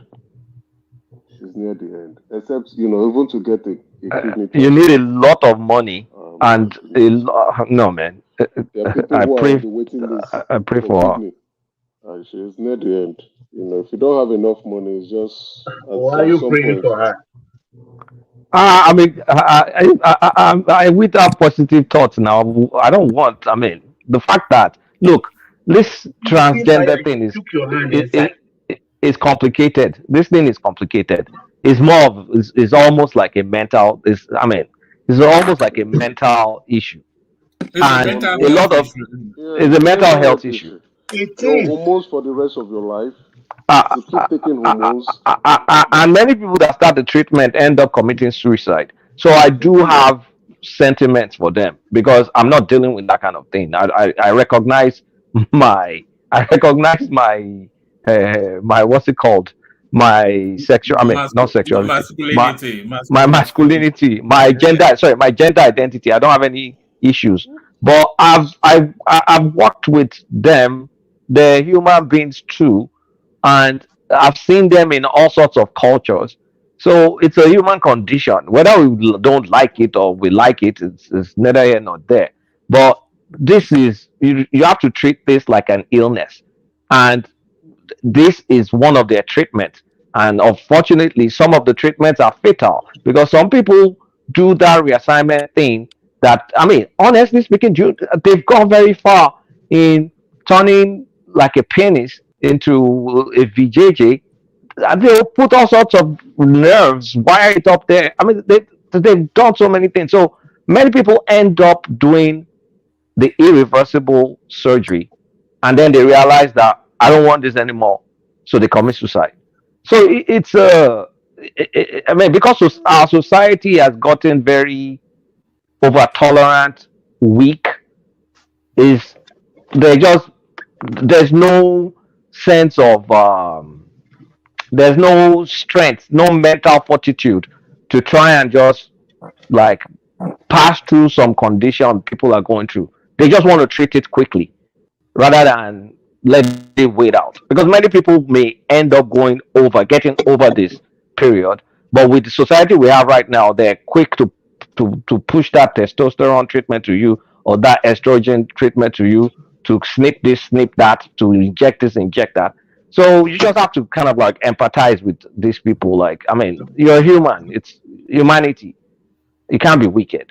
You know, So I can just about stomach it in a female that wants to some body augmentation and all that. But for a man to be doing, you know, when I was coming from, when we were coming back from America, I saw this guy at the Philadelphia airport. It's still disturbed. The butt was the size of the rest of the body, and hopefully it was just wearing some pad. It just freaked me out, you know. But I don't know, man. I grew up with one of them. Well, one man. I grew up with one of them.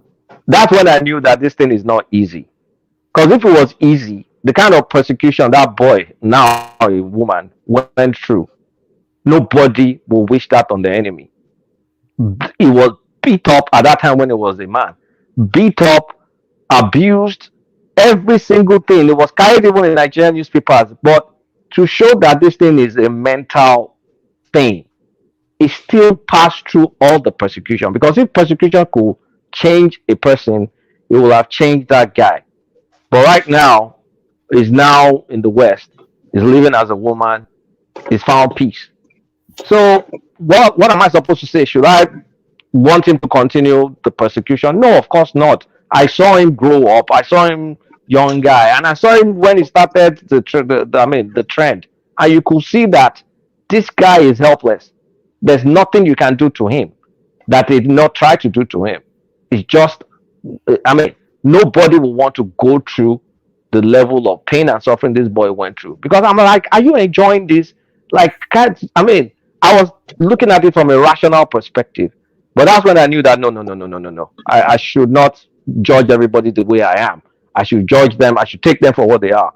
Because that pain, what they gave this guy in Pavlov, a beating on a regular basis, daily basis, weekly basis, he still persevered. Not until he got that surgery, till he found peace. So who am I to judge? All right. Dupsy, you heard Boogie. I keep wanting to say Djibouti. You heard Djibouti, and then you come running in, and curiously, rational mind comes running in too. So rational mind. What do you know about something like Djibouti? Rational mind. I thought this was not your territory. Let me swap you, Thomas, for rational mind. Who was coming for Djibouti? Rational mind. There are a lot of obedience in like that. What's your business with Djibouti? Djibouti. I don't even know what you're talking about. Look at this guy. What do you mean you don't know? You came running in like Linford Christie. I don't know this person. I don't know. Yeah, I mean, it's just I just came in. It was on Kulata. Is that Kulata talking? That was talking, right? That was Kulata. Yes. Egboen. What are they? Double Ganga. Kulata. Yeah, that's why I came in. Well, I mean, no comment on this. All right. You did fair. You did fair. Well, by what I do, I can't make comment like on this, even though if I have my own opinion. But then, yeah, I mean, yeah, well, like you said, a lot of them are having issues. What I mean issues, nature, you cannot. I think there's a way nature has designed us, and if you try to interfere with it, some people have suffered its consequences. There are a lot of people who have gone through this transformation because they felt that they are men trapped in a woman's body, or as a woman trapped in a man's body. Some people will argue that it's like Kulata said, it's a mental issue. Some people say no, it's just how they feel. But however it is, I believe people have the right to choose whatever they want to do.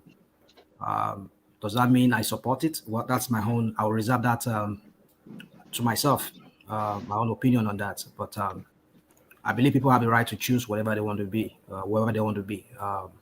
Yeah. So the stats out there shows a lot. I think, like you were saying, one man, and like we're also bringing this example of this person. A lot of them went through that estrogen or whatever injection, and all of those things they go through. It kind of some of them they just don't. Let me not go deep into some of it, but I just want to say nature is just nature. I remember when I was. I want to say this. It's kind of like it might sound too vulgar, but I'll try not to be making vulgar. Yoruba people has a saying that says, my dad would say, No, God, I didn't expect you to go that. No. Well, there's a reason why I said that. When my dad said that many years ago, I mean, elderly people, they used to say that around me. I mean, say that to we kids and other people. I've never heard that before, ever. Yes, but then I never knew how it is until I started seeing. It's a common say in Yoruba land, though. I know, but what I'm saying. But what does that tell us? That tells us that there's an angle I'm coming with that. It's a human thing. Hold on. That's what it tells us. No. Adofuro. It could happen to. Let's not go. We all know. Happen to a woman. No, there are people who have preference for that for women. Dude, let's not go there. It's got nothing to do with the other side. I brought it up. Hold on. There's a reason why I brought it up. The reason is this. I said you cannot cheat. You cannot. There's a way nature has standardized things. You cannot. If you try to tweak it, you might find yourself butting head with nature. Now, why am I saying this? Is this? It's been. I don't want to make a YouTube, but there's something I want to say. I will say it in the coded way. These people who choose alternative lifestyle, you know what I mean? The rate of violence use the word violence. The rate of the V issue situation among them, it's very higher than heterosexual people. Is there statistics that? Yeah, go online. You go, woman. Just both the L1 and the G1. Rational mind. Let me put something to you. You bring up statistics. Let me just land this. No, not statistics. I want to put something. You said alternative lifestyle. Yeah. So if we say alternative lifestyle, do the animal kingdom choose to also indulge in alternative lifestyle? Because wait, let me just make the point. It's 5 seconds. Because the observation true is in the animal kingdom. So do they choose to be deviant, or it's just nature? Okay. Woman, let me answer Kulata on that. Can I just land that point I want to make? Gbogbo point ló máa ń line kó jẹ́ ká gbọ́ràn ó ṣe dandan kó sọ̀rọ̀. Dúpẹ́ mo fẹ́ takò mí ni o kò fẹ́ jọjọ ní sùúrù náà yẹ kí n land point. So the reason why I'm saying this is this that. Chairman, you should jump on. This is your space. But what I'm saying is that even the L people. Oh my goodness, the rate of the V among them. I mean, I've had them as friends. No, let me know. I have even the G ones as friends. Oh my goodness, I've been in situation whereby they were fighting each other. I'm like the jealousy among them, it passed that of the heterosexual. So if you look at the statistics, go just look online, you'll see that the rate of, so I kind of like, and now the G1 among them, I kind of look among them. Why? Because I've had close interaction with many of them. There's this. How close is that interaction now? Don't worry, don't go. I don't want. I mean. One man, let me interject. National mind. Okay, land the problem. Okay, land. Okay, land the problem.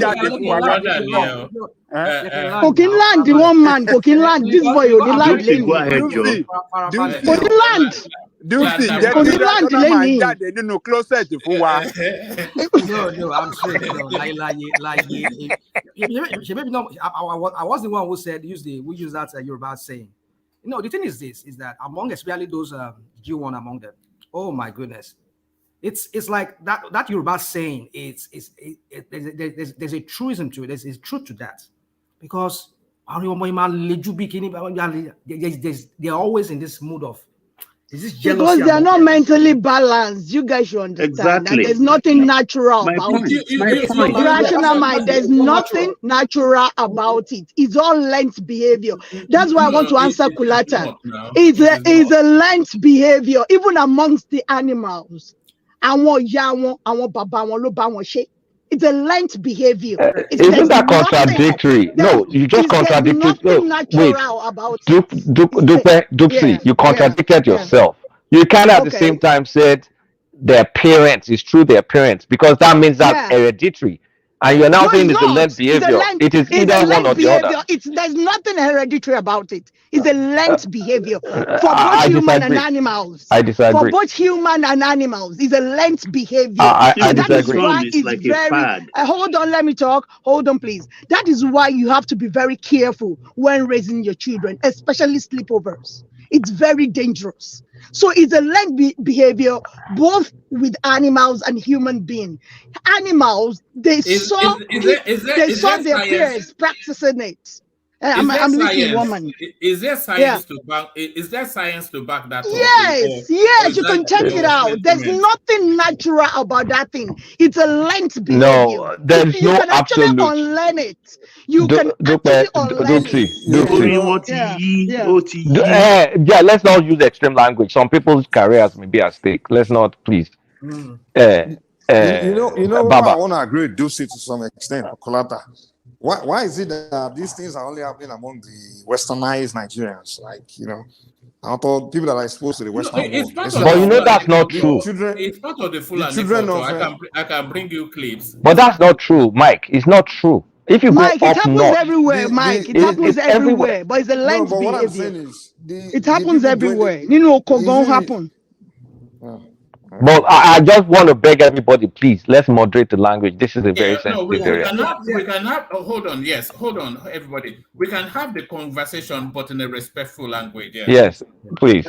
One man. Let me say this. This thing, man, land more, but boy, no joke now. One like to put you. I'm landing go back. One man, look for me space gains right now. White, getting land.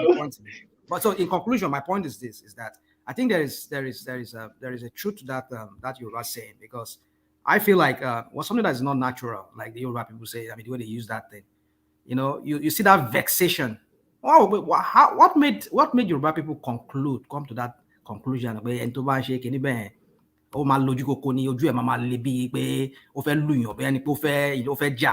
not like that. So I kind of like reason. I say, wow, man, it's like. Especially the G1s. Oh my goodness, the level of it's so bad. I've been in the car with some of them, whereby the way they were just like, we just got out of bar, and two of them, they are both gay, and oh my goodness, Rational mind. The same thing happens to heterosexuals. No. That's what I'm saying. Yes. Go and look at that statistics. You go and very high among them. That's what give the statistics. Look. We need to acknowledge one thing. There's a spectrum to this sexuality thing. Some people are deviant. Some people just want to try stuff. But there's people not until you've experienced, you've seen someone born, go through the things, and you're like, oh my God, this thing, there's some nature to it. Not doesn't mean everything is all natural. It doesn't mean some people don't pick stuff up or some people just want to try stuff, right? So it's not binary. It's not black or white. It's a spectrum because there's just some people that are born effeminate. The same thing you find some women born butch. Are we trying to deny that we've not seen real tomboys? Yeah, I know what you're talking about, Kulata, but that doesn't mean that you should practice what you're not supposed to practice. Some men are like girly like that. I understand where you're coming from, and some girls are like tomboy. But that doesn't mean you should go that deep if you did not learn that behavior. Are you saying they should repress who they naturally are? Is that what? Are you saying No, it's a learned behavior. What Kulata is talking about is when a guy behaves like a girl. When someone is born effeminate, is that learned? Yeah. No. That can be natural. I'm not even talking about that. That can be very natural. Maybe, probably the guy has loads of sisters. Probably. I don't know. But some doesn't have to have guys are sisters. like that. Some are just like that. No, I don't. I'm not even arguing about that. But this cocoa is a learned behavior. No, you can't say that because what you are admitting to contradicts what you are saying now.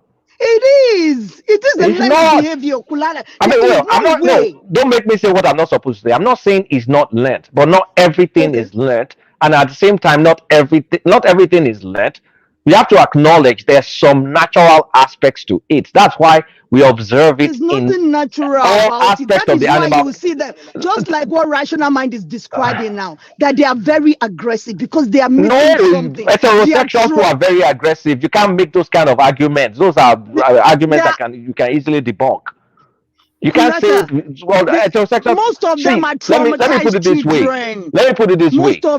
Let me put it this way. What negates your argument is there's no aspect in nature that you will not find this behavior. There's no aspect in nature. Tell me the aspect in animal kingdom that you won't find this.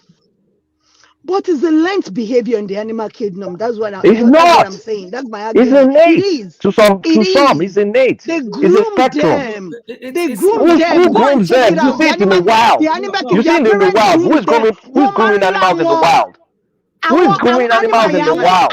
Àwọn nídìí, àwọn parents wọn láwọn nídìí, animals in the wild. It is a learned behavior. You see, it is. This is a learned behavior. Have you heard about the word instinctual? Something to be instinctual.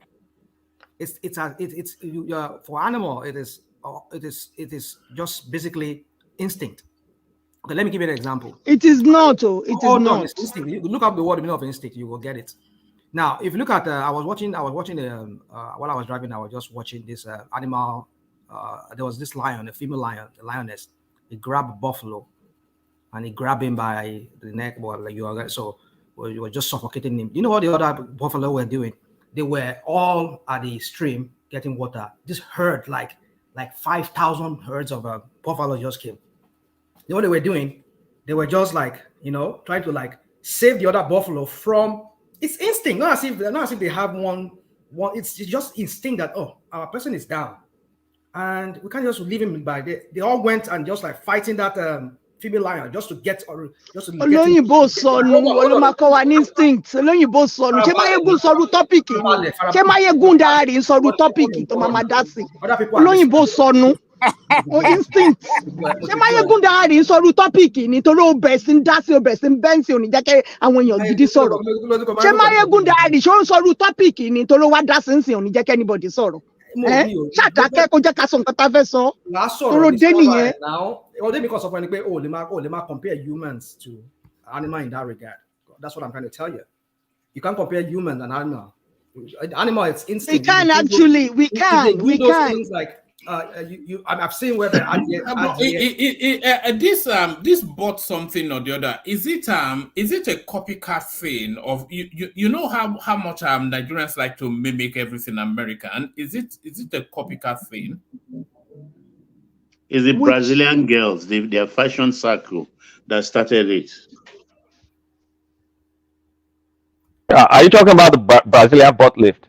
Yeah. No, whatever it is that this girl was trying to do. Every Lagos girl now does it now. There are like You see, 8 one man. doctors in Nigeria. You see this our Nigerian elites, right? When many of them are raising their children, they think their children are special. They don't raise them among Africans. Most of them, they spend their childhood living in all these countries. Around the Igbo people now, they will like spend their childhood in England, all these westernized countries. So they are the one that are now, bringing these things they learn from this upbringing among Igbo. Because I've been around those kids, I can't relate to them very well. They talk Nigerian accent because they spend a lot of time in Nigeria, but they are very, very Western, Europeanized and all this. So they are the ones. So things they see in these cultures, the surgery and all these things, they're not bringing it to Nigeria. They are the one that brought hip hop and all these things into our spaces now in the 90s. They were those ones that grew up in America and England. They're the one bringing it. It's not like Naramali too, coming from England with the behavior. They are the one bringing these things to Nigeria. It's not we, the local children. You understand? We that grew up in Nigeria, we are not the one just emulating things and trying to just force into our society. We still know what our culture is. But what the counter argument is presenting, Mike, what the counter argument is presenting is these things are innate to some people. We cannot really insist that every single person that is inclined in that way is learned behavior or copycatting. But what you are saying is that this Americanized, westernized ways coming into our culture is essentially liberating these people from the repression that they've had to endure for years. So it's not as though they're bringing something new. They are liberating them to express themselves. You're not liberating them. You're emulating somebody else. Not liberation. Just copycatting.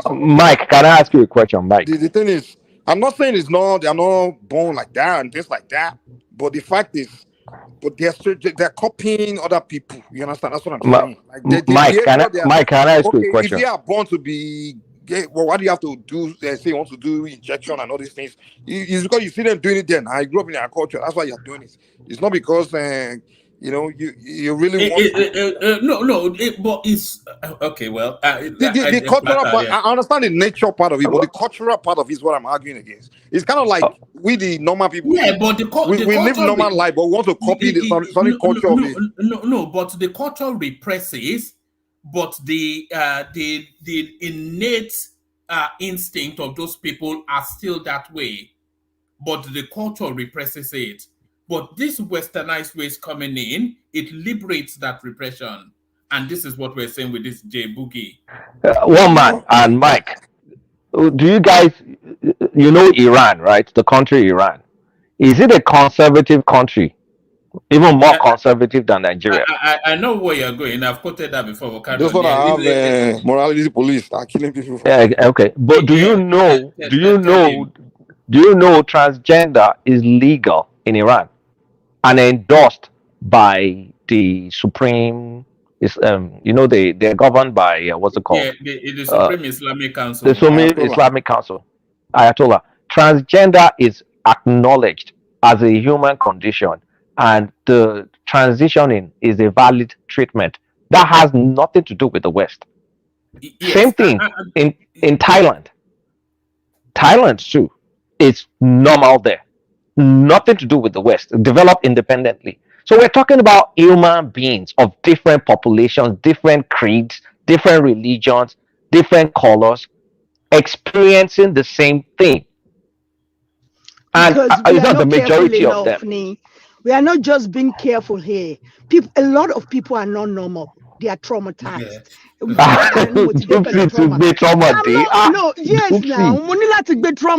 Because a lot of people are not normal. Because nobody, was there for them. People didn't actually parent their children the proper way. Because we don't even have it in us, most of us. We don't have that thing in us that you make you a proper parent. That's why I'm always advocating one child per couple everywhere on this whole wild world.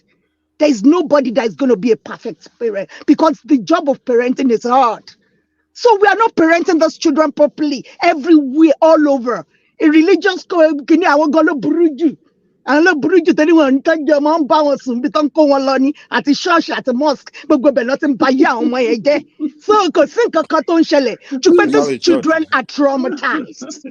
They are traumatized. That is why you're seeing increased numbers in gays and lesbians. Because a lot of them, that is why Rational Mind is telling us that most of these people, he can actually notice that they are, be in nature.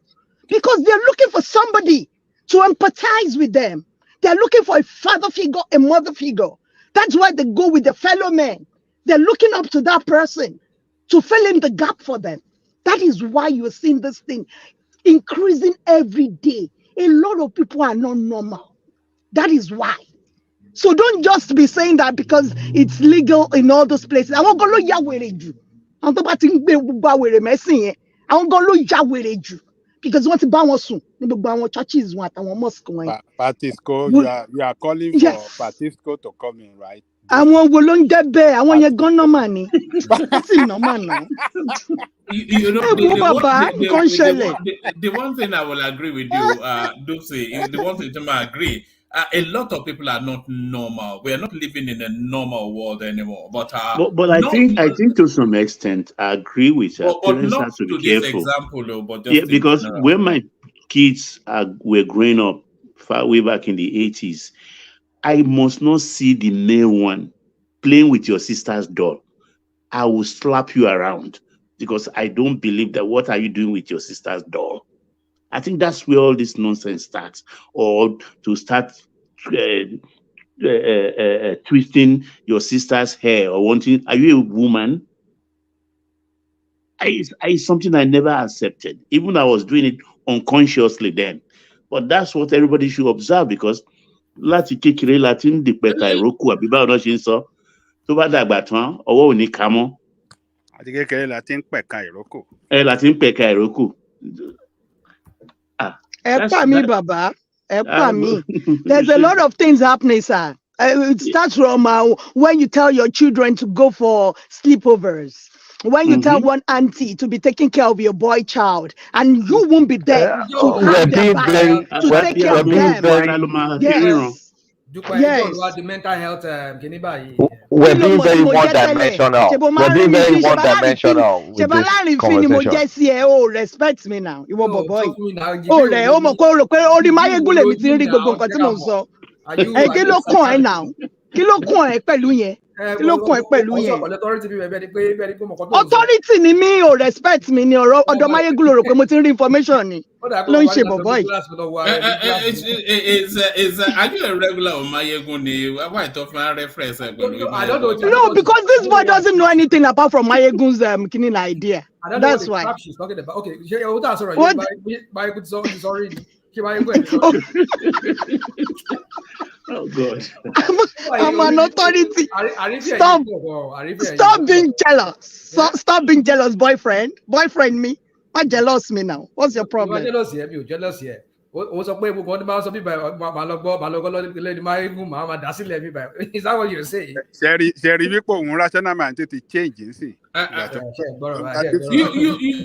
know that just from the example that Baba was giving just now, you know that Donyo Okupe's son is that way inclined. Yeah, and he's always lamenting. Yes. Oh, I think Mayegun is like that. I think. Roma, don't you think? No, I don't think Mayegun is like that. Though. That guy is something, man.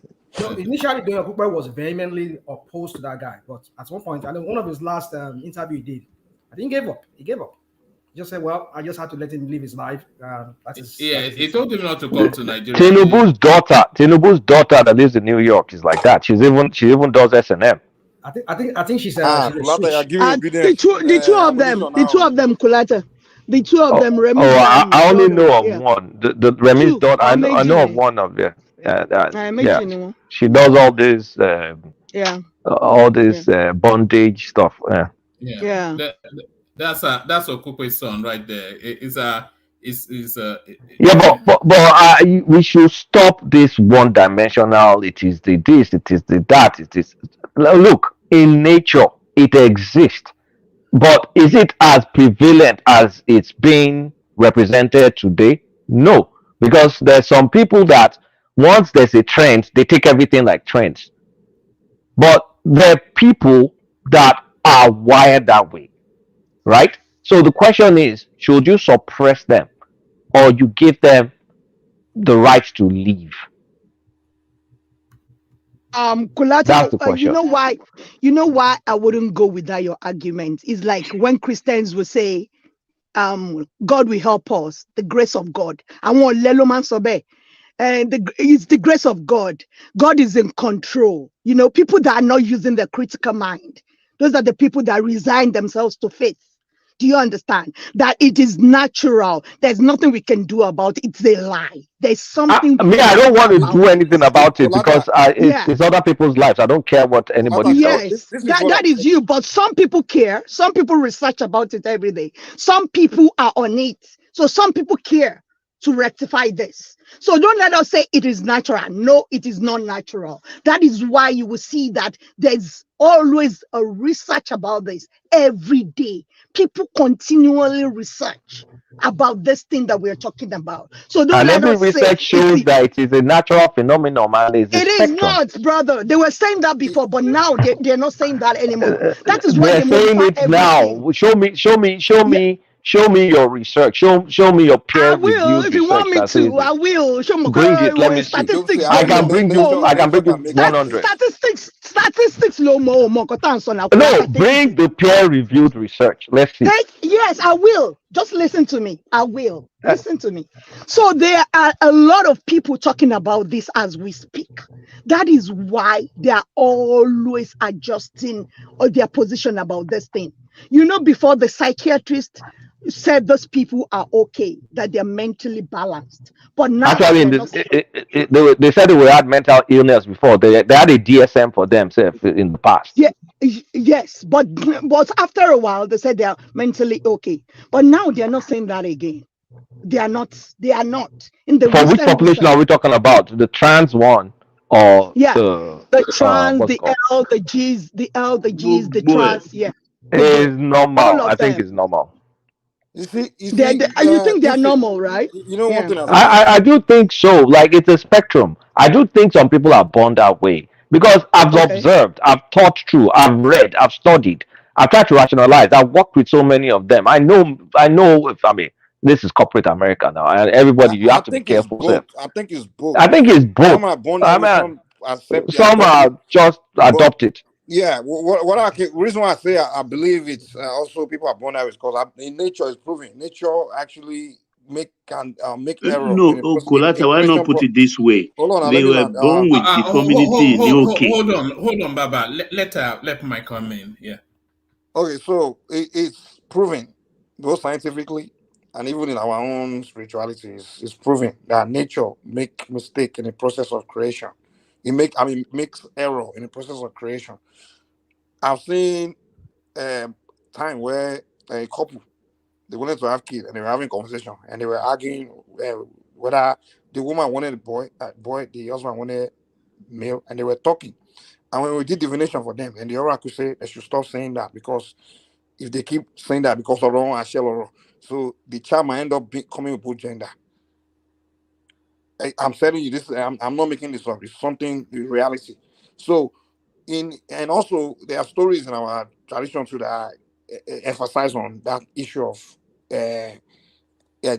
human being born with that mixed gender situation. So it's there. It's a fact. It's a natural phenomenon. For I believe that. However, this is my position though, because people are born with that situation doesn't mean we have to inflict the rest of society with it.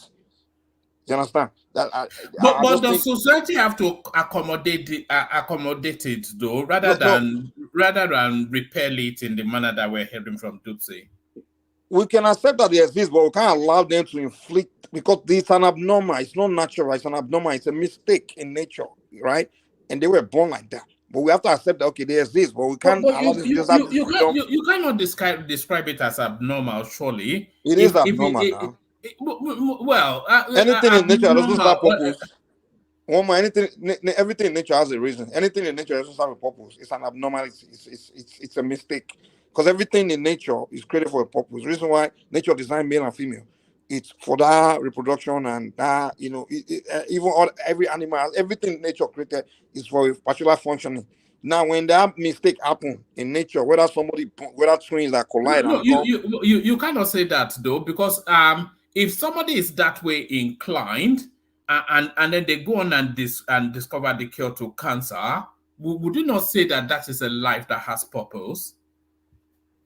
No. I'm talking about their expression, this thing. I'm not saying denying them as existent, they are existing as another aspect of living, maybe reasoning, education. That's what I'm saying. I'm saying like in a sexual expression. Sorry. Should society be accepting of it? Yes. No, we shouldn't be accepting of it in a societal expression, in a public expression, or in all those things. We can't. We just have to know that okay, this will exist, but keep it. It's like people. Okay, for example, now someone born with mental illness where they can't. Someone born with autism, Mike. Someone born with autism. Use that example. Huh? Someone born with autism, exactly. autistic. So exactly. So you have to give them special care. You can't just put them in with everybody and say, okay, just be out there with them. You can't. You still have to give them that. You have to cut. Give them that little isolation in a sense. We can't just have them become like everybody else and be. You can't do that. We can't have them put their lifestyle in public.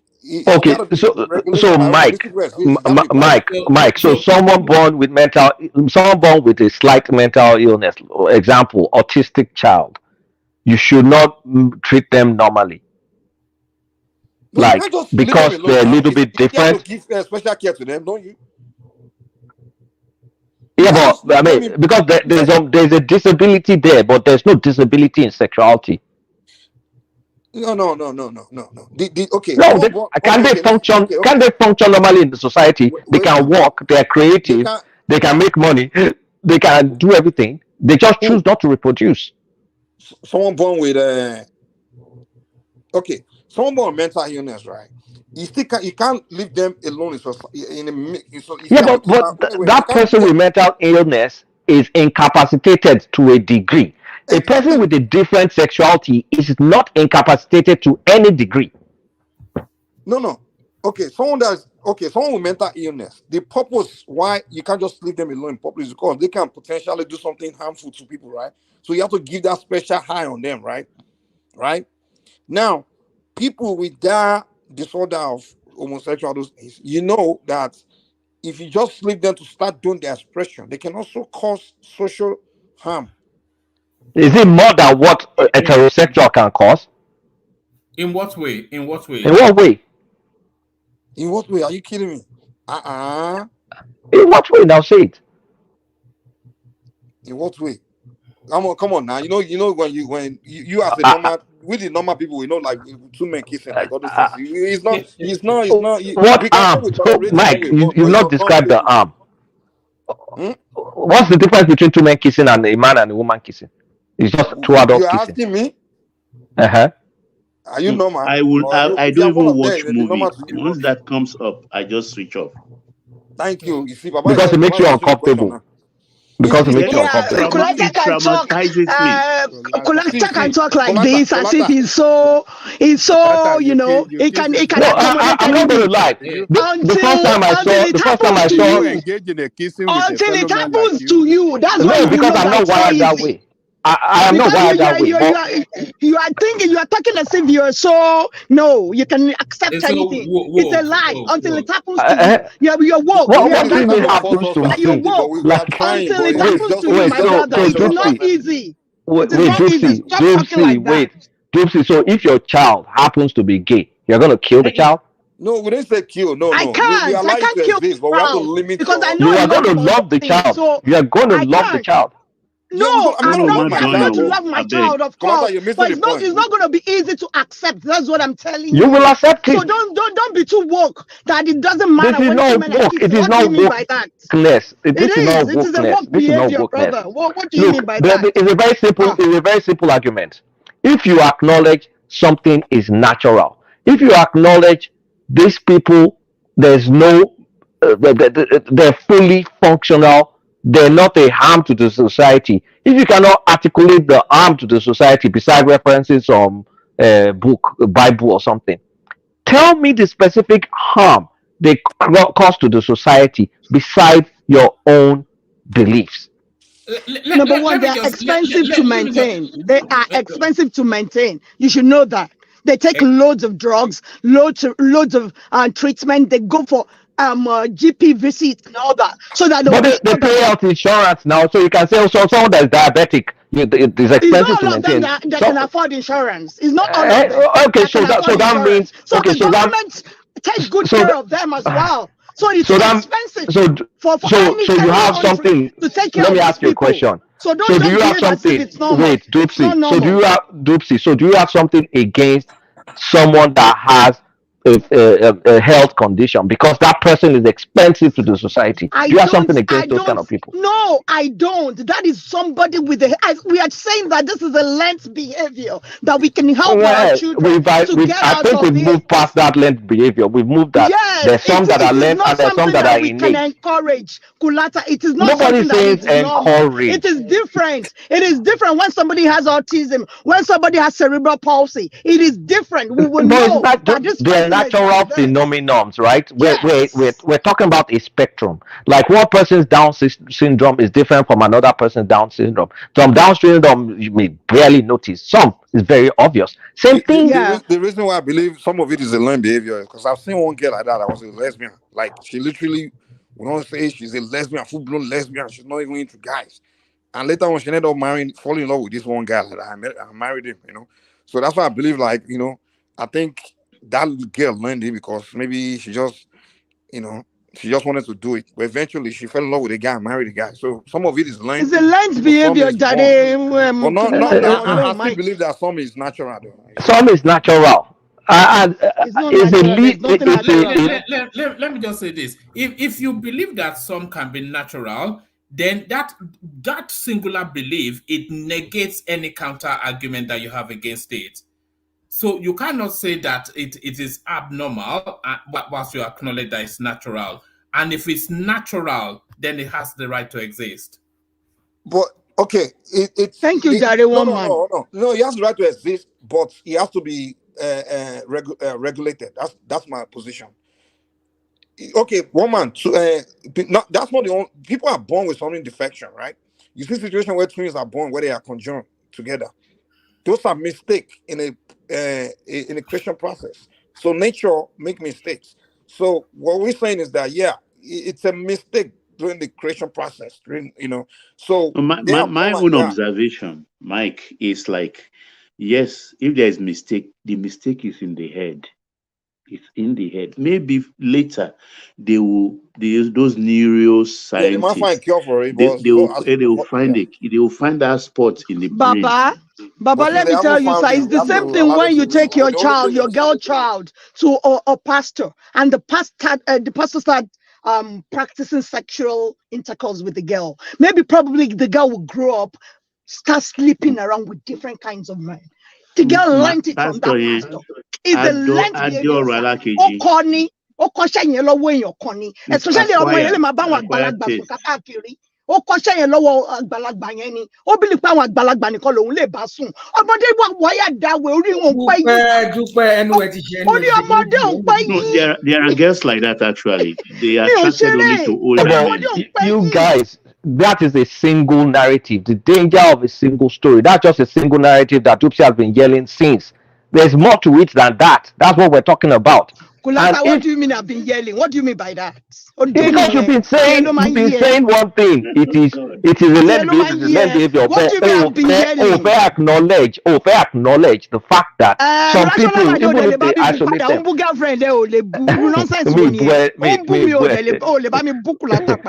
because you don't want to acknowledge one thing. In the wild, Dupsy, in the wild, that is not, in the wild, you see this behavior in the wild, no interaction with human, nothing. If you see it in the wild, we're also species. So nobody's saying the majority of human beings are like that. Hold on. Kolata, you keep equating us to animals. I mean, I know we're higher animals. They're animals now, but just higher functioning. We are higher animals. Hold on. I believe that we have some of these animalistic tendencies among us. We know, which is some of them. So, well, let me not characterize any right now. So my point is this: you see, we don't do things by instinct. It's either there's something fundamentally wrong with us upstairs, or we're doing it normal. As a normal, we act like normal. But that you're trying to that is after social conditioning.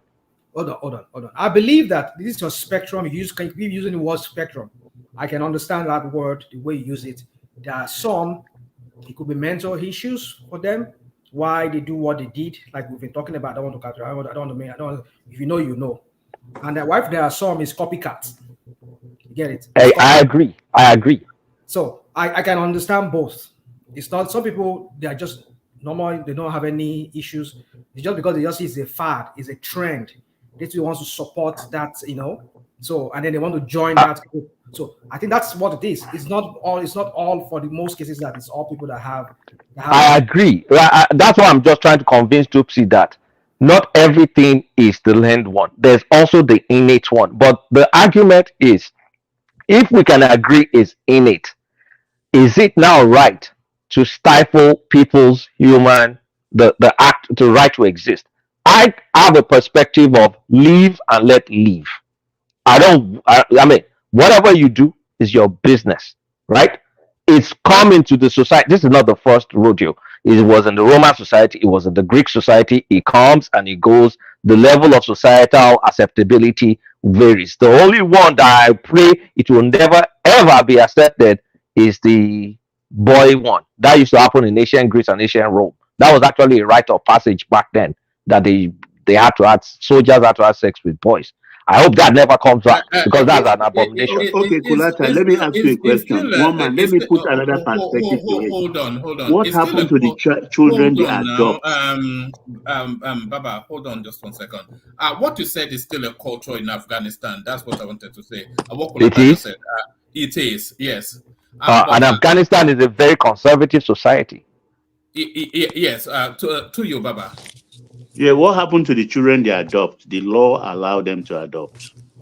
So what do you think will happen to those children? They will. They will. A lot of times, the sexuality of their parents may or may not affect the parents, because I think we've had enough time now to observe these kids, and from what we've seen, the results we've seen, according to science, a lot of them are normal. Okay, because I've not looked at that space, but I just wonder, you choose a different lifestyle and you want it's not a choice for everybody, Baba. You want to procreate. So why did you choose that lifestyle? So I should have my own, then give it to you for adoption? Can we talk about the irresponsible heterosexuals that have babies that they can't take care of? They put them up for adoption. Nobody goes to adopt them. So are you trying to say that we should let them stay in adoption homes, or if you have, rather than give it to these people, rather than give it to people that are willing to care for them? Care is more than breakfast, lunch, and dinner. There are morals involved in care too. Yeah, but so when we say morals, when we say morals, right, is a relative thing. It's a relative thing. We've looked at multiple cultures as we spoke today. We've looked at the Far East. We've looked at the Middle East. We've looked at the West. We've looked at, so we can't say Thailand has no moral standards, even though they are accepting of some of this stuff. Let's situate it to carnal. So what kind of carnal moral standard? Let me say this something real quick. Sorry, whoever wants to speak, let me just say this. You know, in some part of Middle East today, in Syria, in Iraq, and some part of Iran, they still marry off people at 13 years. In fact, at 13 years old, they still marry them off. Now, even in America, it's allowed if you have parental consent. Yeah. In Nigeria too. In 16. Yeah. Can I say something? Even in the UK, I understand 16. So, yeah. So you see, I think. Let me not go. I don't want to go into. Can you guys? Can I say a few words? I just came up to say some few words. Kulaka, I do agree with your position. And interestingly, I had this conversation about. We had this meeting, the Nigerian physicians in diaspora here in America. Who is speaking? Who is speaking now? It's that's Babati adopting okay, a new Babati, voice. the voice changed. Adopting a new voice. I'm but you know him. My voice. Joel. Okay, but the point is. What? No, it's very important because I wanted to just bring you behind the scenes of the conversation we had about Africans in the diaspora being open to, like, because we are seeing more of African kids opening up to their physicians about being of the transgender community, and the African parents are having a hard time dealing with that reality. So when people were talking about, because I was listening in the background about people objecting to it's not natural, whatever, whatnot. Let's do what is going on right now. And I don't agree with that lifestyle, of course, but we have to be open to the reality of the world we live in today. And especially for African parents in diaspora, we just had that. It was a very extensive discussion with people in the medical field. And you just have to at least be open-minded to talking. Because for example, we had somebody, a 13-year-old girl, came out to her parents, and she told the doctor first that she was attracted to female, like she was lesbian. And the mom and the parents did not take it very well. They even try to take her back to Nigeria, where they thought they could take her to MFM somewhere where they could pray the demon away. Those kind of belief systems. So, yeah. So my thing is, from my own perspective, is we're seeing more and more of African kids in the diaspora coming out to their doctors and they're scared of talking about this issue with their families and their parents. And we have to do a better job to at least listen to what they have to say in collaboration with the professionals. But this closed-minded attitude in this year, I think we've moved past that. So I get where Clota is coming from. That we have to, you cannot demonize this. Yes. Babati, have you heard of Orishako Oshumari? Yeah. What about why are we bringing that? Woman, have you heard of Oshumari? Yeah, somewhat. I've heard it in a song. Oshumari is rainbow. No. Oshumari is. Do you know that it was Oshumari that Europeans saw and actually accepted? Wow. So in actual spirituality, homosexuality, I won't say, I don't want to call Oshumari homosexual, but it's nature. Okay. Mike. Well, let me tell you. Let me learn. He's a god or god. It's neither a male or female, but his tendency is male and female. So he's the deity of the rainbow. So that's why the Western people adopted rainbow as a symbol of the LGBT community. Because my battery's almost dead. But let me put you on spot, Mike. Because this is what you live in America. If your son comes out and says, let's say you have a 13-year-old son and says, Dad, I think I'm a girl. I think I'm a transgender. I want to transition. What would be your reaction?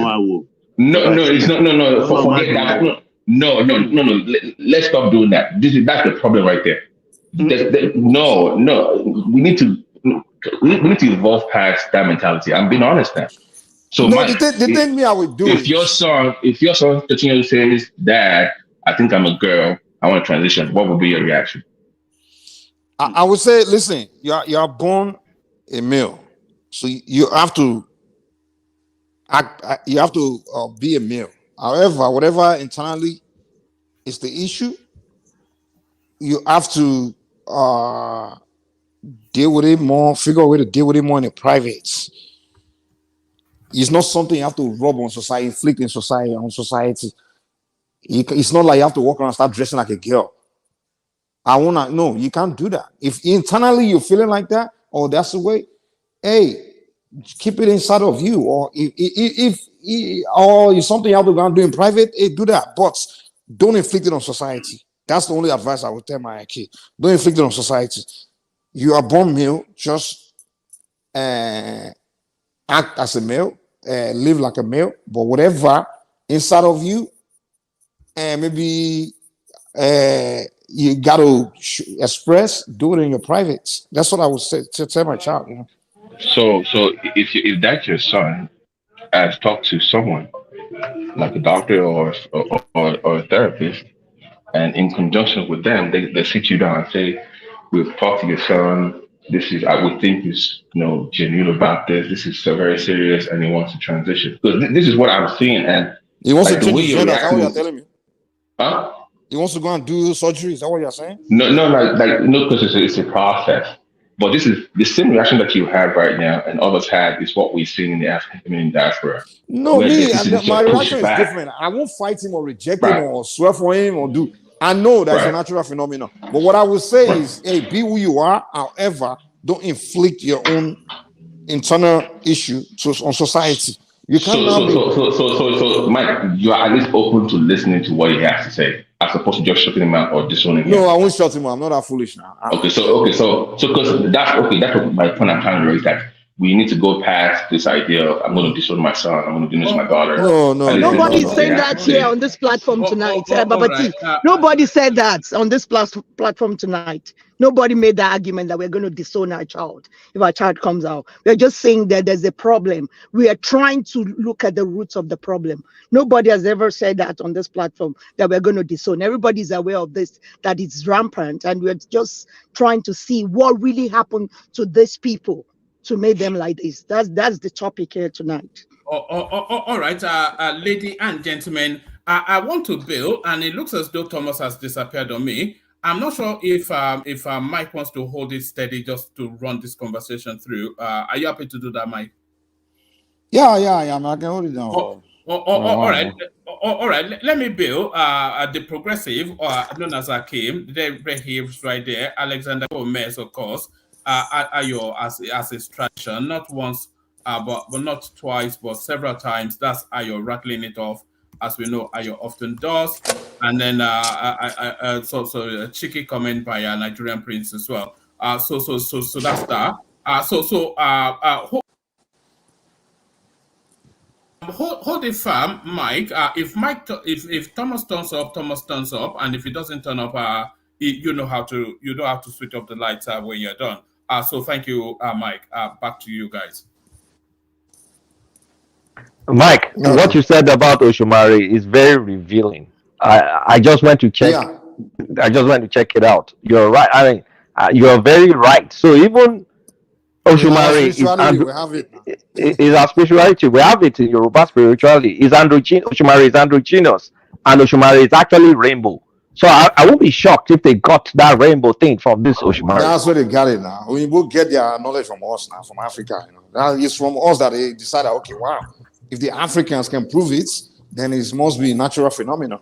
And that's why they adopted that rainbow as their symbol of the LGBTQ people. Wow. The moment you will always just go on this spiritual level. It's all about it. Like you see, you keep using the word spectrum. Hold on, Farabale now. Kulata, you keep using the word spectrum, right? So the thing about rainbow is the multicolor. That's why usually we see the word LGBT and I'm getting more words to it. It's just the variety, the spectrum of light. I mean, of the colors and everything. That's just what it's all about. So I don't know how come this. I mean, is there a deity in Yoruba land? Don't put Loshumari. I don't know. What is the significance of it, Mike? So if you don't know, why you argue with me then? So rational mind. The reason I connected. Can I answer you, rational mind? The reason I connected to what Mike said. Oshumari is androgynous, is gender fluid, and is rainbow. Okay. That's why, I mean, when Mike said it, I Googled it, I read it, I'm like, my God, this is spot on. It's gender fluid. It means he has no gender.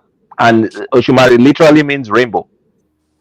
I know it means a rainbow. So what? Yes, spirit of rainbow, sorry. It's the spirit of the rainbow. I'm sorry, I did not say that right. It's an It's the Orisha now. spirit of the rainbow. It's one of the Orishas. Yeah. So even our own spirituality, indigenous spirituality, acknowledges androgynous beings. Kiloro, is it me that created the androgynous. So what you're saying now is that this thing started from Africa. Is that the argument or what? No, it is a natural. It's natural phenomenon. So which is inside the but you go hear me now because that was suppose Shumare alone instinct go down now. No, that's all new. Just you go hear me more now. Oh, it's. I mean, I'm not. Look, what is happening right now that is becoming. I mean, there's the thing exists quite all right, but then there's also Asheju, where people are just wanting to behave anyhow. That's the part I don't like. But for the innocent person that was actually born that way, that it will take that person a lot to kind of like change the way they are into something else. I can empathize with that person. I'm going to want that person to live their life the way they were born to what live. percentage are you putting on to those people that Me percentage, I don't know. I don't know. That's it. So I don't believe in it anyways.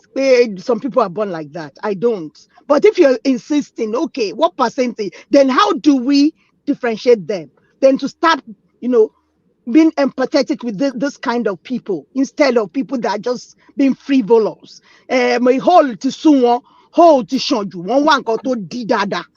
I want you to yato. Got to di to ni kononwa. Kilo shele now. Allah wow. èyí tó nípọn tó máa fẹjú tó. bẹ́ẹ̀ ni sà tá fẹjú kankan kó tó débẹ̀ bí ọ̀rọ̀ rational mind mo rò pé ó ti ṣerú ẹ̀ rí tóró ti ṣerú ẹ̀ rí. no but ìwọ náà ló wá sọ fún wa náà pé àwọn tó ń dó fún rẹ̀ fẹjú kankan wọ́n ló wá sọ fún wa. àmọ̀ tẹ́lẹ̀ we are rational mind ó ti experience ẹ̀ rí. rational mind ilẹ̀ fẹjú tó. mo like tèmi bó ṣe wà yẹn mo like àtẹ̀tẹ̀ yìí. no mo like obìnrin mo fi máa lejú kokoko bí ṣẹmọ the beginning so you know how to finish the rest so yeah so I mean you see for me I just this topic is a very sensitive topic. We have to be very careful because the way people take it, even the government. I don't know if you people are aware of Uganda was kicked out. The Biden administration kicked them out of this agua, they call it something agricultural, something that the US does with some countries. They give them they let them import their raw materials to the United States, duty free. So because of this Uganda anti-gay, LGBT, something that they did that was so extreme, so they had to kick them out. So they no longer give them that aid anymore. You're wearing Museveni was just giving a press conference a few days ago. I was just lamenting, telling Ugandans that they should just not take that serious. It's nothing. How much is even the money that they are making from the thing? So just to tell you that some countries they don't take this topic very lightly. I think it's just because of the discrimination and the violence that these people, they've experienced in the hands of people in the past that object to their lifestyle. So for me, I just believe that people have the right to choose whatever they want, how they want to live, but do not force your opinion on me. Do not force me to conform, that I must conform to your view. But you have the right to live the way and accept you. You're free to do whatever with your body, but do not force your opinion on me. That's just how I see it. I will not force mine on you. You will not force yours on me. And the only thing that I fear is that when people talk about this matter is that some people say that they worry for the future because if everybody, how do we procreate? How do we procreate? So that's another thing. Dupe, are you there? Abi mo kombara mi sọ̀rọ̀ ni. I'm here now. So what's that robotic by? Kí ló ṣẹlẹ̀?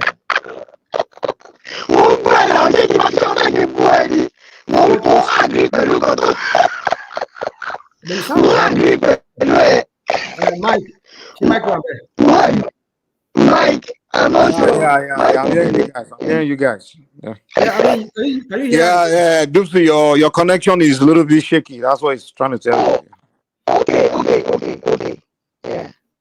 So yeah, I mean, it's a very the topic is a very like you see the gospel of the LGBTQ is being spread across by Kamala Harris and all of them. They just so it's a very big issue here in America. Mike, if I go out and come back, can you bring it in? If I go out, Mike. Oh, sorry. I was muted. Mumbo, you can actually connect to the back. Hold on. Don't do it yet. Let me see if I can get to the background real quick. I'm trying to check. Don't do it yet. So yeah, I mean, we just have to be careful. Dupe, I think. Okay. You can go out and come back in. I have access to the back. Yeah. I'll come back. Yeah, I'll come back. Yeah. So the thing is that you need to be careful when you argue this matter. Why some people will say it's a mental issue. Some people don't want you saying that. Some countries, in fact, if you say that, like I think in the UK, I think one man was there. One man would be that witness. Some people, I think they said in the UK, some parents have had their kids taken away from them like that because they said they're trying to indulge. I mean, I had that issue some years ago with my own daughter. Came home and said she's a pansexual.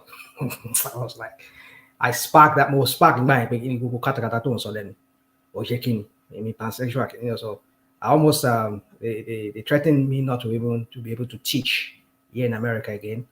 If at all I ever go to classroom, they'll make sure that what is pansexual? My goodness, you don't know the meaning of the word pansexual? I know I've come across it, but I wasn't curious enough to go read it up. It means that only by anybody soon. They accept all kinds of people. Isn't that bisexual? Well, no, not really. It's more like all. Either you identify as bi, either you identify as non-binary, either you identify as they will sleep with any one of them. Either you're a trans, they will sleep with you. So they accept. It's more like they accept all kind of everybody. Okay. Yeah, everybody. Yeah. So that's what one kilos of them. Yeah. I mean, we got into myself and my wife. We got into trouble with that. They were. I mean, it's just something. It's just one of those episodes I want to go back to. I remember relating that story here on this woman platform at the beginning. So anyway, yeah. So I've had my dose of that. But one thing I know is that some of them, as time goes on, they come to. I think it's a fad. Like I said, it's a kind of like a trend. I think then she was more like, because the school she was going, the middle school she was going back then, they were like, all the kids were like just like identifying like, because I mean they have some teachers there at their school there. Some parents, some of us were just like, what kind of teachers are you? People just then would complain and then we could not even complain much anymore again. And some of these teachers were just teaching these kids, which I'm not saying they should not. Kids cannot identify. But you see, it's a topic I don't want to go into. But then, like I said, I've said it. I have them as friends. I mingle with them. I eat with them. But you will not force me to do what I don't want to do. So, but I will eat with you. I will sit with you. You invite me to your party. Whatever. When I mean party, not the party that I will go there whereby no, I will never do that. So my point is I just believe, Kolata, I agree with you. People should be left alone and to decide how they want to live their life. Do not tell them how to live their life. That's how I see it. So I think I'll rest it that way. And because this topic, if I want to overflog it, I will start messianing again too. It's a very simple matter for me. No. Leave and let live. That's all. I think people should be left alone how they live their life in private. But in public, I think there has to be regulations. That's one thing I believe. Yeah. No, you cannot say people not to know how to behave in the public. You can't tell people like that. What do you mean you can't tell people how to behave in public? Maybe name a person in this life that's not being told how to behave in public. Today, tell me you are not told how to behave in public. Mike, if you live here in America I don't know if you live. I mean, if you work with the government or you work with because you see them a lot working in with government, and some of them you see them even some private companies. They still work there. No. That's not the What I'm point I'm saying is that making. hold on. If one of them, let's say one of them, their partner came in to work and you were there, and they I mean, like two men were kissing each other. What are you going to do? You say In a job, girl. okay. Well, that's that you're missing. I think you're In not paying public, attention. in You're public, missing that's the what I'm argument. What I'm saying is, okay. in society, there are laws on how we conduct ourselves in public, and I'm not telling you that they are making there's a law against homosexuality. That's not what I'm saying. I'm just saying there are laws. So what Like you, for example, you cannot start walking around naked in public right now. You'll be arrested. Yeah. Right? But you can also argue that it's your right as a human being. You were born naked. Why do you have to wear clothes? You can make the argument, but society still made law again for you to put your clothes on. Why? Have you heard about people that identify as nudist? Nudist. Yeah. They identify as nudist. They don't want to wear anything. Well, if you walk around naked in American society, you'll be arrested. There's still Of law. course, I know, but I'm saying Exactly, that's what I'm saying. So, yeah. So there's always going to be law. But you want me to shock you? Want me to shock you? Let me shock you here. Here in my city, but if you Google, you will find out the city. I mean, one of the cities where I live, I go around. So now, this city, we have what it's the time whereby they do this, their what do you call them? Bike ride, nude bike ride. Forget it though. Even kids, they with all the you see men and women. Yeah. Echo. But I don't know. Okay. Maybe you mix one of those. Maybe you have two of them open. Is it me? I don't think it's Doopsy. I think it's even me. When I was speaking, I was hearing myself back when somebody was on mute. I don't know. But I'm not hearing it again, sir. Yeah, it's Bishop. It comes from Bishop. Okay. Bishop, unless you are coming into the conversation, you have to stay muted. Otherwise, you are feeding back. Hold on now. It is not me. It is from you now. It's been that all day. No, now hold on. Let me talk. When somebody was complaining, we can hardly hear you, Bishop. Okay, I don't know if it is my volume. That's a different thing. But when somebody was complaining about echoing, I was muted all the while. I was here listening, and I was muted. It's just now that I wanted to contribute. So it is not just now that the echoing. Bishop, everybody is muted now apart from you and I. And as I'm speaking now, it's echoing. But let me mute you now, and then you see that the echo is no longer there. Let me unmute you, and there you are hearing the echo again. Everybody can hear it, and I mute you again, and the echo is not there. So it is coming from your system. Me, I'm not hearing echo. That's fine, no problem. You may not be hearing. Everybody can attest to that. Can people attest to what I just said? Yeah. It's coming from you. Yes. So I mean, it's not. I'm just telling you what's happening now. It's not having a go at you or anything. Bishop should sign out and sign back in, and maybe you have more on that browser that is open, that is also playing YouTube. It could be that too.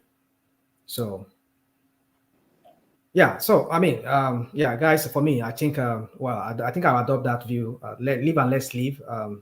We should not overflow this topic because it's a very sensitive topic to some people. Because Canada No, just to help our children. I'm That's what canceling we you, are Abi. about. No, it's just me. This council culture. It's just all of our children. I'm just concerned about that. That's all. I mean, it's a big thing now. It's a big, huge thing. In fact, they have textbooks now. I mean, I don't have kids that are at school anymore. I mean, but they have textbooks now. My goodness, those textbooks are just like even cartoon for kids. Oh my goodness! I mean, like it's everywhere. I mean, you yeah, it's. I don't like the argument that it's natural. I don't like it. I don't like the argument at all. So a lot of people tend to think that if they're like that, they're wired to be like that. No, you are not wired to be like that. That's the problem America has often. You see the mental issue in America. They've often ignored that. A lot of people have. I mean, we are at this time of the year. well, you start seeing people doing that thing here in this part of where I live. The winter can be so terrible, and it affects a lot of people's mood. And then you just see people just jumping from bridge, overdosing, and all those kind of things. And then you just snuff. So you see, it's a mental issue which they are not even paying attention. The homeless crisis here in my city and the other in California, in all the Pacific Northwest states, is so terrible that I think the system is even You overwhelmed. see, this homelessness in America is I think is the worst in the planet. Because even in Nigeria, I don't see that level of homelessness. Well, it's because you see 5 people living inside one room now. Look at it here. 5 people living in one everywhere room. in America, homeless people. Yeah, so The richest country in the world. Dude. It's the richest. Yeah, it's so terrible. And the people outside of America don't even know that. They think everybody here is just living behind. Has any one of you been to San Francisco recently? Oh my goodness. Almost. That It's place. terrible. It's terrible. San Francisco, Philadelphia, even Los Angeles is gone. I was in LA like 2 weeks ago, man. It's downtown is terrible. That's their home. Even in the airport, I was in the airport just waiting to get Uber. One homeless person just sat down beside me and started gisting. So I thought it was a normal person. Then I now looked at her feet like no shoes. I'm like, what the f? No, that California. I mean, it's terrible. Let me give it back. Let's digress a little bit from this LGBT something, because I feel it's a very sensitive that I don't want to talk about. So let's talk about this homeless people. You see, we're talking about this mental illness is a big problem. See, the problem is this here, why we have it so tough here in the Pacific Northwest is that all the 3, apart from Alaska, except for Alaska, California, Oregon, Washington State, they are all liberals. They're all Democrats. And they, like Oregon, this is what they call Measure 110, which they did pass a law a while ago, where they decriminalized, what's it called? They decriminalized drugs. So, and it's like the drug issue here in Oregon is so it's insane. So, what am I trying to say is that a lot of people are moving in from most of these red states, like Florida, Idaho, Montana. They're all flocking here because they felt like, oh, you can use fentanyl even in front of police. You can be snuffing cocaine in front. I've seen a lot. They'll be snuffing cocaine whenever I go to Portland. They will have to snuff it in front of police. They will not do anything because it's decriminalized here. So, but a lot of those people, they have mental issues because in their own state, maybe those red states. Which state is that decriminalized drugs? And that's Oregon. The entire state, or just a particular state? The entire, I think, the entire state, yeah. The entire state. Oregon, wow. Oh. So a lot of people flock into California, Oregon, Washington. You go to Seattle, you see them. A lot of the homeless crisis there is just so a lot of them, they have mental issues. This red state like Idaho, what they do is that they don't. That's why you go to Boise, Idaho, you hardly see. In fact, you won't even see homeless people on the street. You won't see tents like you see in this Pacific Northwest extreme, that is California, Washington, and Oregon. So a lot of them, if you go like Boise in Idaho, you hardly see homeless people on the street because they house them. That's the way they create an economy for themselves. I mean, people who build homes and the government will be paying them. They're paying to house these people. But some of them, because they cannot continue like that, and they just want to do something. They want to continue their snuffing cocaine and other. When they hear that, oh, in Oregon, oh, in California, oh, in Washington, it's free. You can just put your tent anywhere. You don't have to pay, and you can continue living your life of snuffing cocaine and others. They all move here. That's the problem. That is why a lot of people here are saying that you people need to do something about it because it's getting out of hand. If you go like downtown, most of this LA downtown, go San Francisco downtown, go Seattle downtown, Portland downtown, you just Vancouver, Washington downtown, you just see all of them. It's all flooded with homeless people. So it's a mental issue. A lot of them, they have mental issue, and then they're not really taking. I think the system is overwhelmed. They can't even take care of these people. But if they are nipped in the bud at the beginning, at least we will not be having all this crisis. It's a crisis right now. So a lot of them, not that a lot of them, they are just mentally not sound, because a lot of them is just whacked in the head. They can't hold down a job, and a lot of them is just one thing with them, and you can't even hire. Some of them are not even employable, because some of them, they just came out from prison. They cannot work. They cannot walk around kids. They cannot even get a normal, So the system is so overwhelmed, and they need to just fix it. It's broken. They just need to fix it. It's a real broken system. So it's mental issue in America is it's a big thing.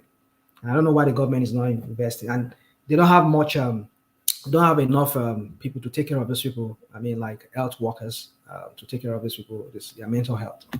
That's why they can never have enough people to take care of mentally disabled people. Yeah, they can never, because you are not actually looking at the problem from the root. Where do people come from? So you have to always look at a problem from the roots. Don't just take it from the top. Government. Tinubu.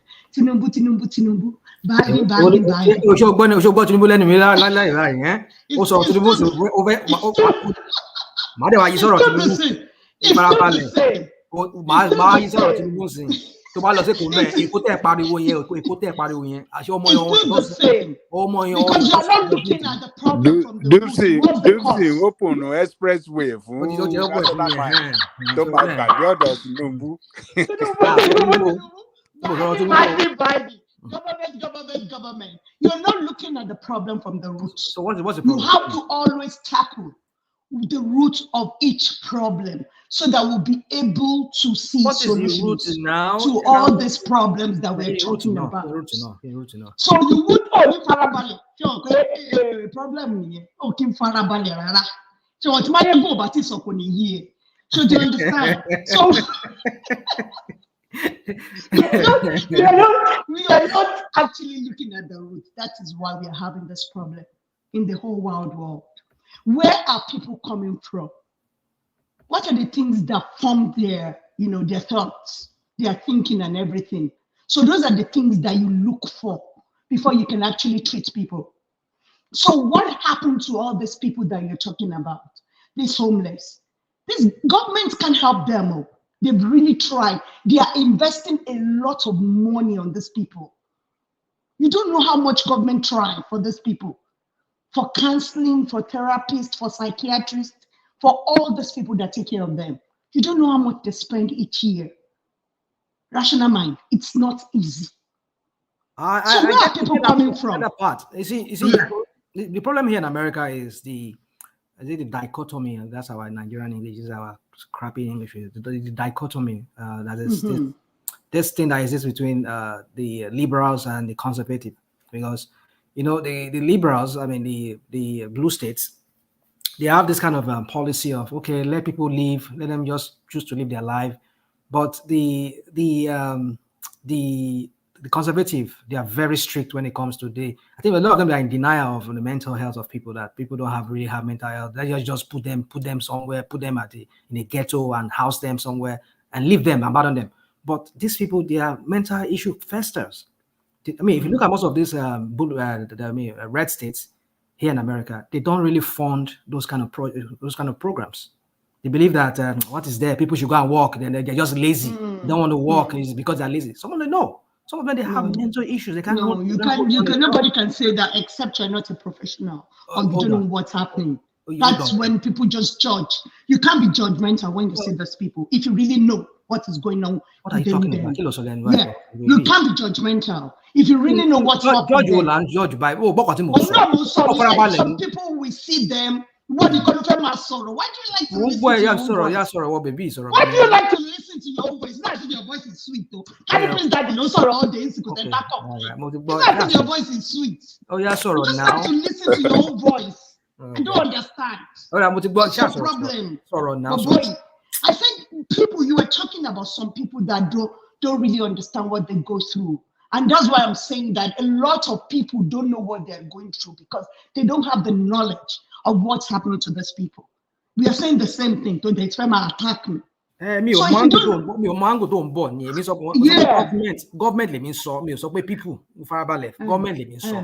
Here, tabani pe red, farabalẹ̀, tabani pe red, tabani blue, àwọn tó wà mí bá àwọn mọ̀kọ́ tí mo sọ, ó yẹ kó mọ̀kọ́ tí mo sọ, ẹgbẹ́ mi ń bá ló ń gbé, you're in Canada here. So, tí bá cross kìíní, bá wọ Victoria BC, bó ti wọ Canada nìyẹn.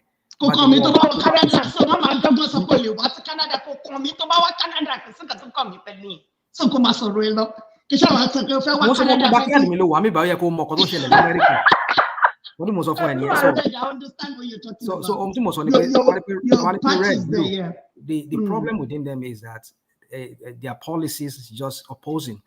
And when people move from red states to blue states, you cannot say they should not move because they're Americans.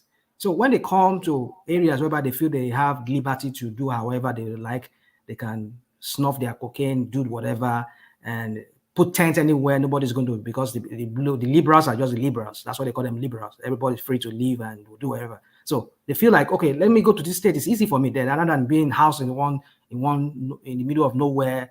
I'm being housed and they don't even take care of me. And I just want to explore. I mean, these people, they need mental health care. So this red state, they don't really take care of them. They don't fund much. They don't even put more money into mental health care for people. They don't believe that, no, they don't. These people are lazy. Go and let them go and work. You can't be feeding them. So, and then these people know they need more than that. They just need more than you giving them money, housing them. They need mental care. So when they find out, some of them just move. And that's why you see California is overwhelmed. Oregon is overwhelmed. Washington State is overwhelmed. So what do you think it's causing this? I just said it. It's because of this dichotomy. I mean, this policy clashing. The liberals wants to help their own people. They have means of helping them, or they are maybe kind of like the one they did in Oregon, whereby they decriminalized because when you ask them, why would you decriminalize drugs? They say, well, because even though if you don't decriminalize, after all, they still do it. And we want to curb these the spread of disease. You know, like they tell you, like okay, move syringe. When you bring this syringe, we'll give you another syringe. But if you decriminalize it, you say we're going to penalize you for that. They will be shooting everything with this one syringe. You want my pass syringe, and that's from there. A lot of diseases start spreading from there. So, but if you let them be free. So, what problems, Monique? King, stick to. What is the problem of this? What is the root of this problem? That's the question. What is the root of this problem? Why do you think? No. Why do you think there are a lot of people that are mentally disabled? That's the question. Why do you think so? You see, I cannot control what led people to that. I'm not saying you should control. I said, what is the root? I will not tackle it from there. Listen, I will not tackle it from there because a lot of people are messed up. Either hereditary. Why do you think they are messed up? Why do you think they are messed up? I'm not a mental health. I'm just speaking of it because as a government worker, I'm in that line. I know. Government worker, medical doctor, nurse. I have colleagues working with the government that deals with that. And we have baby issue I just saw me. Oh, man, like my attack me to bajo or my own. I saw baby ya mo ko ti mo so. I said, what is the root of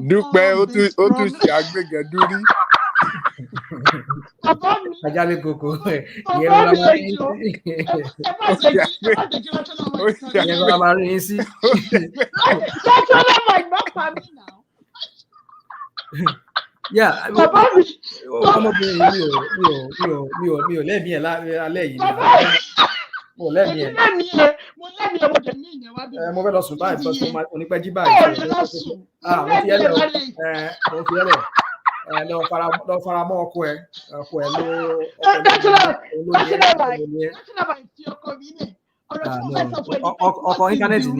internet mo jẹ fún ẹ but internet ni wo tó máa ṣe kọ fún ẹ ó wà nílé àlọbà nílé èmi ò lẹ́mí ẹ̀ èmi ò lẹ́mí ẹ̀ ní sọ fún ẹ. I said, what is the root? Kí ni root problem? Wọ́n sọ fún wa tó bá mọ root náà èmi ti sọ ọkọ tó jẹ́ root fún ẹ pé problem tó wà ń bẹ̀ ni pé the government NGOs, but in this sense that even these NGOs today will need to get funding from donors like government, cities, and all of that. They need to fund them.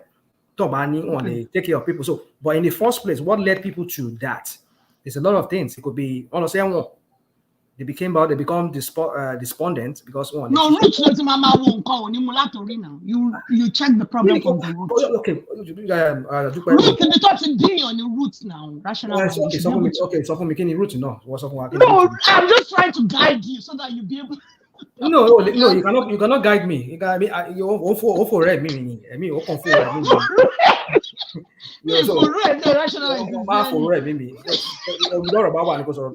I'm just saying, what's the root? The root has to be from the ground now. That's what I'm trying to say.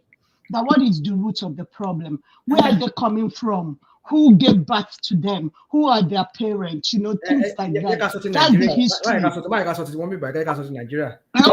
Okay, we can go there too. Okay, I'm listening. Nigeria, the problem, about almost more than 160 million people. Mentally, they're not sound. They keep doing the same thing over and over again, electing drug barons, electing criminals in Aso Rock and all of that. And you're telling me here that it's only America here. I mean, only problem. Then you have problem, yes. No, but this problem that we are talking about is all over the world. This problem, it's all over the world. But the Nigerian one is just Babala. I mean, their own is just the people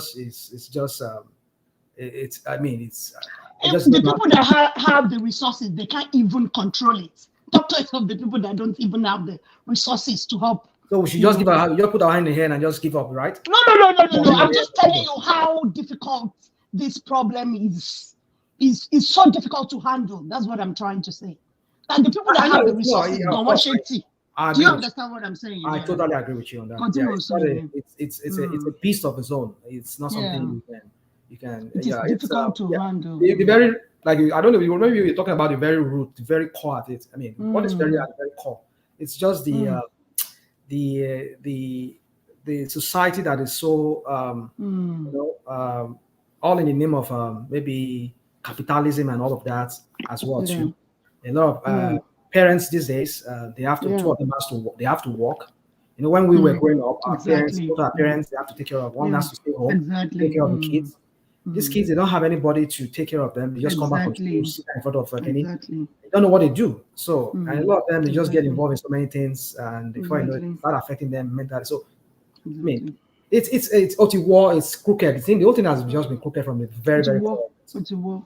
So it's not a one thing. It's not. We can't be saying that it's all about Nigeria. No, it's all over the world. Yeah, but Nigeria is great.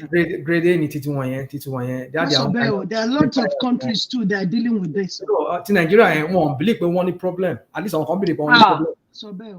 Believe it was you see about 160 million Nigerians. They walk down the street. Walk where you walk on Lori. Elect a drug baron as a head. Rational mind. No, I'm not even speaking to the politics. I just want to talk about this transgender thing that we are talking about. I think they moved away from transgender. To homeless. Okay. Go ahead. Because initially earlier on, I was listening to Kulata, and he was telling us that it doesn't have any effect on the society, so that we should let them be and all those things. But to me, it's not actually right, because if you look at it critically, why do we call ourselves higher animal? It's because we have rules and regulations that regulate our society, that's shaping us to behave in a normal way. So if we are not basing everything on, say, okay, freedom of speech, freedom of expression, freedom of this, then that means we are already relegating ourselves to the lowest rank of animal kingdom. And then if you look at it, it's not true that it doesn't have an effect on the society. It has a lot of effect, ill effect on the society. We want to talk mentally, we want to talk medically, in every ramification, it has a lot of ill effect on the society. So to me, I still believe that our society needs to be regulated. We can't just base everything on freedom, that you can express yourself any way you want. Because why do we regulate certain things and leave others that say this one are freedom? So that's the way I look at it. Is because some people are championing this. Maybe I don't know what they are gaining from it, and they don't now want to make everything to look as if it's freedom and doesn't have any side effect or ill effect on the society. I don't think the narrative is true. So that's what I just want to say. Hello. Mike has escaped since now. Move by. Look by everybody. I'm gone. I'm just wondering. Mike did there. Oh, I'm there. So guys, I just need to bounce. Yeah, it's nice talking to all of you. Hopefully, I will join you guys in the next session. You are invited to my section on Sunday. So your session, your own. You don't come up because my friend will back. Don't come. I'm only joking. Or my back there. Don't come. I'm only joking. I know. One man is making wow. Or the women invite no. John, please don't come. I'm only joking. Why not? Please. Why not? Don't come because you dominate the session. You won't let others talk. Dominate. We're all sharing our view now. No. Okay. Other people will sorrow. I didn't call her sorrow. But it seems like the professor is sorrow. I just go sorrow now. Do rush my mawa. Jẹ́ ká máa meet lọ́dọ̀ wọn. Ẹni ọ̀rẹ́ sọ̀rọ̀ mi ò dá wọn lẹ́nu mọ́, mi ò pa wọn lẹ́nu mọ́. Wàhálà ẹ̀ máa pọ̀, wà á dá nìkan dominate ẹni, ọ̀rọ̀ Tinubu nìkan ló máa sọ. Okay, Simba fẹ́ sọ̀rọ̀. Simba, you want to say something? Okay, Simba, go ahead. No. Well, I'm just watching you and Lucy. At what the theatrical spectacle for 1, 2, 3, 4, 5. 4. I mean 5 people. I mean 6. At what the theatrical spectacle for. Àwọn kan gbọ́ ọ̀rọ̀ mi àti dúpẹ́ wo jẹ́ kí n máa lọ àríra lọ́la. Rational mind, have a good evening. Ọba ìmọ̀ sọ ẹ̀ẹ̀kọ̀ọ̀kan ní gbogbo wa máa jí Yorùbá gùn fi máa lọ lẹ́nu. Ayọ̀lá máa jí ní ìwé tó tún sọ yẹn. Ayọ̀lá máa jí ní mo mọ̀. No, àwọn tí Àkúrẹ́ máa ń sọ bẹ́ẹ̀ wọ́n ní pé ẹ̀kọ̀ọ̀kan la ó jí o. Ọ̀kọ̀ọ̀kan la máa jí. It means that all of us will not wake up together. For that will be chaos. Exactly. So yeah. Everybody wake up at their own appropriate time. Exactly. Ọ̀kọ̀ọ̀kan la máa jí. That's good. Ṣé kó mọ Àkúrẹ́ ni ẹ́? Bọ̀ mi ò gbọ́ yẹn ọ̀kọ̀ọ̀kan la máa jí. No, Ondo, you are not a proper Yoruba people now. Everybody knows that. No, we are not. Yeah, we are not. We are not that. I said Ondo people, you are not proper Yoruba people now. Check my borrow back. Who's proper Yoruba? Like me now, Simba, I'm on what? Is it Kwara? You won't be able to understand what I'm saying. Ṣé Kwara ló wá jẹ́ Yorùbá people ni? Èmi ò ṣe Kwara Ọ̀ṣun lèmi. Ọmọ Ọ̀ṣun ni ẹ́? Okay, Kwara. Okay. Jẹ́ kí n wá shock here. The best Yoruba scholars are from Ondo. We're not talking about scholars. We're talking about the language. We're not talking about. We're not talking about scholars. No, Rational man, let me ask you this question. Let me ask you: can you name 2 towns in Ondo State that speak the same dialect? That is the thing. You see. Okay, let me ask you a question. The same question I will ask you, but I will answer your question. Can you name states within Ogun State that they speak proper Yoruba? Ṣé àwọn èrè Ìjẹ̀bú wọn lédè tí wọn ṣé àwọn ará Abẹ́òkúta ṣé wọn sọ ẹ̀gbádò wọn. Can you listen to yourself? Wọ́n bó ṣe ń sọ Yorùbá bí even àwọn Ìgbò tó ń gbọ́ Yorùbá gan sọ Yorùbá bó ṣe ń sọ ìgàn. Mo ń sọ lédè ìṣòrí kan ògbọ́ Jẹ̀bú ìwọ rẹ̀ Jẹ̀bú owó ìgbọ́ Jẹ̀bú. Ìjẹ̀bú mo kọ Jẹ̀bú travel gbọ́ kankan sorry èmi mo ti travel extensive. I know all those things. So if Ìjẹ̀bú speak, Ìjẹ̀bú doesn't speak normal Yoruba like we all speak. They speak. I know everybody knows now. Everybody has their own dialect. It's just like everybody speak the normal Yoruba. No. I won't agree with you. That's what I'm saying to you. In Ogun State, there are several tribes. I mean, even the Ìjẹ̀bú, Egba, they speak their own Yoruba differently. And for that, I know. So why now would you refer to them as not being Yoruba because they speak Yoruba? You know what I'm saying? What I'm saying, the difference in Ondo is more. We know, but I'm saying when you say when you look at Ondo and you compare it with other Yoruba states, you discover that there's a lot of variety. We have more varieties in Ondo than any other Yoruba state. Agreed. But the point I'm trying to make here is that does not make them less of a Yoruba because they speak. If I'm saying that, I'm just that is a joke now. I'm just I know. joke. I'm not saying you're serious, but just trying to educate our other people that are listening to us. Anything I say, I'm just trying to make our people that are listening to us to understand that, even though we're joking, this is just how it is. That Yoruba people, we have various dialects among them. Like Ogun State, the Jebus, they have their own. The Egbahas, they have their own. The what's it called, Yewa. The Yewa people, I think they have their own kind of version of Jebu. What kind of other language they have their own. So it's like that. Even if Yegun Badagry and some part of I think Ogun State towards the southern part of Ogun State, some of them they speak some form of Gun, but their Gun has some Yorubas in it as well. So the more like that, the more you just move away from that or your Empire Ife area, even Ife too. I mean, our Elisha. No, if an Elisha they are different. If a man is speaking, you cannot understand. What are we talking about? So who has the proper Yoruba then? Who has the proper Yoruba? Or your man, one man, only proper Yoruba. So nobody can say they have proper Yoruba just because today we call one Yoruba as a standardized Yoruba. I don't think there's anything like such as standardized. You know the funny thing, even in America here, different part of America, they speak with different dialects, man, of English. Like if you go to New York, the way they talk, even the guys from New York, when they come to Louisiana, Texas, they can't even understand the people. Like, even in UK, if you are I can't even understand those Scottish when they are speaking. They say this one is speaking Welsh English. They say this one is Scottish. They say this one is Irish. I lived in Ireland for like 9 years. I don't even like their English at all. I don't like their accent, the way they speak. The Irish people, I don't like it. It's totally different from the way the English speaks. English, the British English is beautiful. It's the nice. British, don't you understand? You understand? No, prefer Scottish, Irish. I can't even deal with their English. Especially the illiterate among them. The man sorrow, madam, I don't understand. You know what's really doozy? We the colonies of English people, places where England took their language, they now speak the English more clearer, better than even the Great Britain people. Exactly. Like the Americans, even we Africans, we speak English clearer. People understand us better than they understand.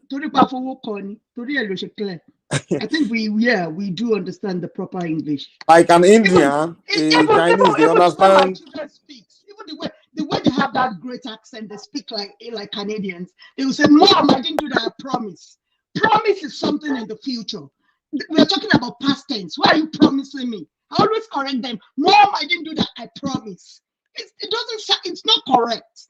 Promise is for the future. We are talking about something you have done in the past. So why are you still promising on it? I don't get that English. Americans speak bad. American. Promise, Fukini. Why are you promising me? You're not. We are talking about something that is the past tense land. So we are not talking about something that is coming in the future. Promising that is not lying. You find out it's not lying. Promising that is not lying. Promise is for the future. You can't promise that you're not lying. You will find out that it's not lying now in the future. Really? What kind of English is that? Walk an English man, Mike. Walk an English man.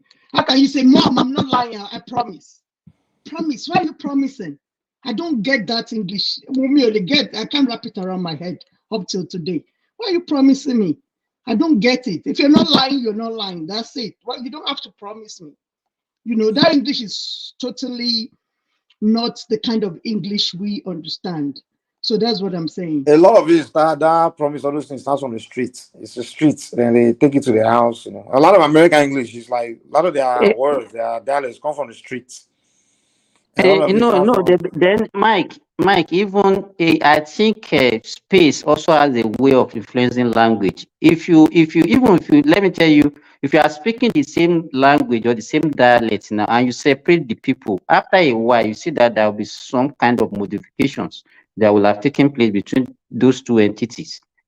I think that is also one of the things that contributed to it. If you go to New York and New York City, the way you'll be lost when they start talking to you. When they start, you'll be like, what are you saying? Because they are only almost slangs. In New York, I will not ask you what is happening. They will ask you, they'll say, what is jumping? You understand? That's what they have. They will say, what is jumping? Jumping. Yeah. What is jumping? What is kilobyte? Can you write? Okay, that kind of Mike. Can you write Can you write it, or just a street language? Can you write it down? I'm telling you, New Yorkers will say, "What's on the jump off?" What's on the jump off?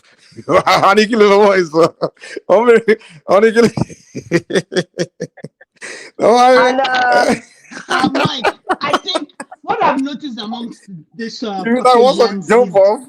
What are you about to do? I don't believe you. What I've noticed, Mike, is that what's on the jump off? Yeah, the well-educated ones, you'll be able to understand their English, but the ones that are not that educated, it's always very hard to put their English together, because I think they prefer the gutter English. Just like our people speaking pidgin English. Maybe that's our own version also, the street English. I agree totally to that. I agree totally, because if you speak to the very educated ones, you see that you guys will be able to communicate as a Nigerian. You'll be able to communicate with them properly and they will be able to hear you. But if you speak to those of them that are not that educated, it's going to be a problem. They won't hear you, you won't hear them. So you order the drive-through, McDonald's drive-through. You order something, they'll give you the wrong thing because they can't hear actually what you're saying. So sometimes it's like that. So you won't hear them, they won't hear you. But if you talk to the well-educated ones, you see that the communication will be, will be okay. I think you Canadians still speak better English than the Americans. Than the Americans, Abby? Yeah. Probably. But I just think generally, if you're well educated as a Caucasian, you'll be able to get them, understand them properly than the people on the street. Can we agree that there's evolution in language? Oh, definitely. Of course. I get about the word etymology. Definitely. Etymology. The linguistic amongst us wants to educate us. Let's listen to him. National mind, go ahead. Go ahead. Language evolves now. Like it said, when I was taking a class in linguistics, there's the roots of the origin of language is like basically how we're taught was that French, it's a Latin language, like Spanish and Portuguese, and Italian. Then from French, you get English. English is an offshoot of French. That's why I see the similarities in spellings and even almost like pronunciation. Like you will say correction in English is correction, salutation, and things like that. So it's spelled the same way. Salutation, correction. I mean, it's same spelling as in English, and also some other similar words. And also in German language came out from English. So this is how languages evolve. They evolve over time. Even like Arabic too. There's I think like the Persians. There are certain words in Persian. Well, when they call them, there are variations in Arabic also. I agree with you. In fact, the Saudis Arabic is even from the Egyptians Arabic. It's totally different. Of course, and then the Algerians, the Moroccans, the Tunisians, they have their own language. Arabic is totally different from even what the Egyptians speaks. So there are a lot of Arabic languages also. Maybe can I say languages? Maybe can we say the dialect or something? Maybe there are variations. Totally agree with you. There are variations. If I even some things, the way they call it, like some commodities, like let's say maize, the name that they name it in Egypt, Egyptian Arabic is even from the Saudi Arabic. And so, and but what baffles me is that the way they claim that is this same okay, maybe because they now mix it with their own local dialects before. Because the Egyptians are not originally Arab. Even all those are Arab, so-called African Arab, they are not originally Arab. It's because of colonization and some kind of religions, this thing, indoctrination, that make them to now become Arabs. They are not originally Arabs.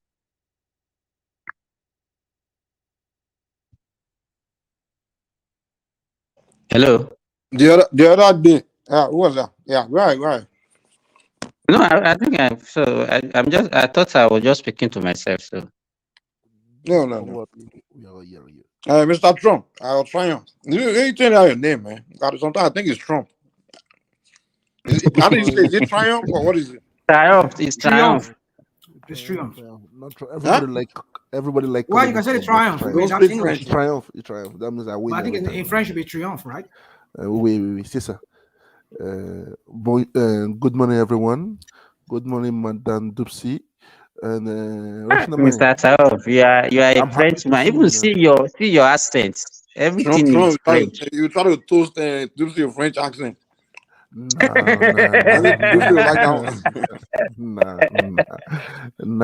I can't do that. You're welcome. Okay. To you.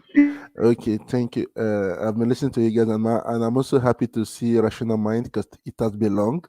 It has been long. The last time I saw him, he was hungry, then he went off. I used to ask for him almost every day from a woman, I think. But I'm happy to see him. Where have you been, Mr. Rational Mind? Are you just busy or you're doing something else? Le boulot. Okay, I understand. C'est bien. I heard what you guys were saying about the language. Language is very good.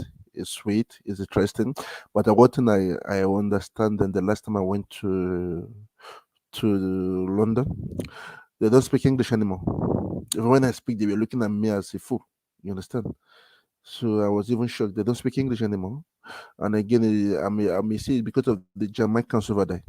Bang, yag. I said, what is it? This is not English. I went to school in Nigeria then.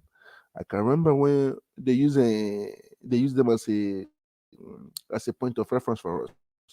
But these days, when I listen to these young children speaking, I don't understand. I say, what is it? This slangs, no good English.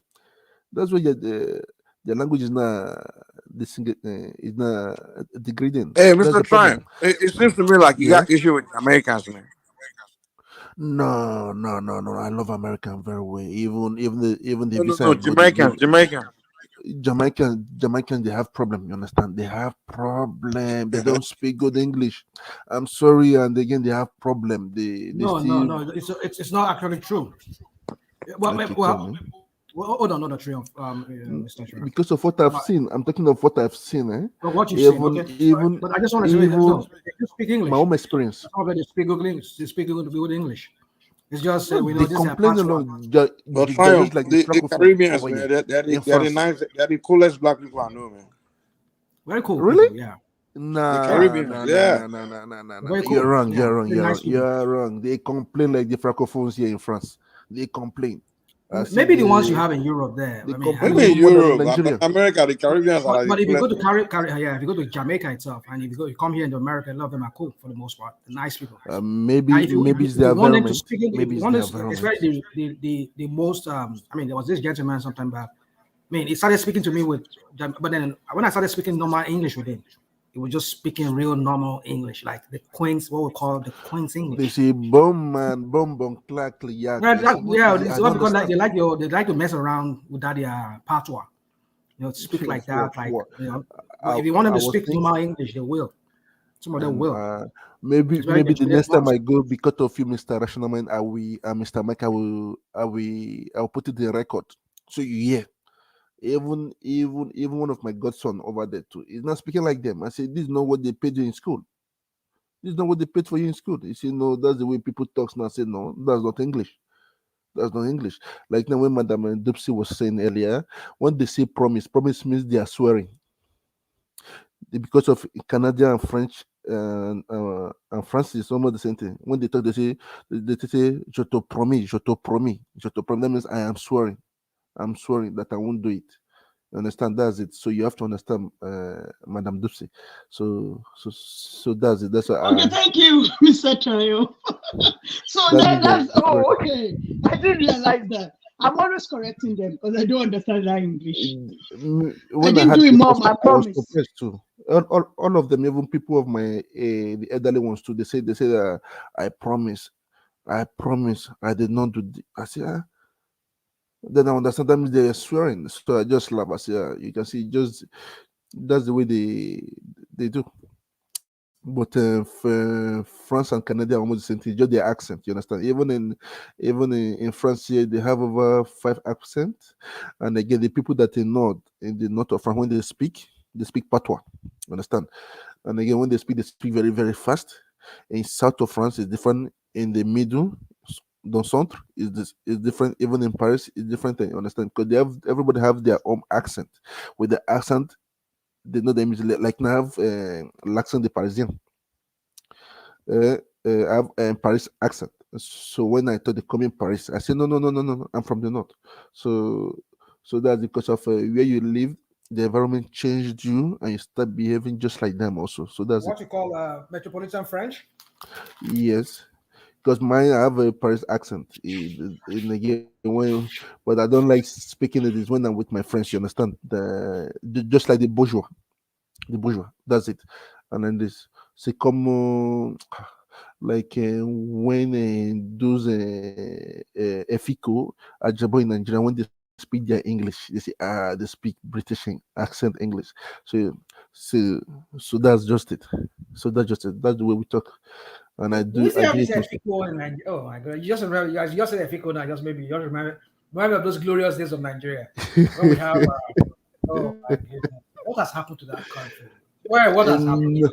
No, but you told me that you are you one of the Eficos?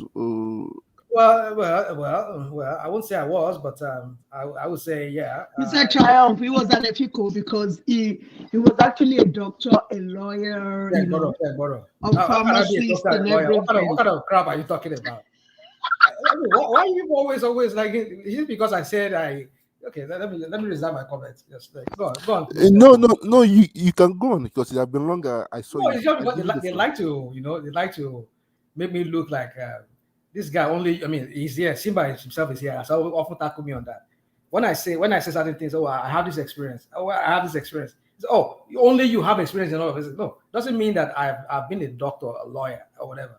I've just been exposed to all these things. That's what I'm saying.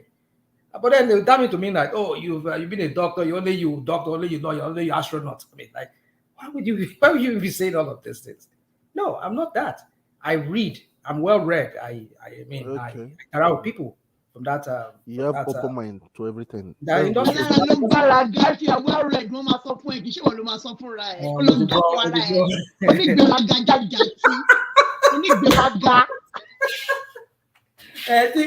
tó o bá yìn mí máa ń yẹra mi nàbí tí wàá pọ mi lé wàá para mi lé nàbí báwo. ó lè dà bẹ́ẹ̀ mo ra ilé ó wà important. Monkey no fine mama like am baba like am so I go like myself that if you no like me abi. I support you on that.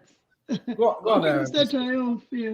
Okay, I'm enjoying you guys. And I remember the last time I saw Simba. Also, we spoke after the show. Also, it was fun. It was great. It was great. So what do you people think for tomorrow? Tomorrow is a very big day in Nigeria. What's happening tomorrow? What's happening tomorrow? They have an election. Is it not just one state election? That's it's 2 or 3. But so mostly going on in your state, that makes it a big day for us. Come on, huh? No, it's a big day, like you said. It's a big day for some people. It's a big day because of it might cause a lot of problems because everybody wants to do that do or die, and many people are traveling there to monitor the vote. Nobody wants to Nobody wants to do or die except APC. APC are the only people doing do or die. Yeah. What about Labour? Yeah, no, it's APC. Those are, they are trying to labor to death. They don't labor or die. They are not doing do or die. They control the instrument of violence there. They have the police, they have the thugs, they have everybody at their disposal. They have the money, they have the war chest. So what are you talking about? So they are. I mean, look at all the states. Labour have been threatening to burn the country now. So they are the ones that. Are they burning the country now? Who are the people who actually perpetrated this evil that we're talking about? You go in Lagos during the presidential election and governorship election. Did your APC not mobilize their talks against people that were voting? Go to what's it called, Yaya Bello State there. Look at how he was beaten. Even he had to go and carry a tractor to start digging a road so that people will not cross over. I mean, what are you want? Look at Imo State. People that are working with ESN and unknown gunmen. So, where's the evidence for that? Where's the evidence for that?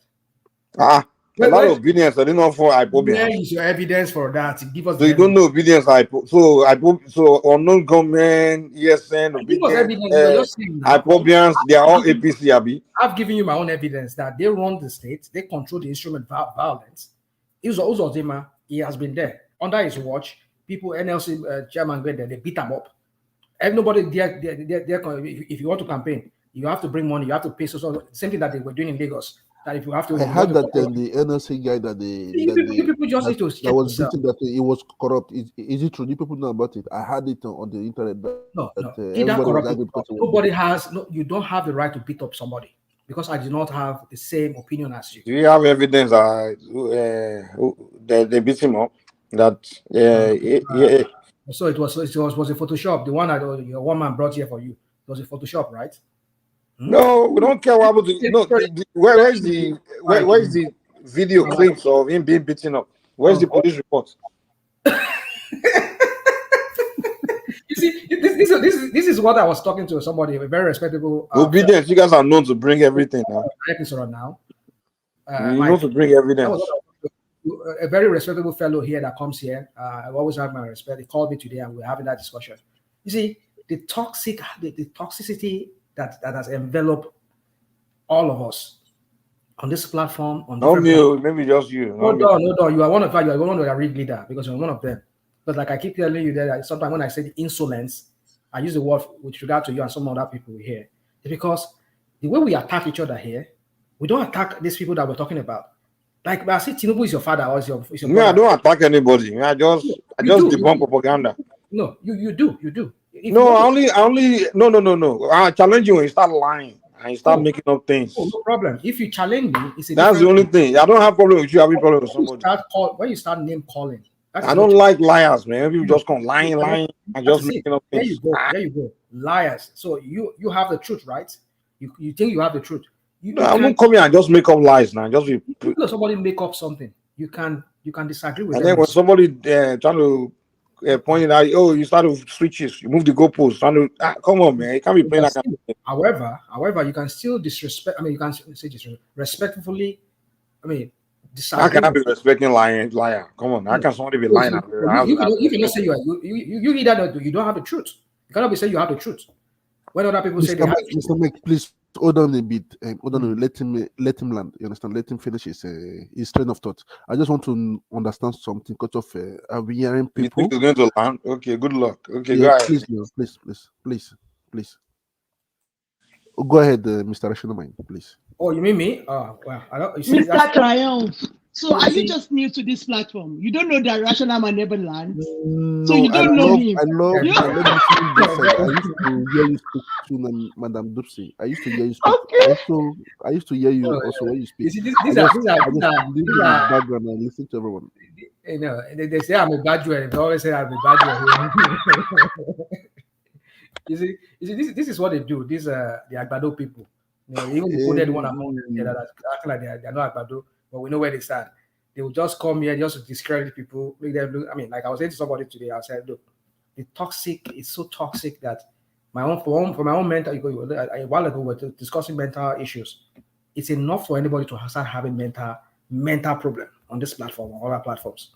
The way we just spin things here, you go see blue, you go to call them red. You have a criminal there in Asura. You're saying I should not call him a criminal. Somebody who forfeited money. If not because of their stupid, the way they prosecute cases here in America sometimes. That guy should be, he should have been convicted. But maybe because they could not really have anything to pin him down, but at least there was evidence that you collected money. If I laundered money here in America, I'll be in jail. I'll be facing IRS and I'll be going to jail. So why was he not jailed? Why was he not jailed? I don't know. Whatever. I know they have Okay, the same thing. And when it happens, it doesn't have the instrument of the government, whatever. So what do you mean? You can tell me that. But there was evidence that money was collected from him. If he was not guilty of anything, why would they collect money They from him? collect money for some other people also now. So are you saying that they change their law because of him or This what? is what I'm saying. When we start making cases like this, Sorry to cut you, what Mr. Rashid, because of about? like now, I can use myself as an example now. They saw is an huge amount of money in my account. The government seized my money, so I have to bring out proof what I did and how I did things, and people that signed contract with me is over or something. They seized it. You understand? They told me that because I withdraw just a little 30K, and I kept at the side. Just they told me that I don't have the right to collect such money in my own account. You understand? My own money. They told me I don't have the right. You can see they just blocked everything. It's It's frozen a thing now. different thing. You say triumph. You see, this is what we're saying. When we start making cases like what It about can happen to anyone. You understand? I'm putting my own Have you experience. seen the FBI? Have you seen that FBI release that they released? How they trace the whole thing from how they've been doing that how they've been sending parcel of heroin and of stuff into America. Have you read it? Have you read it? No. I don't. I don't say this. I don't know that. If we say here now, they say, "Oh, where's the evidence?" Go and read it. It's there. It's there. Go and read that other website. National mind. Who has been bringing cocaine to America? What did you say about that? I didn't hear you. Go and read it. Yeah, how they been about bringing, who did that? Tinubu and his Adegbero, what is that guy's name? Agbele, all of them. How they been doing that business using IPOs to ship. Can you tell us the summary of it? Just the summary of it. So let me know. I've already given you the summary. Dupsy, I want those are the story from. Check No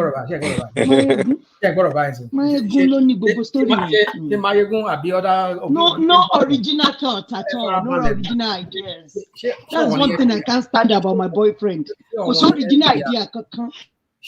Everything is about. Everything is all this propaganda from my people like to live in denial. The same people in Nigeria. You know the problem I have with you, rational man. You see, there's no original thought at all. Mr. Triumph. That was why I said. This FBI report is it only for you for the obedient or is for public consumption? Because it's only obedient that has seen this FBI report. You want me to answer your question? And you want to use it to answer the question? They live in their own world now. It's because you people live in your you people live in. They are the only ones that have evidence. you anything that discredits Tinubu, you don't want to listen to it. You don't want to see it.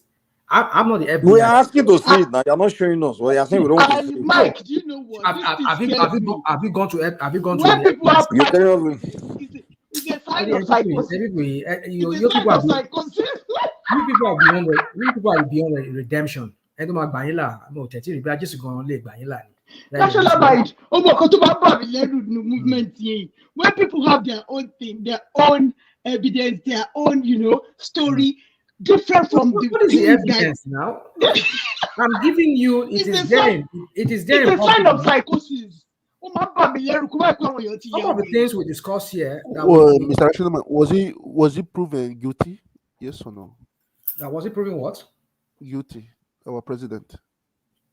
Guilty of his crime. You see, this is what you people say. You see, this is. I just want to know. He asked you a simple question now. Hold on. I'll answer the question. This is what they look for. And was he convicted? Was it this one? No, that's not what he's saying. No, that's what he asked you. Just answer the question, yes or no. Was he convicted? No, I've said why would you not answer it? I will not answer you. You force me to answer it. You don't have the answer, or what? No, you won't force me. Mr. Mike, no, we're not forcing you. You know the answer. Because I know of my own. You understand? Because when they told me that I was. No, your own is. Well, I don't know. Let's not. I know the way they treated me. Yeah, before they started releasing part of my funds, they started releasing it that I'm not guilty, that I'm a honest guy. Because I have to come. Because I know how much. Even a lawyer cost me €1,000 just to come a day to the court. Anytime he comes, I give him €1,000. That means without VAT in it, because that's the way they do. Because of you people, I used to hear so many things. Even my friends were looking at me and saying that, "What are you?" I say because of one thing that's I said yesterday. I don't interfere in politics. Because the moment you put your mouth out in politics, you start looking for problems. they have connections everywhere. You understand, Mr. Mike, what we were saying yesterday? I don't want to change the subject. So I know the way I talk in public space because I know that people are listening to us. You understand? Many people know me as Mr. Triumph, know my real name. So even I put Triumph, it's just it. You understand? But rationally, for me, I love our president so much. I don't know him, you understand, but I've read about him, I've watched him, I've listened to people that know him well. So they just told me that he's a great guy. He's a great guy. So the moment what are the people telling you? He's a great guy. What are the people telling you? It's minions and in Nigeria, they tell me that he's a great guy. Yeah, they will tell you he's a good guy now. Why will they not tell you? Because either he's a tribe man, or maybe because before he became the president, maybe they're waiting for their own turn. Like Duka is waiting for him to come and call him for a caller for Minister of Health to come and become Minister of Health. I'll be SSA to Tinubu on Canadian. National mind. To what the community coin on here?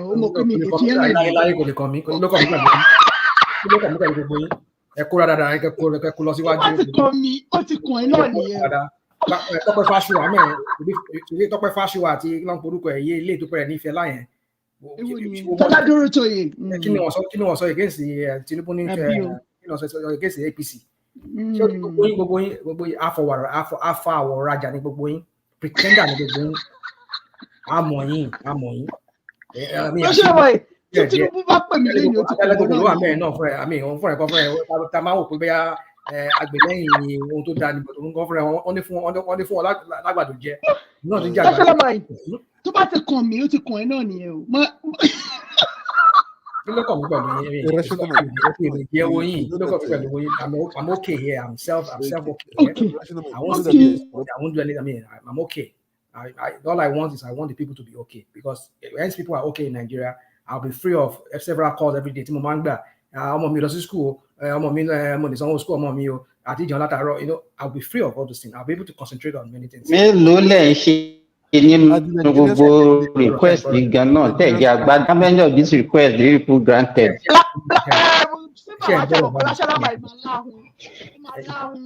Àwọn ni mí àbí. National man di fẹ́ ṣọ́ra ẹ̀ di public figure lórí one man show. Ṣé ẹ gbọ́rọ̀ báyìí?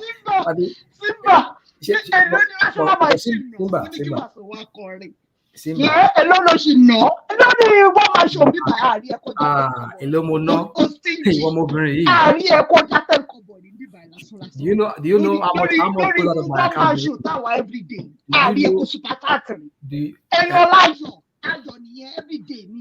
Àrí wọ́n ní kò náwó kú dúdú sí wa ń bíbá. Àfẹnu ẹnu nìkan ni ẹnu la rí. Ẹnu la rí. Onìkan la rí. Because I mean, you've not answered my question, rational man. Was he convicted? Yes or no?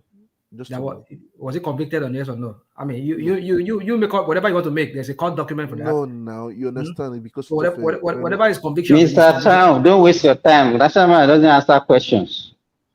It's because you are looking for a question. You want me to answer your question the way you want me to answer it. Yes. I just want to know. But he's not telling you how to answer it now. He forfeited, because you want me to answer that question the way, and I said I'm going to answer your question the way I said. He forfeited money. That in itself is a conviction of some sort. Yeah, he was indicted, and he was made to pay some money. That in itself is a conviction. Oh God! You see, this is what we're saying here. You see. I don't know what I don't know the kind of water some of you drink, all because of Tinubu. What is now moral now will be immoral. What is immoral will now be moral. That's how you people say it. No, we're trying to learn from you now. You are the one. No, because you're telling me convict until you say, we are asking you a question. We are not defending him. You are waiting for a judge to say you've been convicted to 7 years imprisonment. Is that what you're waiting for, right? Is that what you're waiting for? Right? How else do you get convicted? And I said to you that there are different ways people can be penalized. You can be penalized in different ways. No, convicted. That's what I'm saying. Go and look at the meaning of the word. There are many ways to be found guilty. Go and look for the meaning of the word. Other than the court of law. Go and look for the meaning of the word conviction. If you're found guilty, that is conviction. That's why we're asking, was he found guilty? So he was found guilty of that thing, and the court ordered that money should be taken from his account as restitution of some sort. That's the way they penalize them. So he has a criminal record. You people now twist it now, you spin it around paper. Yes, maybe you have been convicted for whatever for fraud, and then so we are taking that was a guilt in some ways. Okay, you say was convicted of what crime? Dude, come, don't come and it's stand. It's a simple question now. Why you get frustrated when they ask you question? You see, you keep asking questions I don't even understand. I've just answered your question. One question. You didn't answer the question. You say was convicted. You say which crime? What's the crime? What on what's hold on. Go and read the court case. Was it felony? Hold on. I don't know. For drug dealing? I don't know. You're sounding like somebody who doesn't even know what you're even talking about. Felony, whatever. So he was convicted of having money in his bank account. Okay. That was his conviction. Okay. Convicted for not having money in his bank account. What are you talking about? I mean, that's what you are telling us now. That's what we've got. We've got so far from here. That is the conclusion you are drawing. I never said that to you. You are the one drawing that conclusion yourself. That's what you explained to us. You won't allow me to talk because you want to say something. You want to put word in my mouth. Anything now. Go ahead and talk. Let's see. That's what you're saying. You're trying to put word in my mouth, and I'm saying it's what you say. We just Natural man, you are the one that have been talking since, not mine. Well, look, in your sorrow. You like to listen to your own voice all the time. You like to put yourself at the center of attraction so that everybody will be asking you questions. You're jealous, yes. You're jealous, okay. All right, you go sorrow now. You want to influence. Go ahead. Explain to Mr. Triumph.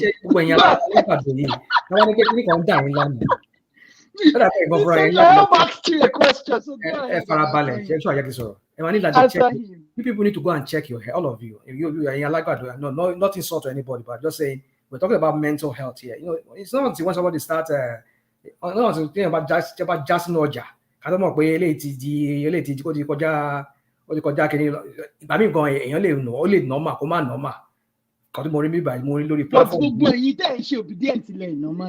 But you people are not justify only and justify you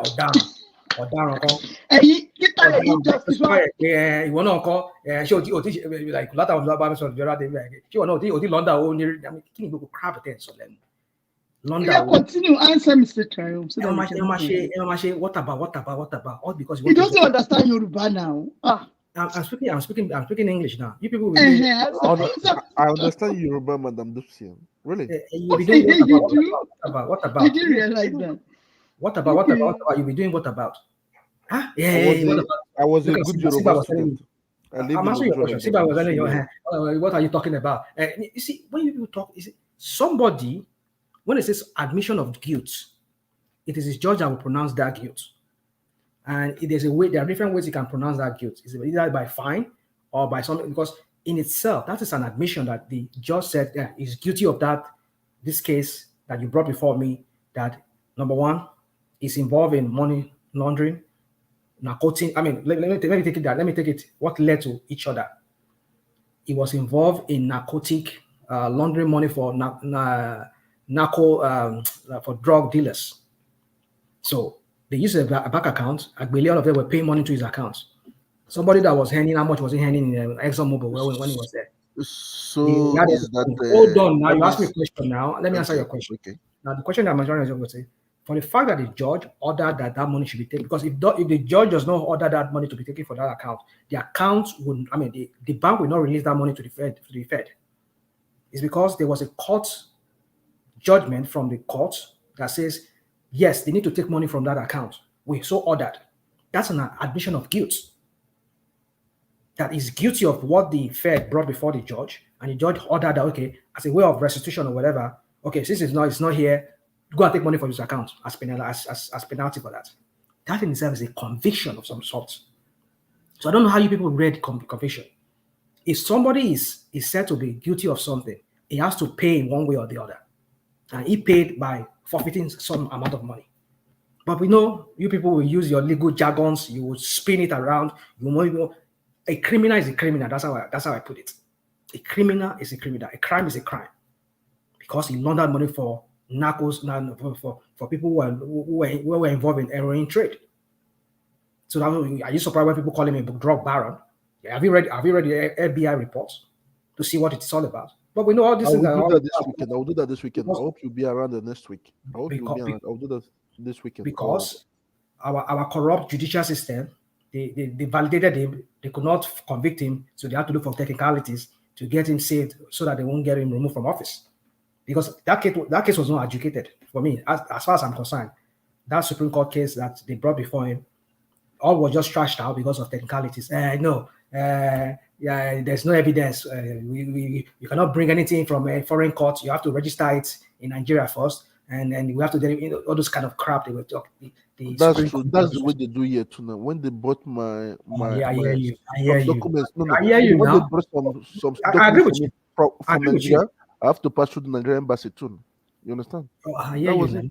Yeah, you pass through the Nigerian embassy, have you? Okay, no problem. You see, for me, no, they did it to me. That case was not adjudicated in Nigeria as to whether he was convicted, and that should disqualify me or not. They only trash all those things out of court because of technicalities.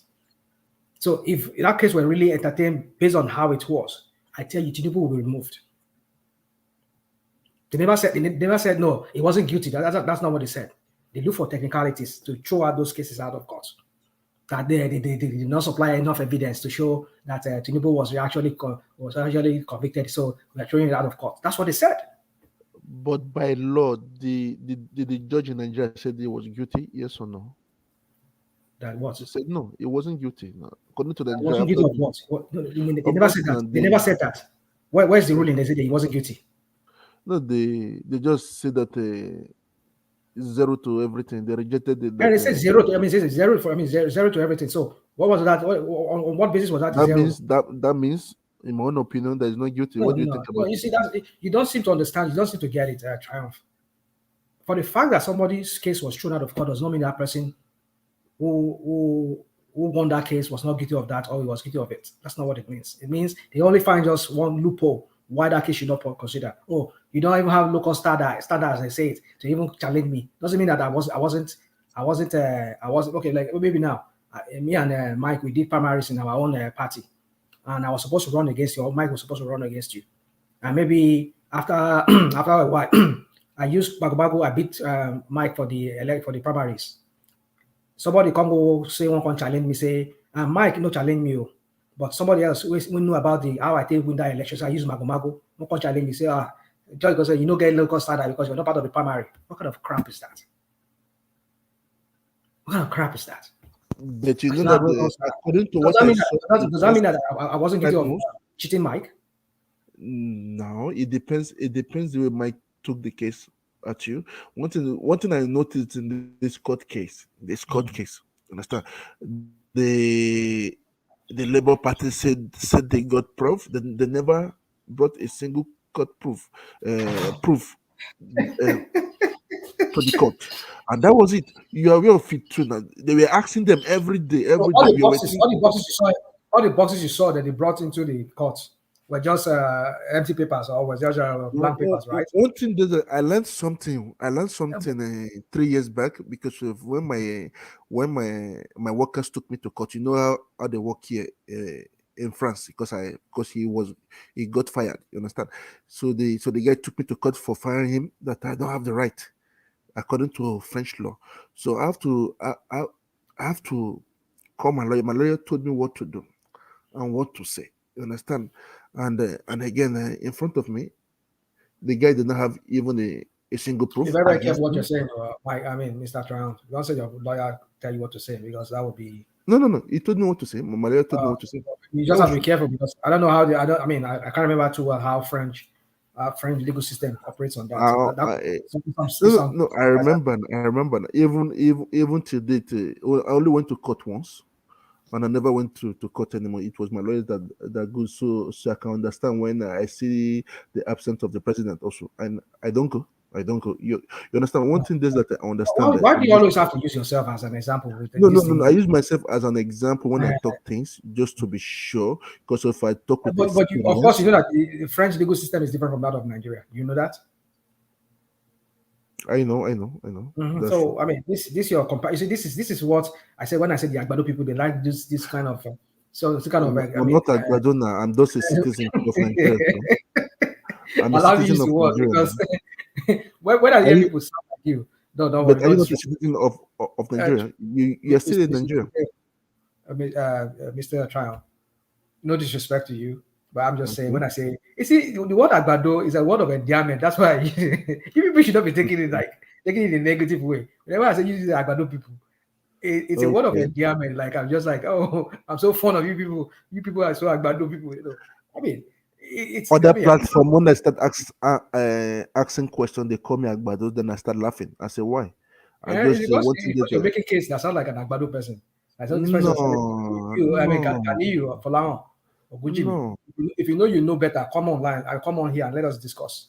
But I No, need to no, exit. one thing is that both of us, we have been speaking for the past few minutes. I don't have proofs, you understand? So this weekend, I'm going to read everything and understand Go and why. read it. Go and read it. You see And I some. believe that you'll be around next week, so we can talk more. Yeah, You understand? hopefully, I hope so. So I'll be happy. So I'll be happy just to exchange something. Sometimes one man said that I'm your fans. I say that I like the way you talk. Understand that I like listening opposite thoughts, at least to see how things go. You understand? So that's just it, because I don't like being on one side. I like listening to two parties. Someone is So having psycho. so just to that's what we call. No, I'm just laughing at this. Some of these people Why you making laughing? comment there. They say, no, these guys are on the in the comment section. He says, remember, you continue crying to 2027. Say, I did not, Okay, so that they don't believe that you went to school. say, I did not go to school. And now I'm saying that No, I'm but a psycho. I'm a but psycho. but do you like your And they're supposed to but, take me but to you still Arrow. believe in the president? Rashid, I Say know. what? But you still believe in your president, yes or no? You still believe in him? You still believe What president do I in believe in? President Tinubu? He's going to do Well, the job. I believe in still what? believe. Believe in what? Believe in what? Believe in what? He's our president. Well, he's the president. That's what the Supreme Court says. So it remains that way. Do I agree? I don't know. I agree with that. But is it? He is. That's what the Supreme Court says. So it's the final. We're not going more than that. We Is he can't your go any president? other Let me more. see, because you The don't want to highest court. accept it. Why? He's your president. Hold on. The highest court right now is the court of the Almighty Himself that is in heaven. He be the one to judge at the end of the day. The Supreme Court has done their own. The human Supreme Court has done their own. But the highest one invariably will do so at the end of the day. Sooner or Which later, or highest court future again? or whatever, Apart he from the one will. from Nigeria. You say what? Which highest court again that's going to do? That's what I'm Another saying. judgment. Supreme Court is the highest court in Nigeria as far as Yes. humans Nigeria is concerned. But in heavens, the Okay. Almighty, the Almighty will do You his don't own have to due. wish him His bad, own due man. time You he wish will him act. to be So good, because when that's he's what I'm good, it's saying. going to be the betterment of everybody in the country. But people back home, they don't complain. Nigerians don't complain. That's what I tell people. This is narrative you people like to bring on platforms like this. They don't complain. And you are here telling me some few days ago, I mean, not maybe some few weeks ago or something. You're talking Yeah. about people in Nigeria, how they were living. You were complaining about how some people needed money or something like that.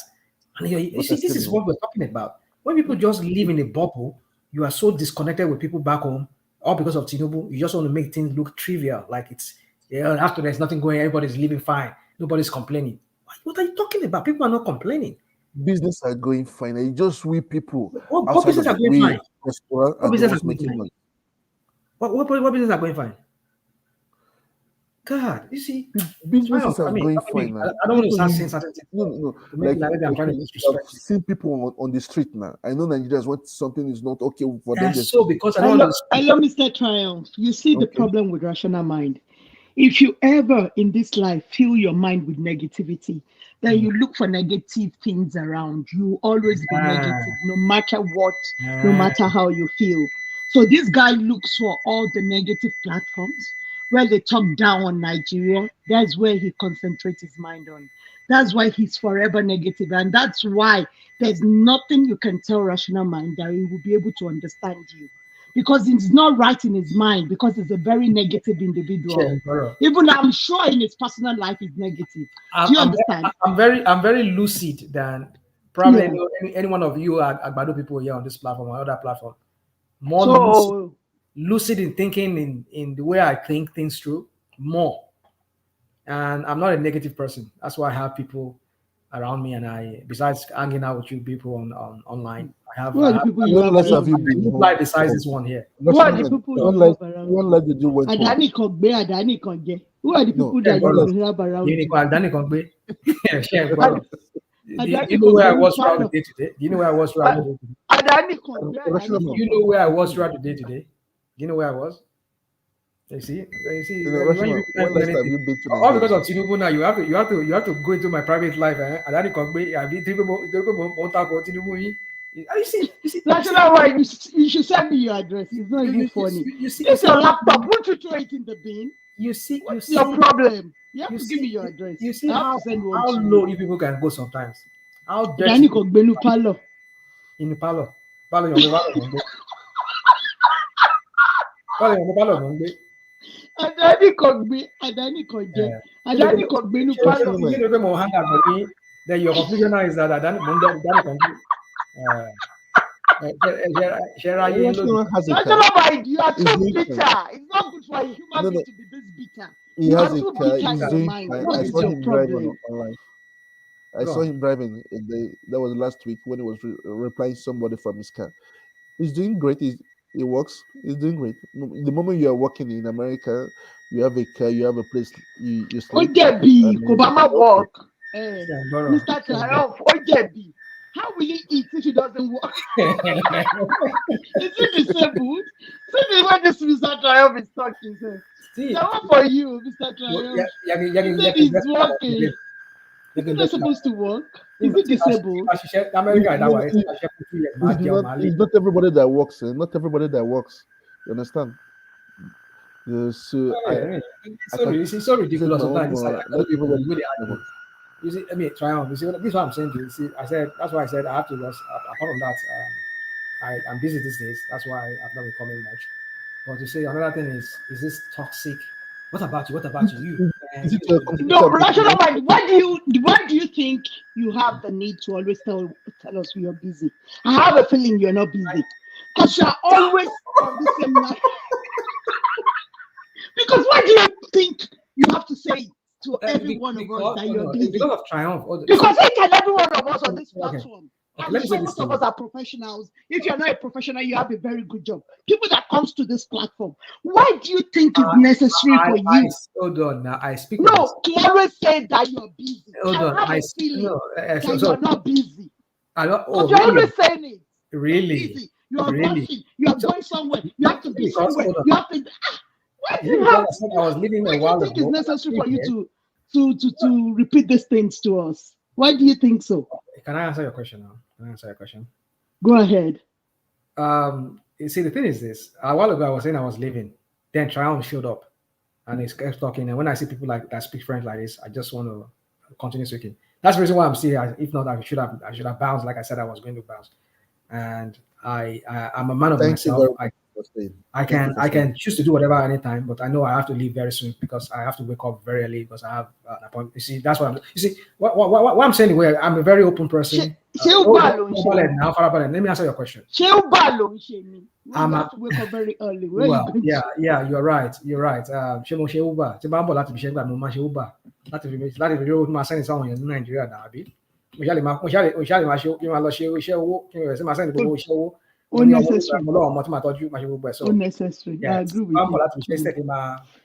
Kumadani combo.